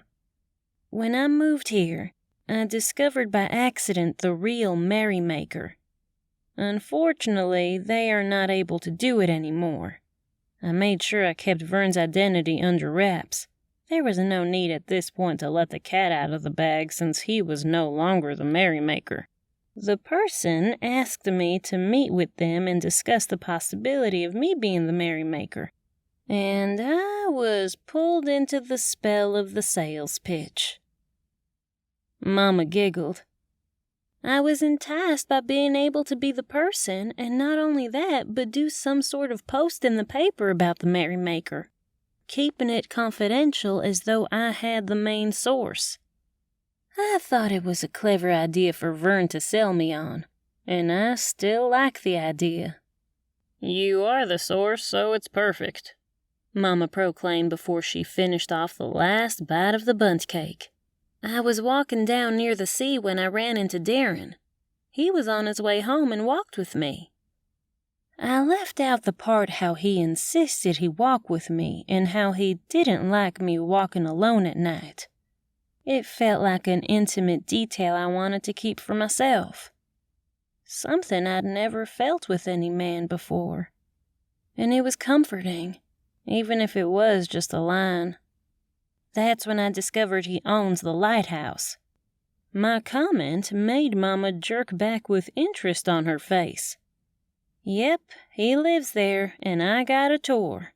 So when you called, I was sitting up on top of it. Me and my merrymaker sign. He knows you're the merrymaker? Yep, and he has a moped. When you called, I grabbed the sign and off we went to find you. I had to laugh at the situation since it all sounded so silly how it had gone down. When we showed up to the spring, he must have put the sign down, and from there Curtis assumed Sally had put it there. When you come to think of it, and by Sally's actions about the spring and her accessibility to it, she'd do something like make the last hurrah for Mother's Day as the merrymaker there, just to get at Nate and Palmer. Mama was kinda good at this sleuthing stuff. Looky there, you don't need me to help you. I looked out at the leading ladies starting to take the stage, and when a couple of strums of a guitar caught my attention, I noticed Patrick Strickland was off to the side, looking at what seemed like sheet music being held by Trisha Lustig. But who killed her? You are looking at that woman, and by the sound of your voice, you think she might have something to do with it. Mom and I were now both staring. Who is she? Mama asked. That's Trisha Lustig, Nate Lustig's sister, and the owner of the Groove and Go dance studio near our new house. I looked at Mama and lifted my brows. Before I came to the house this morning, I made a quick pit stop there because I'd heard from a few sources she was a little troubled with her brother's decision about not letting the public have access to the spring any longer. I asked her about the Fountain of Youth idea Palmer had, to gauge her reaction. I'm guessing she was cool as a cucumber, but boiling inside, Mama wondered. Let's say she didn't know anything about it and ran down to the Freedom Diner to say something to Nate after I left to go meet you at the house. I didn't reveal how Patty told me about it. And this afternoon, I'm going to meet my source to get a little more history about this spring and the Lustig family. This all sounds so official. You really should start a crime podcast. You'd get 1 million followers after one show. Mama's enthusiasm exuded from her, overshadowing the fact she was still the lead suspect in Sally's murder. I don't have time. I barely have time to write something online every day for the Junction Journal. I moved my gaze as soon as Tricia looked over at us. While I was doing my research, I'd come across how springs aren't really owned by someone and how they thread through various properties. From the looks of a free online database, the Lustig Spring almost starts around the seaside, and if I'm reading it correctly, near the lighthouse. Are you saying Darren Strickland might want access to the spring, and he could have possibly killed Sally in order for the Lustigs to not get a deal with their notion of Fountain of Youth? Mama made an observation I'd not thought of. No. But I guess there could be a possibility that someone with the land that part of the spring runs through could. But not Darren. I refuse to believe it. He's not that complicated. You never know. Mama shrugged and picked up the empty to-go container from the Freedom Diner. Look there. Mama pointed to the leading ladies. They were all trying to do some sort of choreographed dance. It was a little entertaining, and you could see how some of them had great coordination, and some didn't. Tricia Lustig was trying her hardest to dance a tap routine while they sang behind her and did the simple steps she'd been trying to teach them. Mama, didn't you belong to the Daniel Boone Cloggers? I put my arm around her and watched her pick up a piece of the cake. Mm-hmm, she nodded. Her toe was tapping a Patrick's guitar. Did you bring your clogging shoes to Holiday Junction? I asked. I did. I brought everything. Her shoulders were now swaying to the music. It wouldn't take too much for me to coax Mama. It's time to dust off those shoes. You're going to join the leading ladies. I knew I had to get in front of Tricia Lustig, and Mama was going to have to pull her load in getting her name cleared. No better way than Mama bringing a little southern clogging to Holiday Junction. Chapter 18. It didn't take too much persuasion to talk Marge and Louise into taking responsibility for Mama as the newest leading lady. They knew I was using Mama to get her integrated into the world of the Lustigs. Specifically, Tricia. If anyone could get Tricia to spill some gossip, which might or might not be what I needed to prove she either did kill Sally, or knew something about someone who did, Mama was my informant. She would use the old Southern saying about catching flies with honey instead of trying to catch them with vinegar. Good thing Mama was full of sweet sass. Mama's specialty was making you feel so warm and fuzzy until she walked away, leaving you wondering if she'd just given you a compliment or an insult. With Mama safe in the leading lady's hands, I headed back across Holiday Park with the top of the hospital in my sight, which was next to the police station and near Diffie Delk's office.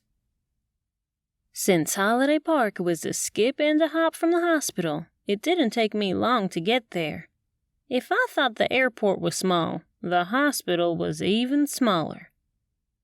Excuse me, I asked the person in scrubs sitting outside of the hospital, his face to the sun. Can you tell me where the pharmacy is located? Basement, he said, and went back to basking in the sun. Something I wished I was doing instead of trying to figure out why someone would want to kill Sally other than the intense desire to have spring water. There was only one set of elevators I had noticed when I entered the entrance through the double sliding doors. It was down the hallway and on the right. There was one thing for sure.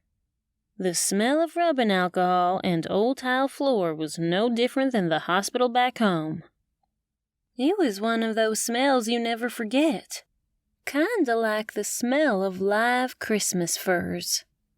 There were so many signs posted in the hall recognizing mothers who worked as hospital employees. It was nice to see, and I couldn't help but sneak a look at a couple of the photos along the way to the elevators.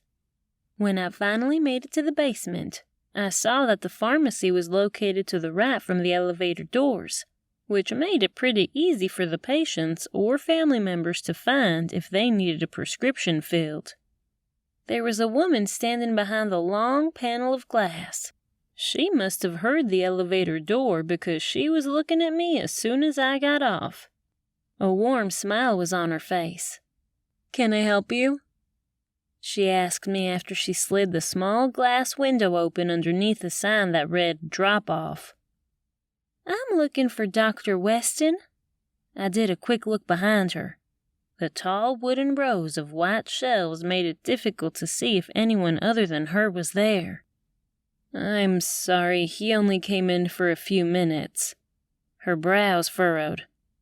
"His wife died, and he might be taking a leave of absence." "Yes, I heard." I frowned.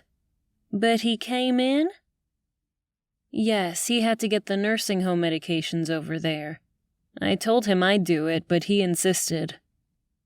She pinched her lips down. "I guess he was going to check on his sister-in-law. Poor guy. He's been battling Sally for years for her to stop drinking the water from the Lustig spring and give her the medication. But Sally wouldn't listen to him. I'd hear them argue and fussing. He'd accuse her of killing Hannah, and she'd accuse him of killing everyone he filled a prescription for." "Hannah." I said the name so I wouldn't forget. "Yes, Hannah Rain. That's Sally's sister." The pharmacy tech frowned. "It's sad. If the Lustig spring gets this whole Fountain of Youth thing I hear Palmer Lustig is trying to do, then it'll put us out of business. People won't want to take medication anymore. At least not this kind." "Out of business? Doesn't the hospital own and operate the pharmacy?" I asked. "Oh no, this is all Raymond's. His life's work. He just rents the space. Don't get me wrong, the hospital takes its chunk, but it's still Raymond's. Like all of Holiday Junction, our shops aren't normal." She snickered. "The autoimmune disease." I didn't mean to let my thoughts slip. If Hannah can't drink the water because it might be poisoned, then they will give her the medication now that Sally is dead. My head started to put together the puzzle pieces of a reason Raymond would want to kill his wife. "Your mama killed my dreams, Violet. Now it's my time." Daddy was trying to communicate with me, and I didn't listen to him. That was something I was going to have to reconcile with at a later time. I still couldn't get the echo of his words out of my head as I wondered if this was something men went through as they got older. Sacrificed for the women they loved while trying to do their passion, then only to wake up one day and realize the women had taken that passion away. This whole concept of men having a midlife crisis suddenly seemed real, and would give Raymond a great motive to have killed his wife. Yes, so sad because Sally really did take care of her every single day. The pharmacy tech shook her head. "But I can help you. Do you have a prescription to drop off or pick up?" "Thanks." I took the opportunity of someone getting off the elevator to jump back in and not give the woman any information she could relay to Raymond Weston that I didn't want to tell him myself. When I walked back out of the hospital, the man was still sitting outside. "I hate to bother you again," I interrupted his little nap. "I'm sure you're on your lunch break." "What gave it away?" he asked sarcastically. "Yes, well, can I ask you where the nursing home is located?" He answered my question by lifting his finger in the air and pointing across the way to another building. "Goodness, it's like everything is right here." "Yep, that's why they call this Central Square. Everything you possibly need for daily life in the village is here. Like government and medical." The man sighed, but never once opened his eyes. "Thanks again. I was learning so much about my new town. I had barely taken time off the past couple of months to even explore it. It was a shame, too. Holiday Junction was unlike any place I'd ever been, and the slow-paced life with all the gorgeous landscape and scenery was one I needed to take the time to enjoy. Before I let the thoughts of my next actions pop into my head, where they would take up a lot of space, I knew I needed to add a section to the Junction Journal where I could feature something about Holiday Junction. The nursing home was going to be my first feature. The streets were beginning to fill up with people heading to Holiday Park to enjoy the Mother's Day festival booths and local shops that had set up for the day. It was definitely something I wanted to check out, if not for my own personal reasons, for the paper. The nursing home appeared to be a very long ranch-style building with several entrances along the front, covered with an awning and places for people to sit and gather. It appeared to be in good shape, well landscaped with all sorts of colorful flowers. Inside the door was a signing desk with a hand sanitizer station, along with a sign about how some residents have sensitive immune systems and even catching a simple cold puts them in grave danger. From what I could see, there was a homey commons area with couches and chairs, along with wide hallways going in each direction. A few people were in wheelchairs as family members walked beside them. "Can I help you?" the receptionist asked.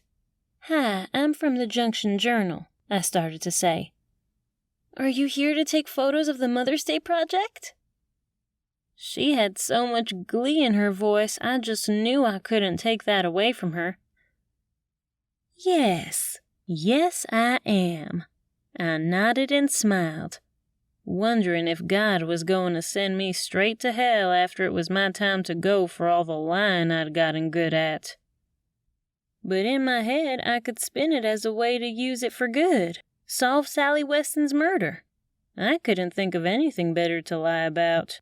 In fact, Hannah Raines in particular, since her sister and all.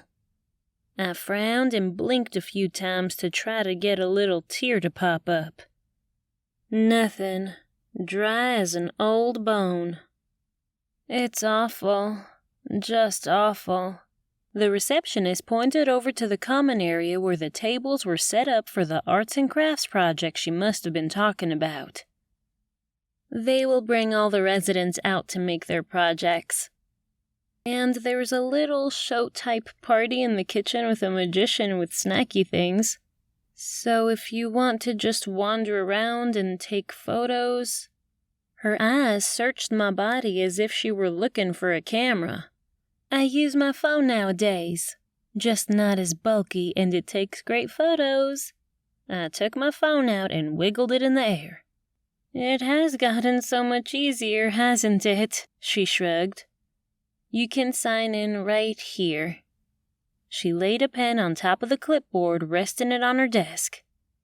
I filled out my name by putting Junction Journal in its place, then wrote the time and date. Reason for visit would be feature in the journal, she told me as she watched me fill out the form. Do you have everyone who comes sign in? Yes. No one gets past me, she said with stern pride as she reached for the clipboard. Oh, I picked it up just in time. I forgot to write my name. Silly me. I rolled my eyes. I put Junction Journal. With the clipboard a little tilted, I pretend to scribble my name, though I was scanning down the sign-in sheet to see who was here. Specifically, Raymond Weston. He wasn't on there. But one name in particular caught my attention. Trisha Lustig. Thank you. I handed the clipboard back to her and wondered why Trisha Lustig was here. Wasn't she at the amphitheater? I checked the time on my phone and realized I'd taken much longer than I'd realized. Trisha would have had plenty of time to do what she needed to do with the leading ladies and head straight here. One more question.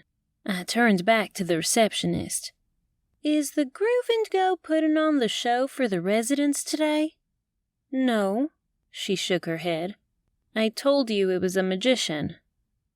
You did. Got it. I turned and looked down the hall. Where are you, Trisha? Where are you, Raymond? 3B, the receptionist said as I was walking away. I'm sorry? I was confused. You asked about Hannah? Hannah Raines? Her brows knitted. Now she was confused. She lives in 3B. Yes, thank you. I called and headed to the hallway with the numbers pointing in all sorts of directions to get the right way to go to Hannah's room. For good measure, I snapped a few photos along the way, so if the receptionist was looking at me, she'd think I was simply doing my job and not playing some amateur sleuth like on TV. When I finally wormed around the hallway to 3B, I was happy to be greeted by an open door. Walking past it first, I rubbernecked to see inside. I wasn't about to walk in if I saw Raymond in there. I did a second drive-by coming from the other direction, pretty confident no one was in there, not even Hannah. I slipped in and pulled the big door handle behind me. I wanted to make sure I could hear someone coming in if they did. The room was narrow, with an adjustable bed with side rails. Next to the bed was a basic wooden nightstand with a pull-out drawer. There was a digital clock and a copy of the Junction Journal neatly folded next to the clock. I looked down when my feet hit something and noticed it was a pair of slippers tucked underneath the bed. I moved across the room and parted the heavy drapes on the windows to see the location of the room to the outside world. Hannah had a great view of the nursing home courtyard with a small flower garden in the center. Some people were out there sitting on the benches visiting. Satisfied, I closed the curtains like they had been and moved to the bathroom. It was completely made for a wheelchair, with a large roll-in shower and a toilet with handicap bars, along with a pull cord to call for help. There didn't seem to be anything out of the ordinary, and it was very clean. I walked back out into the room and noticed the television was encased in a wooden structure with a long and skinny floor-to-ceiling style closet. I pulled the handle open, and there it was. Jugs and jugs of water. A good conclusion was it was water from the Lustig spring that Sally Weston had stolen and kept here for Hannah. Suddenly my mind shifted from what my eyes were seeing to what my nose was smelling. My nose twitched a few times while I sniffed out what I thought I was smelling. Mothballs. Frantically, I moved a couple of the jugs as my eyes darted about in the closet until I found the little stinky buggers. Violet Rhinehammer? I must have been so wrapped up in my thoughts I'd not realized someone had come in. What on earth are you doing in here? Trisha Lustig and Raymond Weston stood inside of Hannah's door. Hannah Raines was sitting in a wheelchair.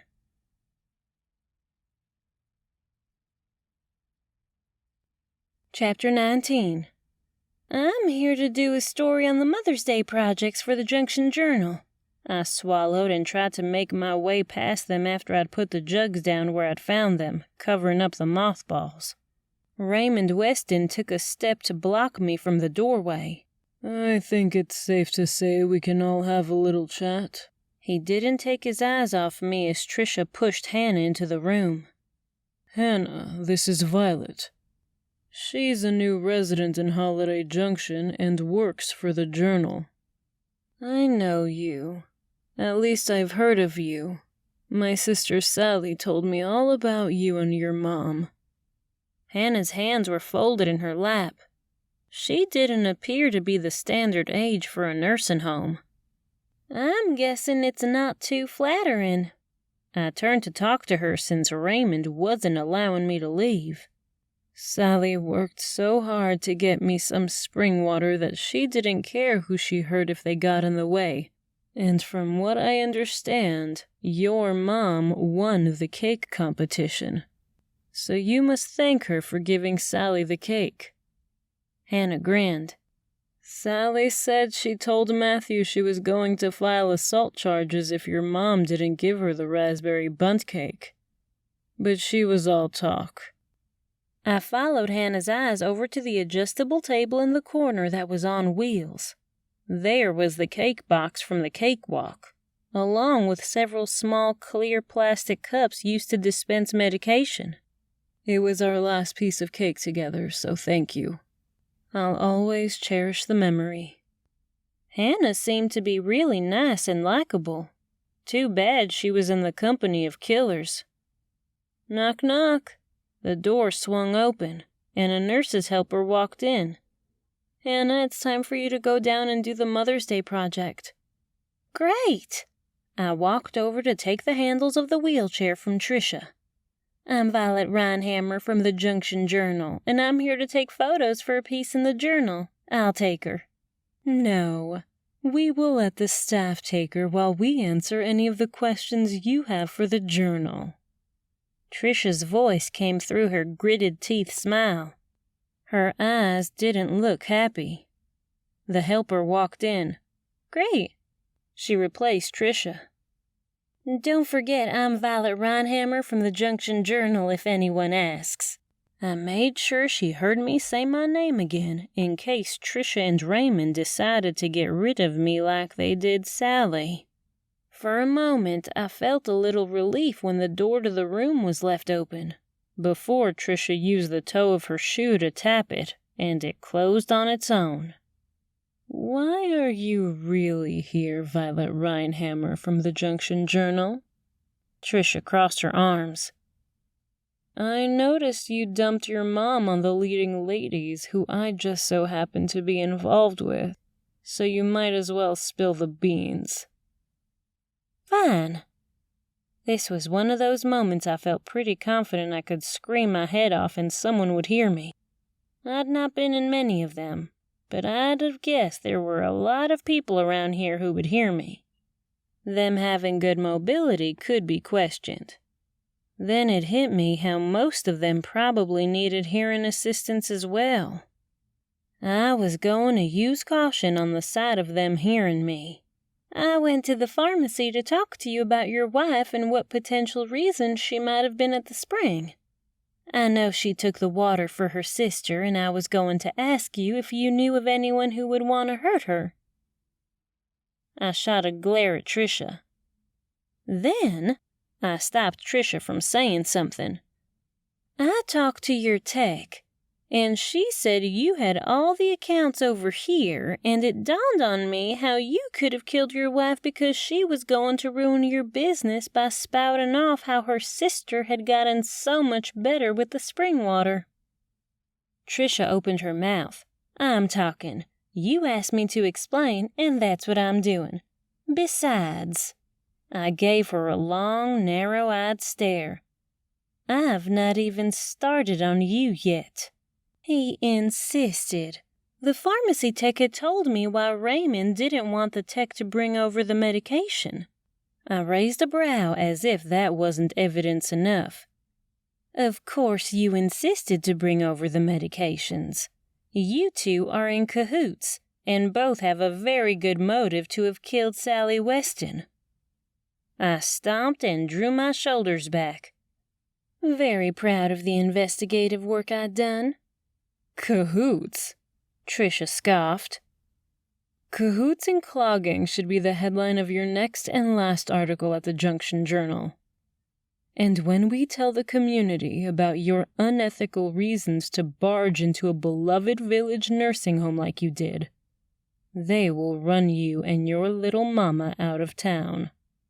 With a sister like you who appears to be having an affair with the likes of him, you two killed Sally so it will look like the spring is deadly so your brother and his wife can't get rich off the spring. Because you were cut out of owning any part of it. I jabbed my finger at her.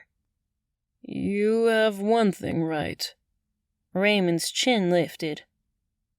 Trisha and I are in a relationship. Sally and I have been living apart for some time now, and no one knows but Trisha. But as for killing Sally, you're dead wrong. Yes, Sally did believe the spring water has healed her sister. He walked over to the closet where all those jugs of spring water sat. He pulled out a baggie full of syringes filled with liquid. I come over here every time Sally brings a jug. He popped the lid off one of the jugs.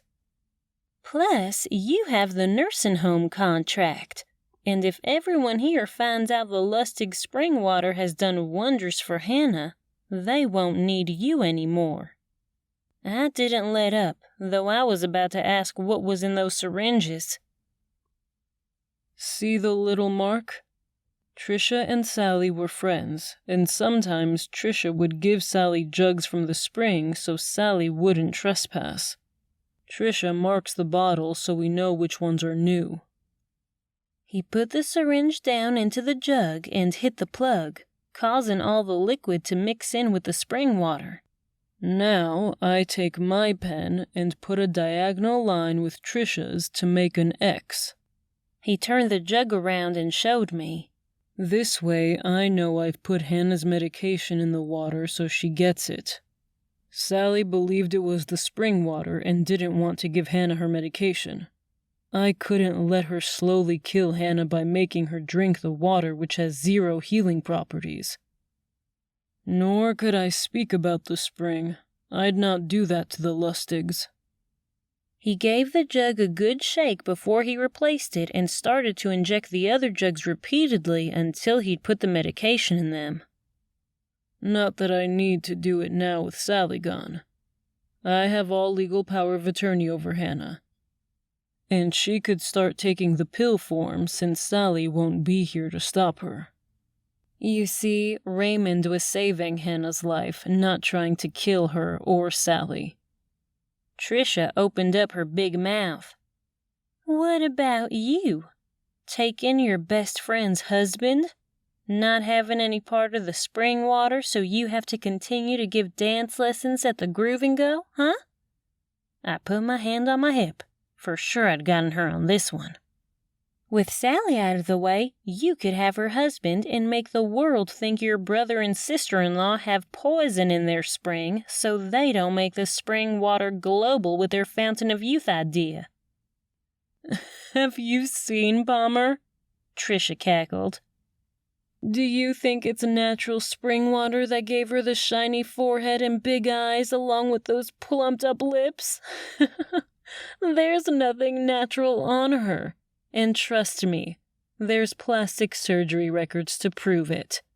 She's always looking for ways to make money. I did notice a youthful appearance. My brows furrowed as I started to question my theory about these two. She's telling the big cosmetic company her appearance is due to drinking the water from their spring? Yes, Violet Rhinehammer, investigative reporter for the Junction Journal. And we were here last night helping out with the Mother's Day social. In fact, I ended up sleeping on the couch in Denver Schumann's room. Who on earth was she yammering on about? I gave her a look like, who are you talking about? Denver Schumann is a longtime donor to the Groove and Go. His daughter and granddaughters had taken lessons from me for years. He's ill and has dementia. When he gets upset, I can calm him down by talking to him and helping him relive old dance recital memories. Mr. Schumann is a very kind man. Unfortunately, his personality had changed as his dementia had progressed. Raymond looked at Trisha and smiled. That's just one nice thing she does for this community no one knows about.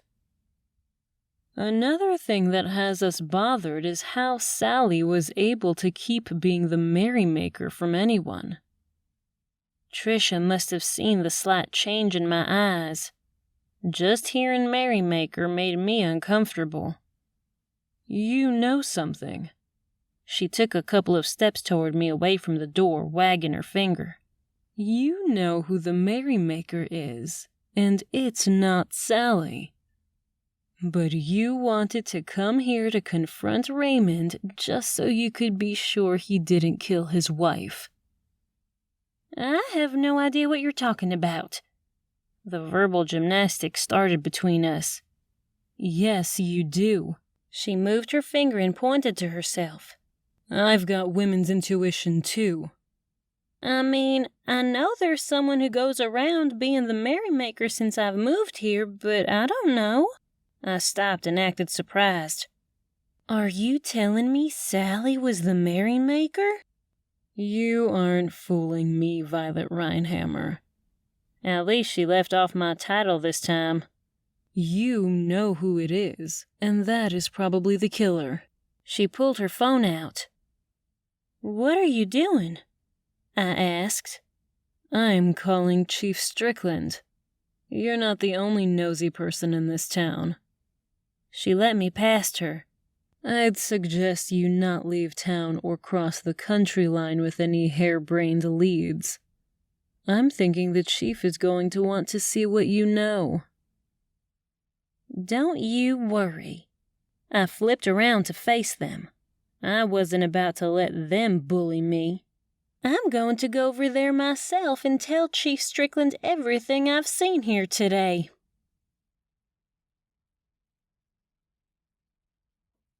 Chapter 20.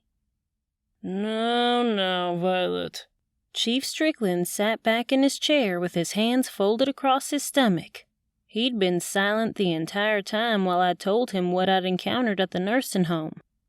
I tried not to seem so flustered after I noticed the Mother's Day merrymaker sign we'd left at the Lustig Spring, which he'd taken into evidence.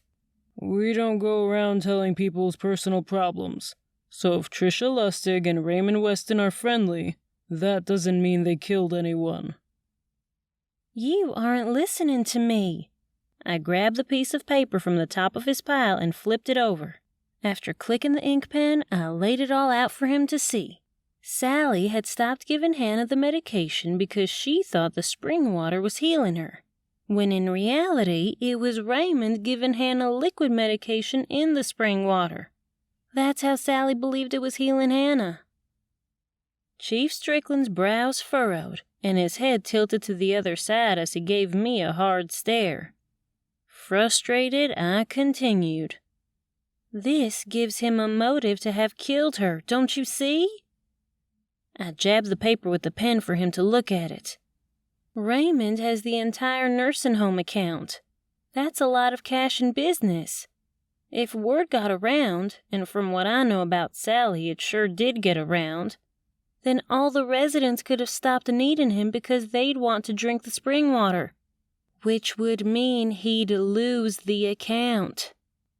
Chief Strickland's brows finally rose to the top of his hairline after he realized what I was saying. He moved his hands from his belly to the top of his desk as he leaned forward to get a better look at the diagram. That's not the best part.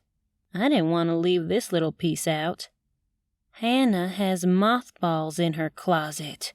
How easy would it be for Raymond to have used some of those mothballs in Sally's water? She drank it, boom, dead. I smacked my hands together. He jumped. Sorry, I get excited when I figure out murders. It's sort of a thing, like J-Man. I shrugged confidently. Not that I take pleasure in my talent, but I just have a way. What does Trisha Lustig have to do with this? Was he really asking me this question? I've gone over this with you about how Tricia doesn't have any sort of ties with the family spring. Not only does she not get along with Palmer, who somehow has convinced Nate to give her authority over the spring, but also turn it into some sort of money-making false advertising. My words trailed off as my mind flew in a new direction. What? He sat straight up. What are you thinking? Nothing. I glanced up at the clock. I'm thinking I've got to go. I've got an appointment. Not that it was entirely a lie. I had told Patty I'd meet her at the Jiggle Joint, and if anyone knew anything about property, it was Rhett Strickland, which made me wonder if Darren was just as knowledgeable. I didn't know a whole lot about natural springs, but surely a landscaper would. Say, I turned before I left Chief Strickland's office. Is there a good landscaper around here? Me and Mama bought a house over on Hart, and well, I bit my lip. The lies were piling up. We need a good landscaper. Lawn and Order Landscaping is the only one in Holiday Junction. Petey Puddles will give you a discount if you run an ad for him in the Junction Journal. That's what me and Luis did when we needed some lawn care. Then again, I bet you could use Reed. He's the handyman for all. Yeah, I thought about him, but he's pretty busy. Petey Puddles, I repeated in my head and tried not to laugh. His name was almost as bad as the name of his lawn care service. Thanks, I called and took a step outside his office door. Violet, one more thing. He stopped me right as I almost got away. I turned back around and pinched a grin. What's the deal with you and Darren? His question knocked me for a loop. I'd much rather have answered questions about the murder and the suspects. Deal? I expelled a nervous laugh. There's no deal. There's a deal. I know what the boy looks like or how he looks at someone when he's got some vested time with them. You have had some vested time with him when I thought you were seeing my nephew Rhett. My goodness, look at the time. I skirted on out of there in hopes he'd not find out I was heading straight over to the Jiggle Joint to, in fact, see his son. There were so many things I had to do, and one of those was getting in touch with Vern McKenna to find out what I need to do for the Mother's Day festival ending, now that it appeared Sally Weston was the merrymaker. I've been waiting for your call, was exactly how Vern answered my call. You've managed to take a 200-year-old tradition and practically ruin it with less than 24 hours of you being appointed the position. There was no denying the anger in his tone, and how he pounced on the phone let me know he'd been waiting for me to call. Listen, I didn't mess anything up. It was Darren Strickland. He's the one who took the sign to the spring after Mama called to tell me about finding Sally. I know I wasn't even thinking about the sign when Chief Strickland showed up. By the time I'd gotten finished explaining to Vern what happened, I was walking past the fountain in Holiday Square so I could take the paved sidewalk down toward the seaside where I could meet Patty. There were still some Mother's Day activities taking place in the park, and I couldn't resist using my cell phone to snap a few photos for the Junction Journal so I could have some sort of content to get on there. I'd really neglected my job, and I had to think about that too. All of these issues were making me grumpy, so after I'd snapped a few shots of some kids making paper flowers for their moms, I headed toward the hot dog vendor.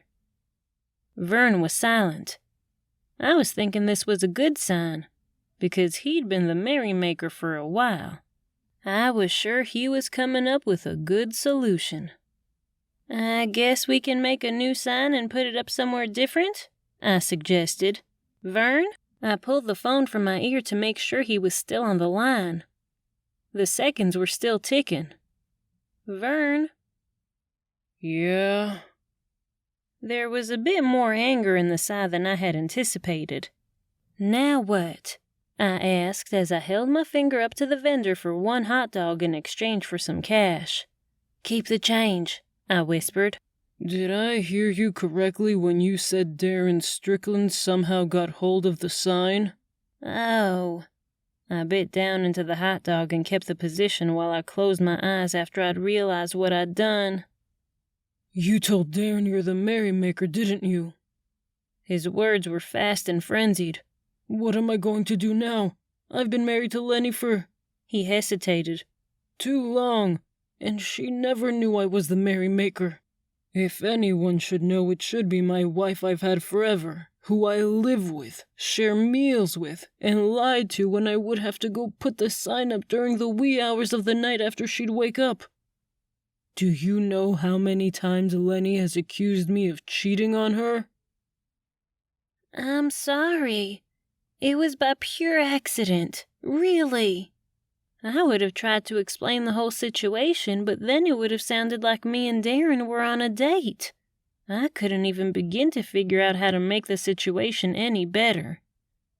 Yeah, I guess I've taken a 200-year-old tradition and kinda put us in a pickle. But all that doesn't matter. What matters is what am I going to do? The sign is being held for evidence in Chief Strickland's office. And then there's the matter of the spring.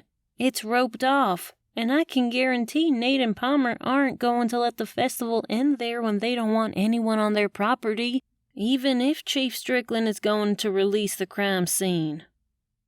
Honestly, I have no idea what I was thinking. Vern wasn't listening to me. I should have known some out-of-towner never would take the time, care, and love of the merrymaker. I can do this, I protested, and chomped more off the hot dog as my determination set in. I know I can make this right. This will be a good thing. And just how do you plan on doing that, Violet Rhinehammer? He asked sarcastically. I don't know, but I'm going to figure it out. Then it dawned on me. Darren and I are going to be co-merrymakers. That's it. No, there's no co-anything. Do you understand me? Vern shouted at me. I think it's a great idea. And as the current merrymaker, I'm making Darren a co-merrymaker. I'll keep you posted. I hung up the phone and chowed down the rest of the hot dog in an attempt to eat the words that had come out of my mouth and feelings in the pit of my stomach. And boy, was I regretting my idea when I walked into the jickle joint and my eyes locked with Darren. I was in trouble. I knew it at the lighthouse.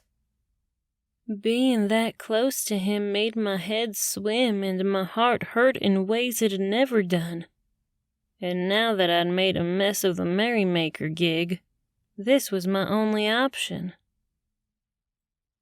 I thought you'd sworn yourself off of ever coming in here or just seeing me in general. His dimples slowly deepened as the smile crawled along his lips. His biceps bulged with each swipe of the rag he was using to dry the inside of the beer stein. We have to talk.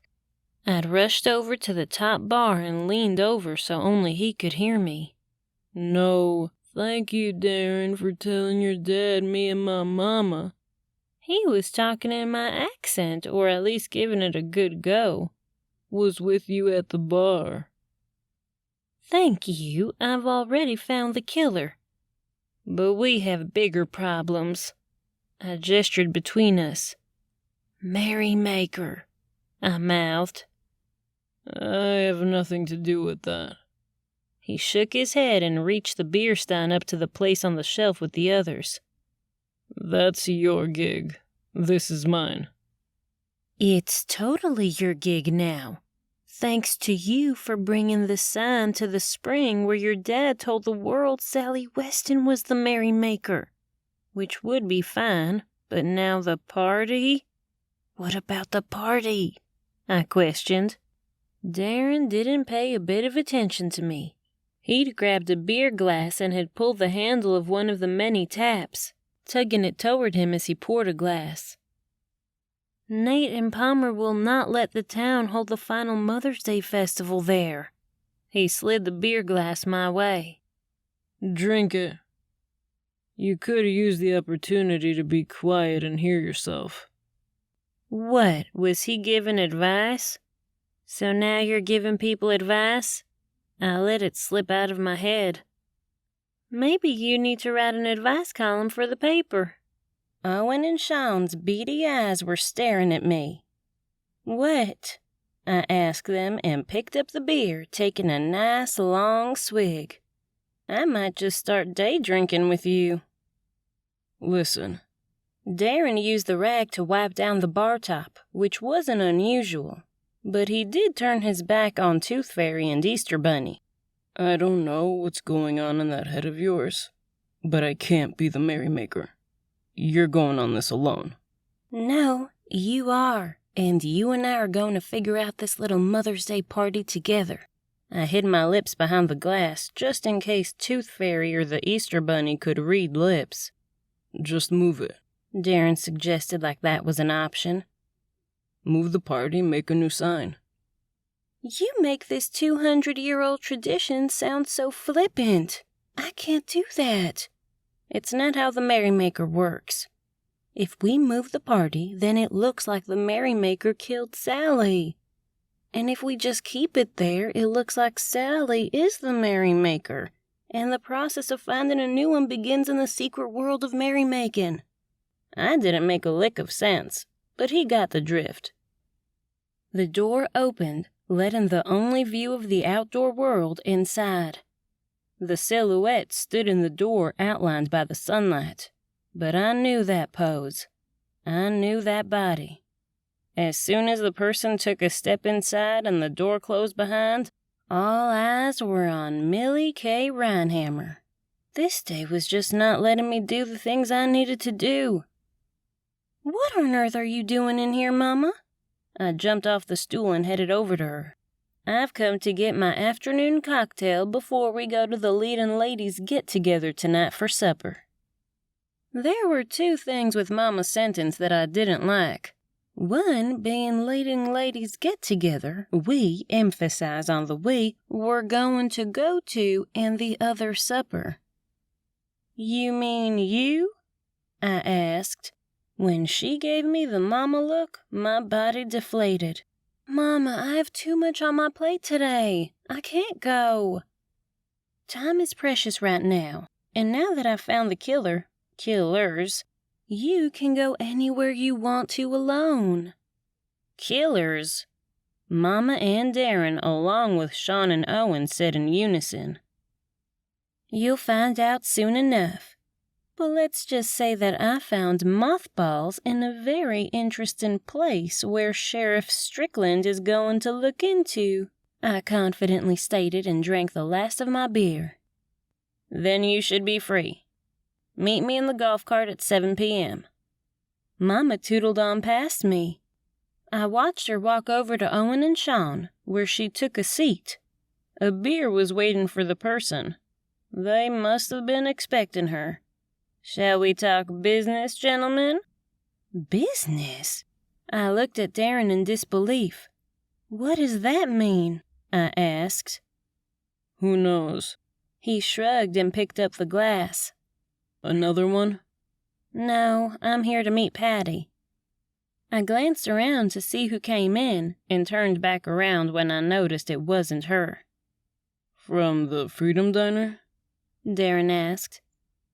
Yeah, I want to pick her brain about the conversation Nate and Tricia had with Palmer about my stopping by. She couldn't talk at the diner, so we decided to meet here around 5. It was almost 5. Just ask Nate.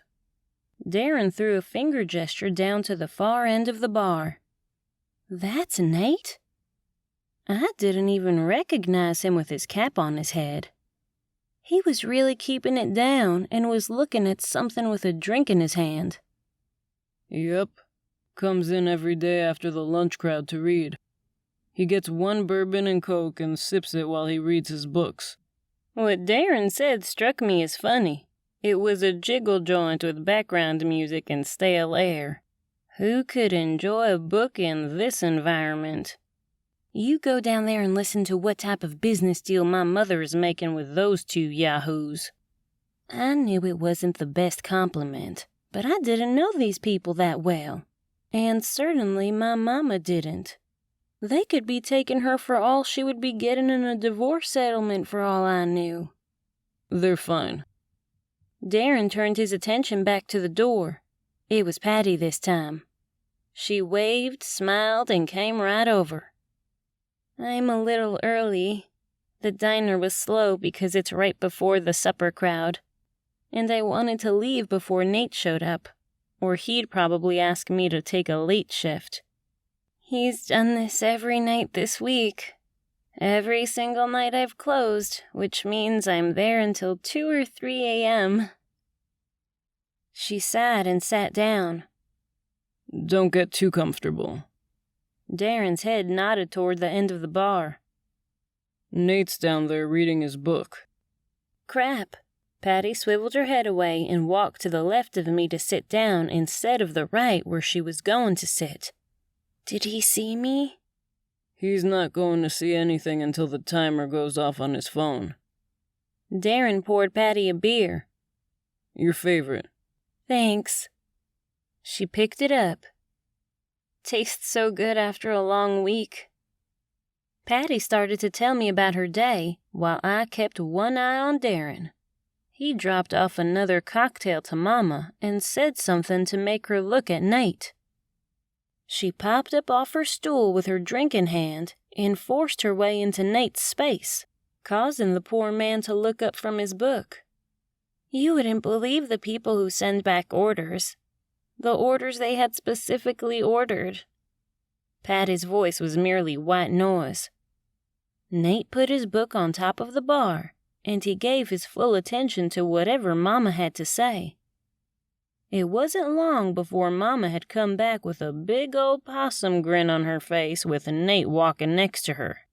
He was laughing at something she'd said. They talked a few seconds more, and he was out the door. I really do need to find a new job, or Nate has to hire someone. Patty twisted around. Did he just leave? Yeah. I noticed this wasn't going to be a lucrative meeting like I'd thought.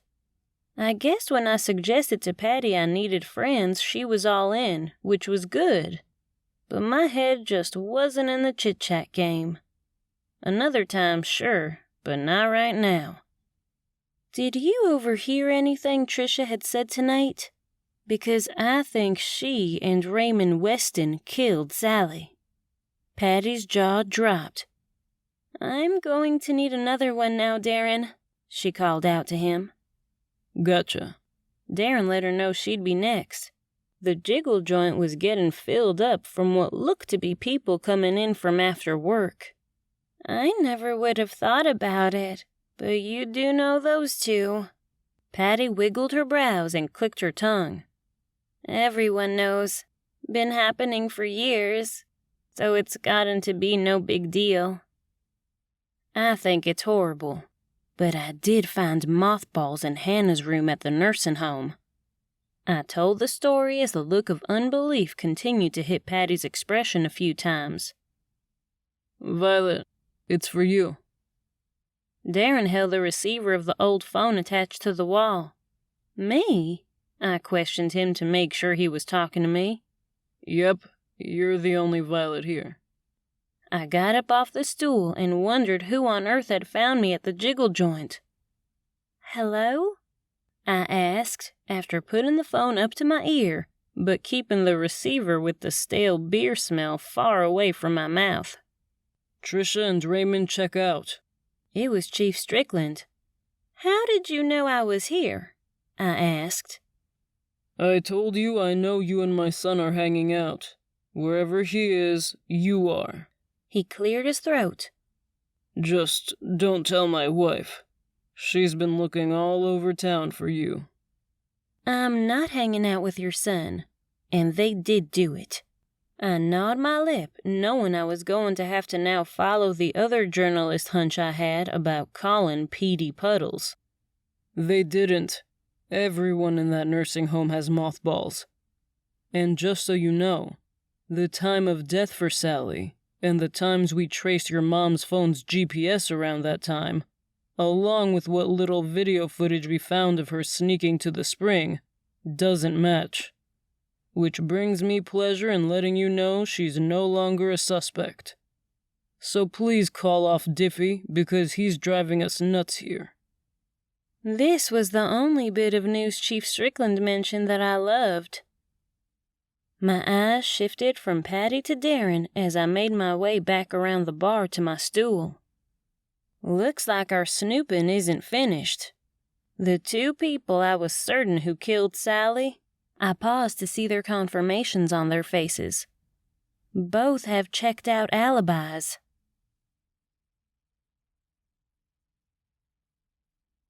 Chapter 21.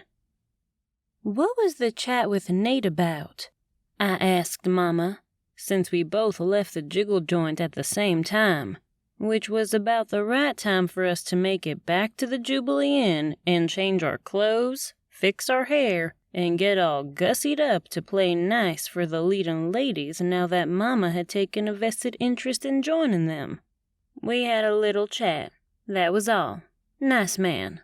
Mama had driven the golf cart, making it so much nicer to hitch a ride instead of walk back. Now that I'm cleared of those bogus charges for killing Sally, I think it's time we talked about our new house.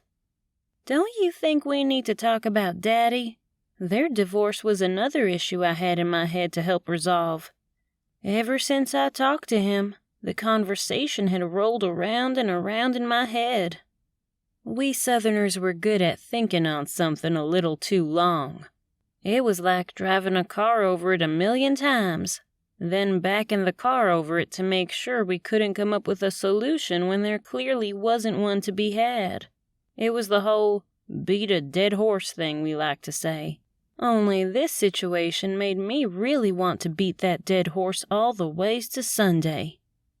Violet, there's nothing to talk about. Mama whipped the wheel, taking the curvy and now wooded terrain road back toward town. Really, what we need to talk about is this business between you, Rhett, and Darren. Now talk on the street. Talk on the street? I interrupted her. Mayor Paisley better watch out. It seems like you're the talk on the street. Or talking to everyone on the street. Is that any way to talk to your mama? She pushed the pedal on the golf cart even further down. You act like that because you know you need to talk all this out. And well, you don't have any good friends to talk to yet. Yes, I do, Mama. I've been here a few months and I've made friends. Didn't you just see me with Patty? What about Charisse? And then there's Fern. So Fern was iffy at best. Mama didn't need to know that. Fern is trying to land the most eligible bachelor in town, Rhett Strickland, and you've got the opportunity to snag him. That's just the talk on the street. Mama gave me the once-over. Violet, you are approaching 30, and no matter where we live, there's a time frame for such milestones. Talk on the street.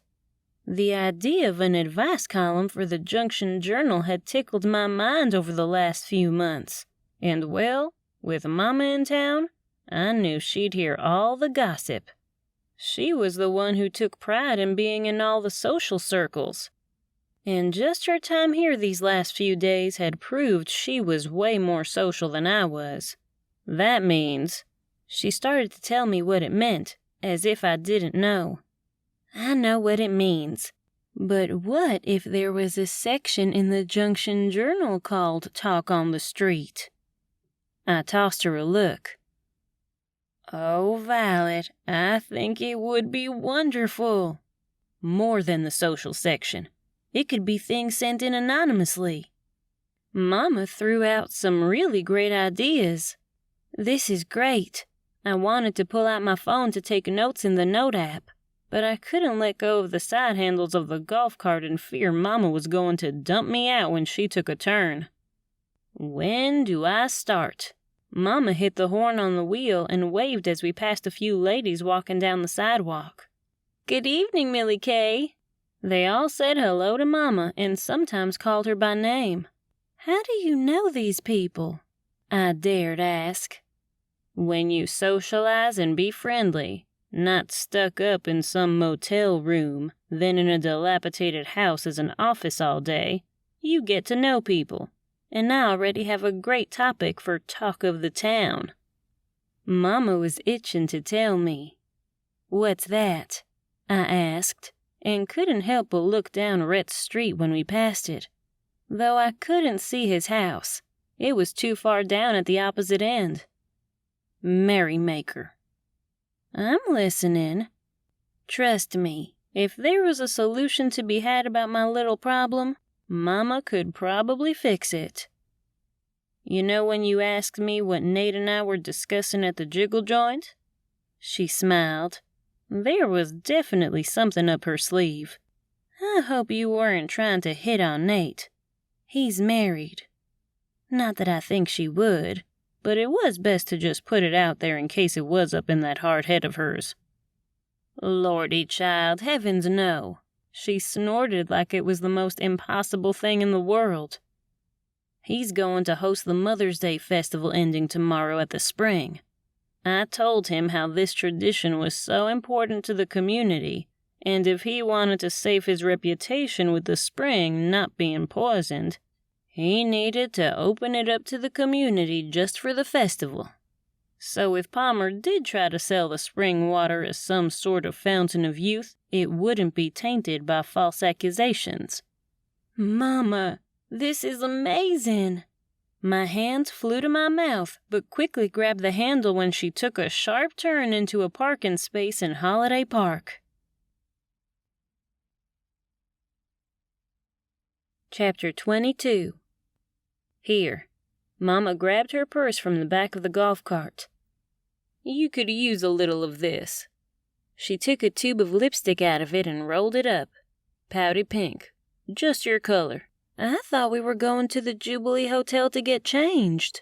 I glanced down Main Street where the hotel was a stone's throw. "We don't have time now that I'm undercover for talk of the town. Do you or don't you want this covered?" She had a point, or at least made me think she did. I couldn't tell if she was using her mama Southern voodoo on me. You know, the guilt trip and even the sly way to say, "bless your heart." Mama was the queen of it. Fine. I swiped some lipstick on. And luckily I could give my long blonde hair a shake, giving it a natural wave as it fell down around my shoulders. "What about some powder?" Mama took out an entire makeup bag. "No." I pushed her hand away. "I'm fine." The whiz of another golf cart pulled up next to us. "Good evening." Fern Banks pinched a fake grin. Her eyes squinted, and she'd not shaken her long black hair. It was neatly pulled up in a very sophisticated bun. She had on a sleeveless tank hidden perfectly at the seam of her linen pants. "You must be Millie Kay."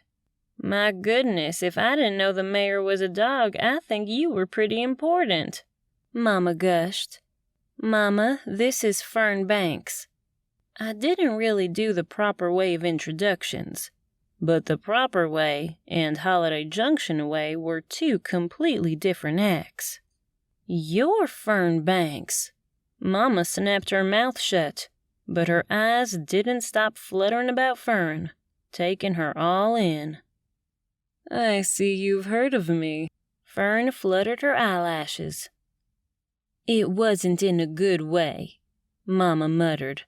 "Excuse me?" Fern's lashes flew up. "It's all good." Mama smiled real big. "I'll see you at the dinner, or I guess y'all call it supper." Fern mocked us in more ways than one. Mama snarled and grunted a few times as Fern walked away. before she turned, licked her hand, and started to pat down my hair. "What are you doing?" I jerked to the left to miss another swipe of her spit. "Your hair is standing 40 ways to Sunday, and that's what you're competing with for the most eligible bachelor." Mama took a step back, giving me a hard look. "Maybe you do have time to go back and change." "I'm not doing it." I sighed, rolled my eyes, and took off toward the amphitheater. "I'm hungry, and I have to get an article written about the Merrymaker Mother's Day Festival ending. Plus possibly an article for the talk of the town." In an evil sort of way, I put my hands together and drummed my fingers. "Maybe there's going to be an anonymous comment about Fern Banks," Mama teased and took off, leaving me standing there with her sentence hanging in the air. Gosh, I sure hoped Mama was teasing. "Be sure you get some good photos for tomorrow's paper." Marge Strickland had rushed over to me. Louise was standing clear across the amphitheater talking to Trisha Lustig, and both of them looked at me before they quickly looked away. "What do you reckon that's about?" Mama, too, had noticed. "Trisha's all upset because Matthew had brought her and Raymond in the department for questioning, and he might have said it was Violet who accused them of killing Sally."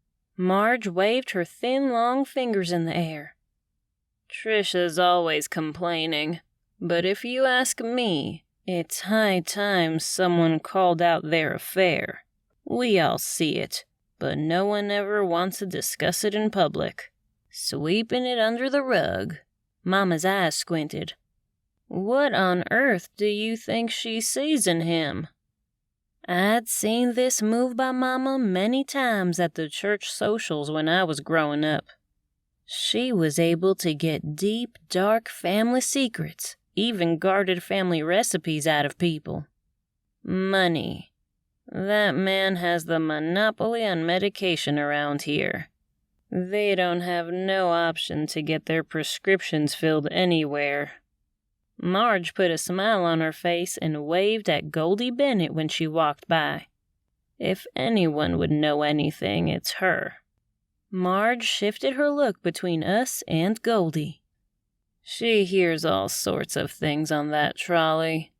Do you think she needs to drive the trolley? Heck no. We should have a holiday called Gossip. She'd definitely win the queen title over Fern Banks." Marge lifted a chin and smiled when someone called her name. "Excuse me."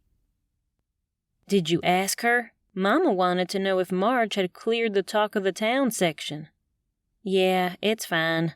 Goodness, now I was telling my mama little white lies. It was like I was going down this spiral of deceit I couldn't get off of. Not that I'd not told a few little white lies when I worked at my hometown paper. But it wasn't like Mama was all up in my business there either. She just promoted me. This time now, it was different.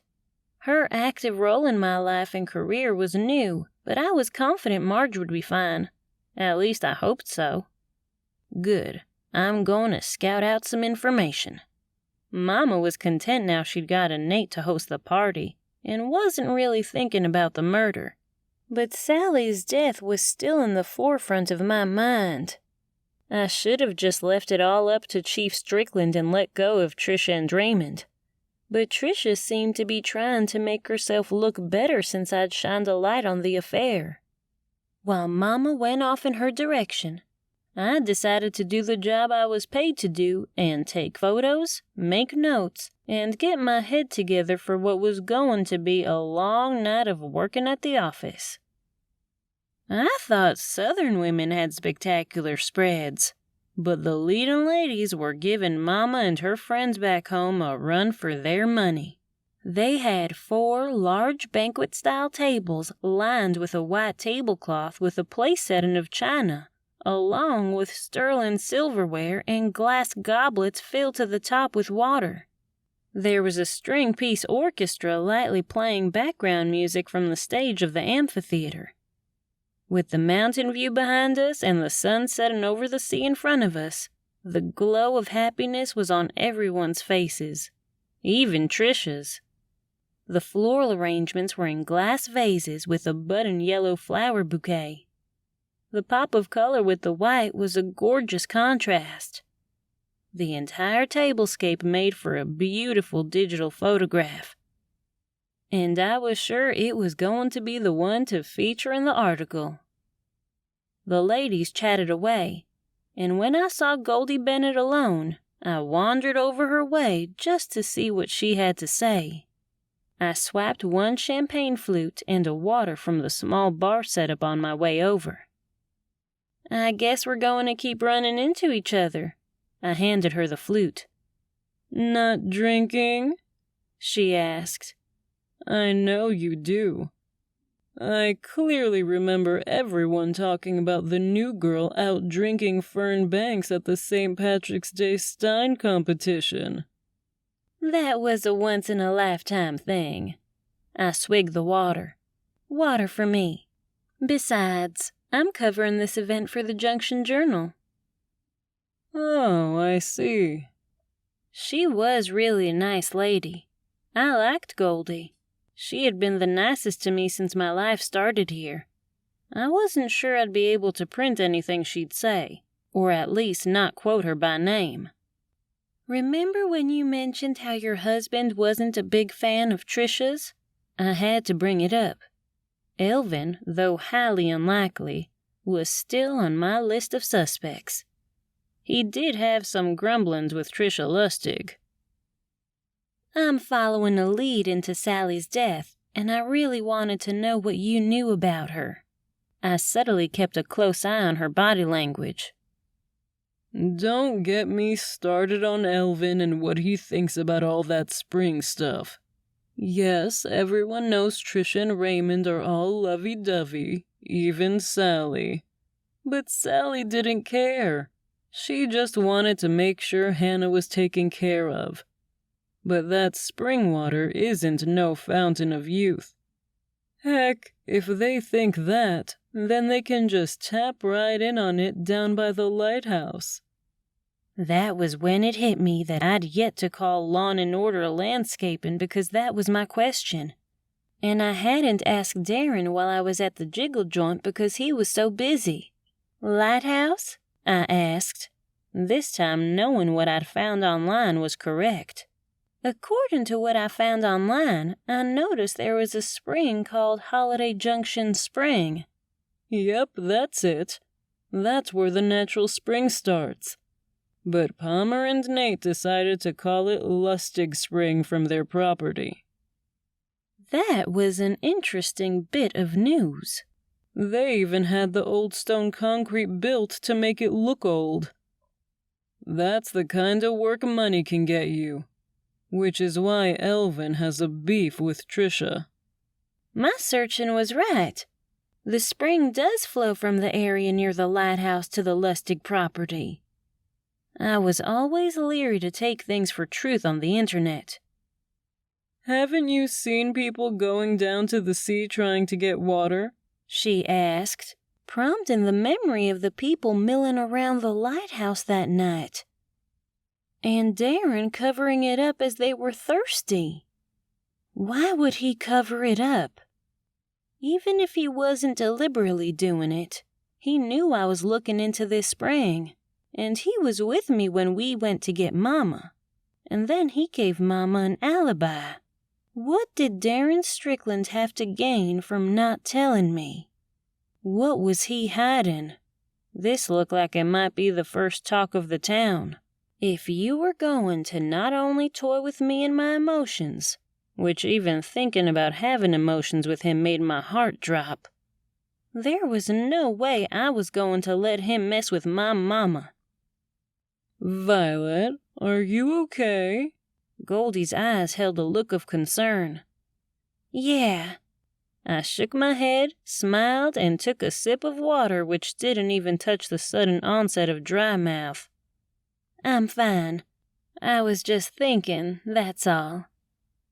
When did you and Elvin hear about Sally?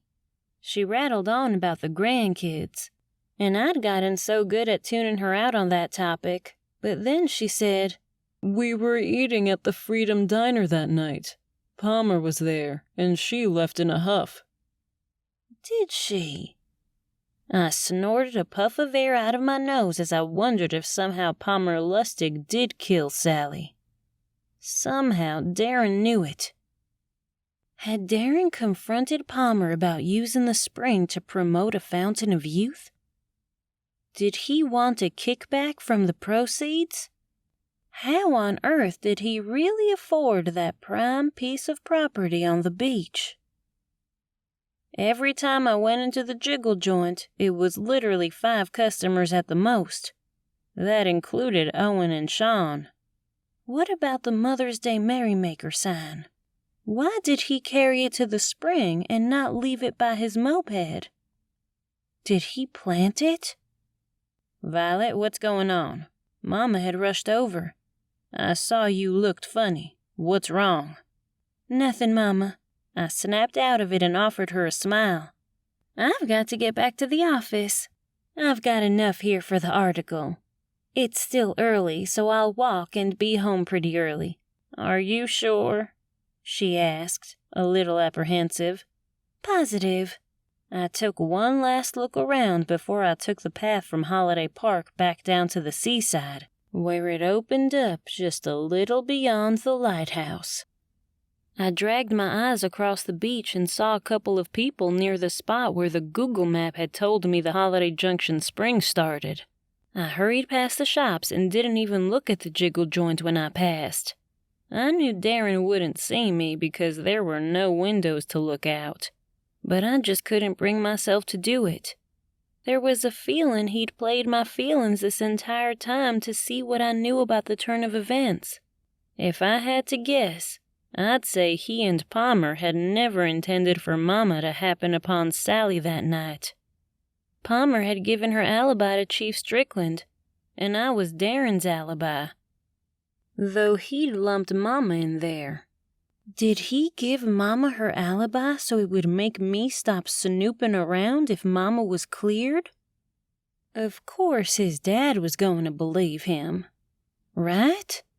The more I thought about it, the angrier I got and the harder I stomped as I made my way to the cottage office, where it looked like LaWanda had left all her tools.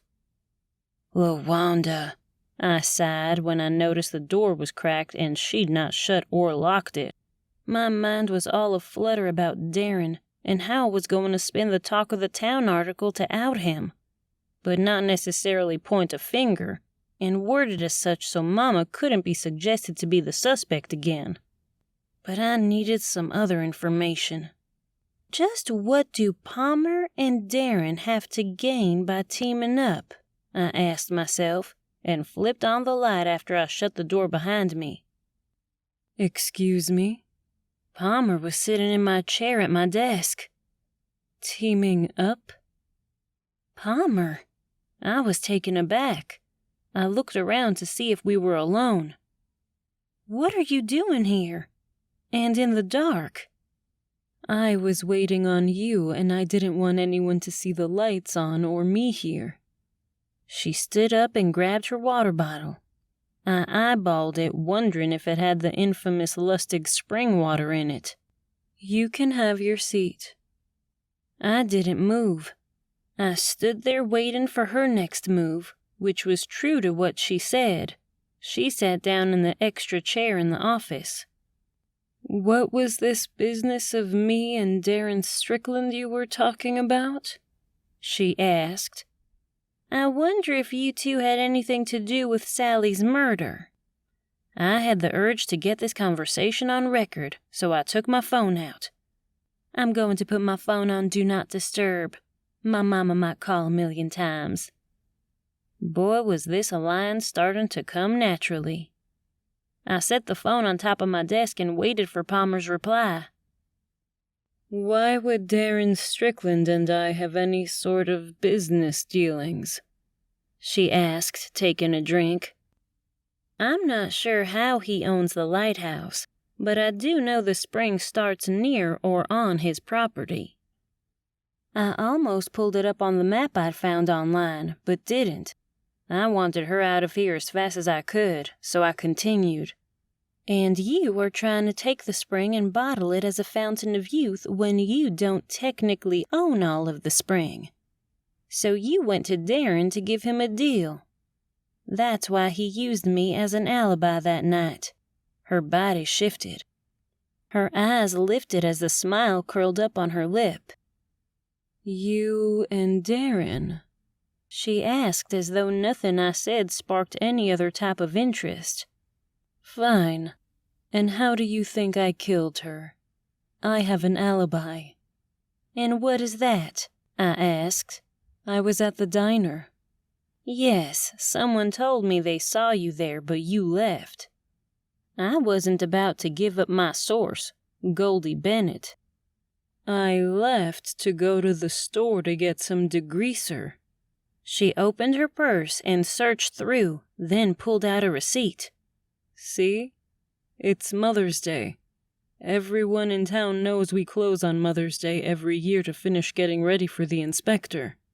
Inspector? I wasn't following. The health inspector. Since Nate is so tight, he refuses to keep anyone over their allotted part-time status, so he doesn't have to pay health insurance. She stood up. Do you have a bathroom? Yes. Wait, I stopped her. Doesn't he pay his waitresses overtime because he's short-staffed? Are you kidding? She scoffed. Those girls are begging for work, but Nate is so tight. He never gives anyone overtime. That's why we have alibis the night of Sally's murder. We were cleaning the fryers because every year after Mother's Day the health department shows up. And if those fryers aren't spotless, they'll close us in no time. And I have no plans to do anything with the spring water. We just want people off our property. Down the hall. I haphazardly told her where the bathroom was through my state of confusion. Patty had told me she'd been doing overtime at the diner, which made me wonder why Palmer was lying. She didn't know Patty had told me. Probably didn't know I was friends with Patty. So she came in here wanting to give me some sort of lie so I would stop nosing around. Was I getting close? I looked out the window at the ocean's edge, where just a hint of the top of the sun would take a dip out of sight with the slightest of waves. What on earth are you doing here? Patty walked in without me hearing. I saw the light and thought I'd bring up some coffee in case you were in here. Burning the midnight oil to get the paper out, though it's not midnight. She set the coffee on the desk. You aren't going to believe this, I said in a hushed whisper and waved her over. I think Darren and Palmer are somehow on this whole spring thing. Why are you being quiet? She asked. Palmer is here. Why would she come here? I asked Patty. She looked stunned. She told me her alibi was the diner and how she was the one who stayed late there to work and then clean everything, giving me some lame excuse how the health department comes to do their inspection. She even said Nate never pays overtime when I know you work overtime all the time. She's here to make you stop, I bet. You're getting closer and it's making her uncomfortable. Patty looked over her shoulder. She's here now? Yes, in the bathroom. I heard a click coming from the hall, like the door was unlocking. Good thing I brought you some caffeine to rid you of that headache, Patty teased, picking up the coffee and handed it to me again. I set it back down. Patty, hi. I didn't know you two knew each other. Palmer was shocked. I bet you didn't, I muttered and picked up the coffee. Patty brought me some fresh coffee from the diner when she saw the light on. Wasn't that nice of her? Where on earth did you get that cup? Palmer walked over and took it from me before I could even get a drink. This had to have been from 5 years ago. Palmer really had delighted in seeing it. This was the first logo I designed for the diner when we got married. He retired it 5 years ago after some big shot told us we needed to rebrand. We don't use them anymore. You can drink it if you want. I don't want any coffee, I shrugged. Patty's face stilled. We were just talking about Darren. Palmer wasn't holding back. Every time I think of him, I can't help but think of how he bought your family's lighthouse. Nate and I had spent a lot of time getting all that storage out of there. Storage? My eyes shifted between Patty and Palmer. Yes, Nate needed storage for things like these cups. It was so close to the diner and the lighthouse wasn't a working lighthouse, so Nate paid Patty's family a storage fee. Palmer laughed. That's where you must have gotten that cup. Not from the diner. I bought it about 5 years ago. That's what Darren told me. We haven't used those cups in 5 years. Palmer said 5 years. I didn't know your family owned the lighthouse property. I wondered why Patty hadn't even mentioned it. You knew I was looking into Sally's murder in the spring and how it starts around the lighthouse. That's when it all clicked. Patty, I gasped. What did you do? I jumped up and ran over to knock the cup of coffee out of Palmer's hand, sending the hot, scalding drink all over Patty.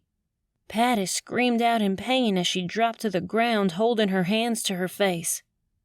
Violet, are you crazy? Palmer yelled, rushing over to Patty's side. I didn't have time to answer. I grabbed my phone and dialed 911. This is Violet Rhinehammer, and I need the sheriff to get to the Junction Journal offices immediately. I have Sally Weston's killer in custody. Hurry. Merrymaker message. Happy Mother's Day Festival, or should I say, Happy Caught a Murder Day. As the town merrymaker, I'm delighted to let you know the Mother's Day Festival will end exactly where I planned it, the Lustig Spring. Bring your mother and enjoy the last day of festivities. After all, there's no better time to hear all the gossip swirling around Holiday Junction. If you've not heard, the newest citizen of Holiday Junction, Violet Rhinehammer, along with our very own Palmer Lustig, caught Sally Weston's killer, Patty Hamilton. It's not confirmed, but it's rumored Patty didn't want anyone profiting off her family land that was sold on the steps of the Holiday Junction courthouse 5 years ago, due to back taxes owed. And with the boosting economy here, all our taxes are going up. From what I understand, Patty wasn't about to let anyone make money off the water spring since it started on her family's property, and by rights wasn't the Lustigs to do so. But in the end, Palmer Lustig's rumored idea to sell the water as a fountain of youth was just a rumor. Speaking of 5 years ago, has anyone questioned how Darren Strickland was able to pay for a prime piece of real estate? Can only make you wonder just how sneaky those Stricklands can be. Think about it. Rhett Strickland owns half of the property in town. Darren only owns the strip club that never has more than 4 or 5 people in there. Then there's Marge and Louise, who just sold this paper to Millie K. Rhinehammer, or else the Rhinehammers might not have let me run my article anonymously. What about Chief Strickland? We've had 3 murders this year, and still nothing is being done to keep our streets safe. Nothing but raising our taxes. I wonder if you should bring these tax issues up to the mayor. From what I hear, Mayor Paisley has gained an extra £3 from all the Mother's Day visitors in town taking her treats to bribe her for photo opportunities. Bribes. That's a funny word, isn't it? I'm off to scout where the next big festival finale will take place. As the owners of the Junction Journal would say, if you ain't got nothing nice to say, come sit by me. This has been Mother's Day Murder, Holiday Cozy Mystery Book 2. Written by Tonya Kappes. Narrated by Elizabeth Demetrius. Copyright 2022 by Tonya Kappes. Production copyright by Tonya Kappes.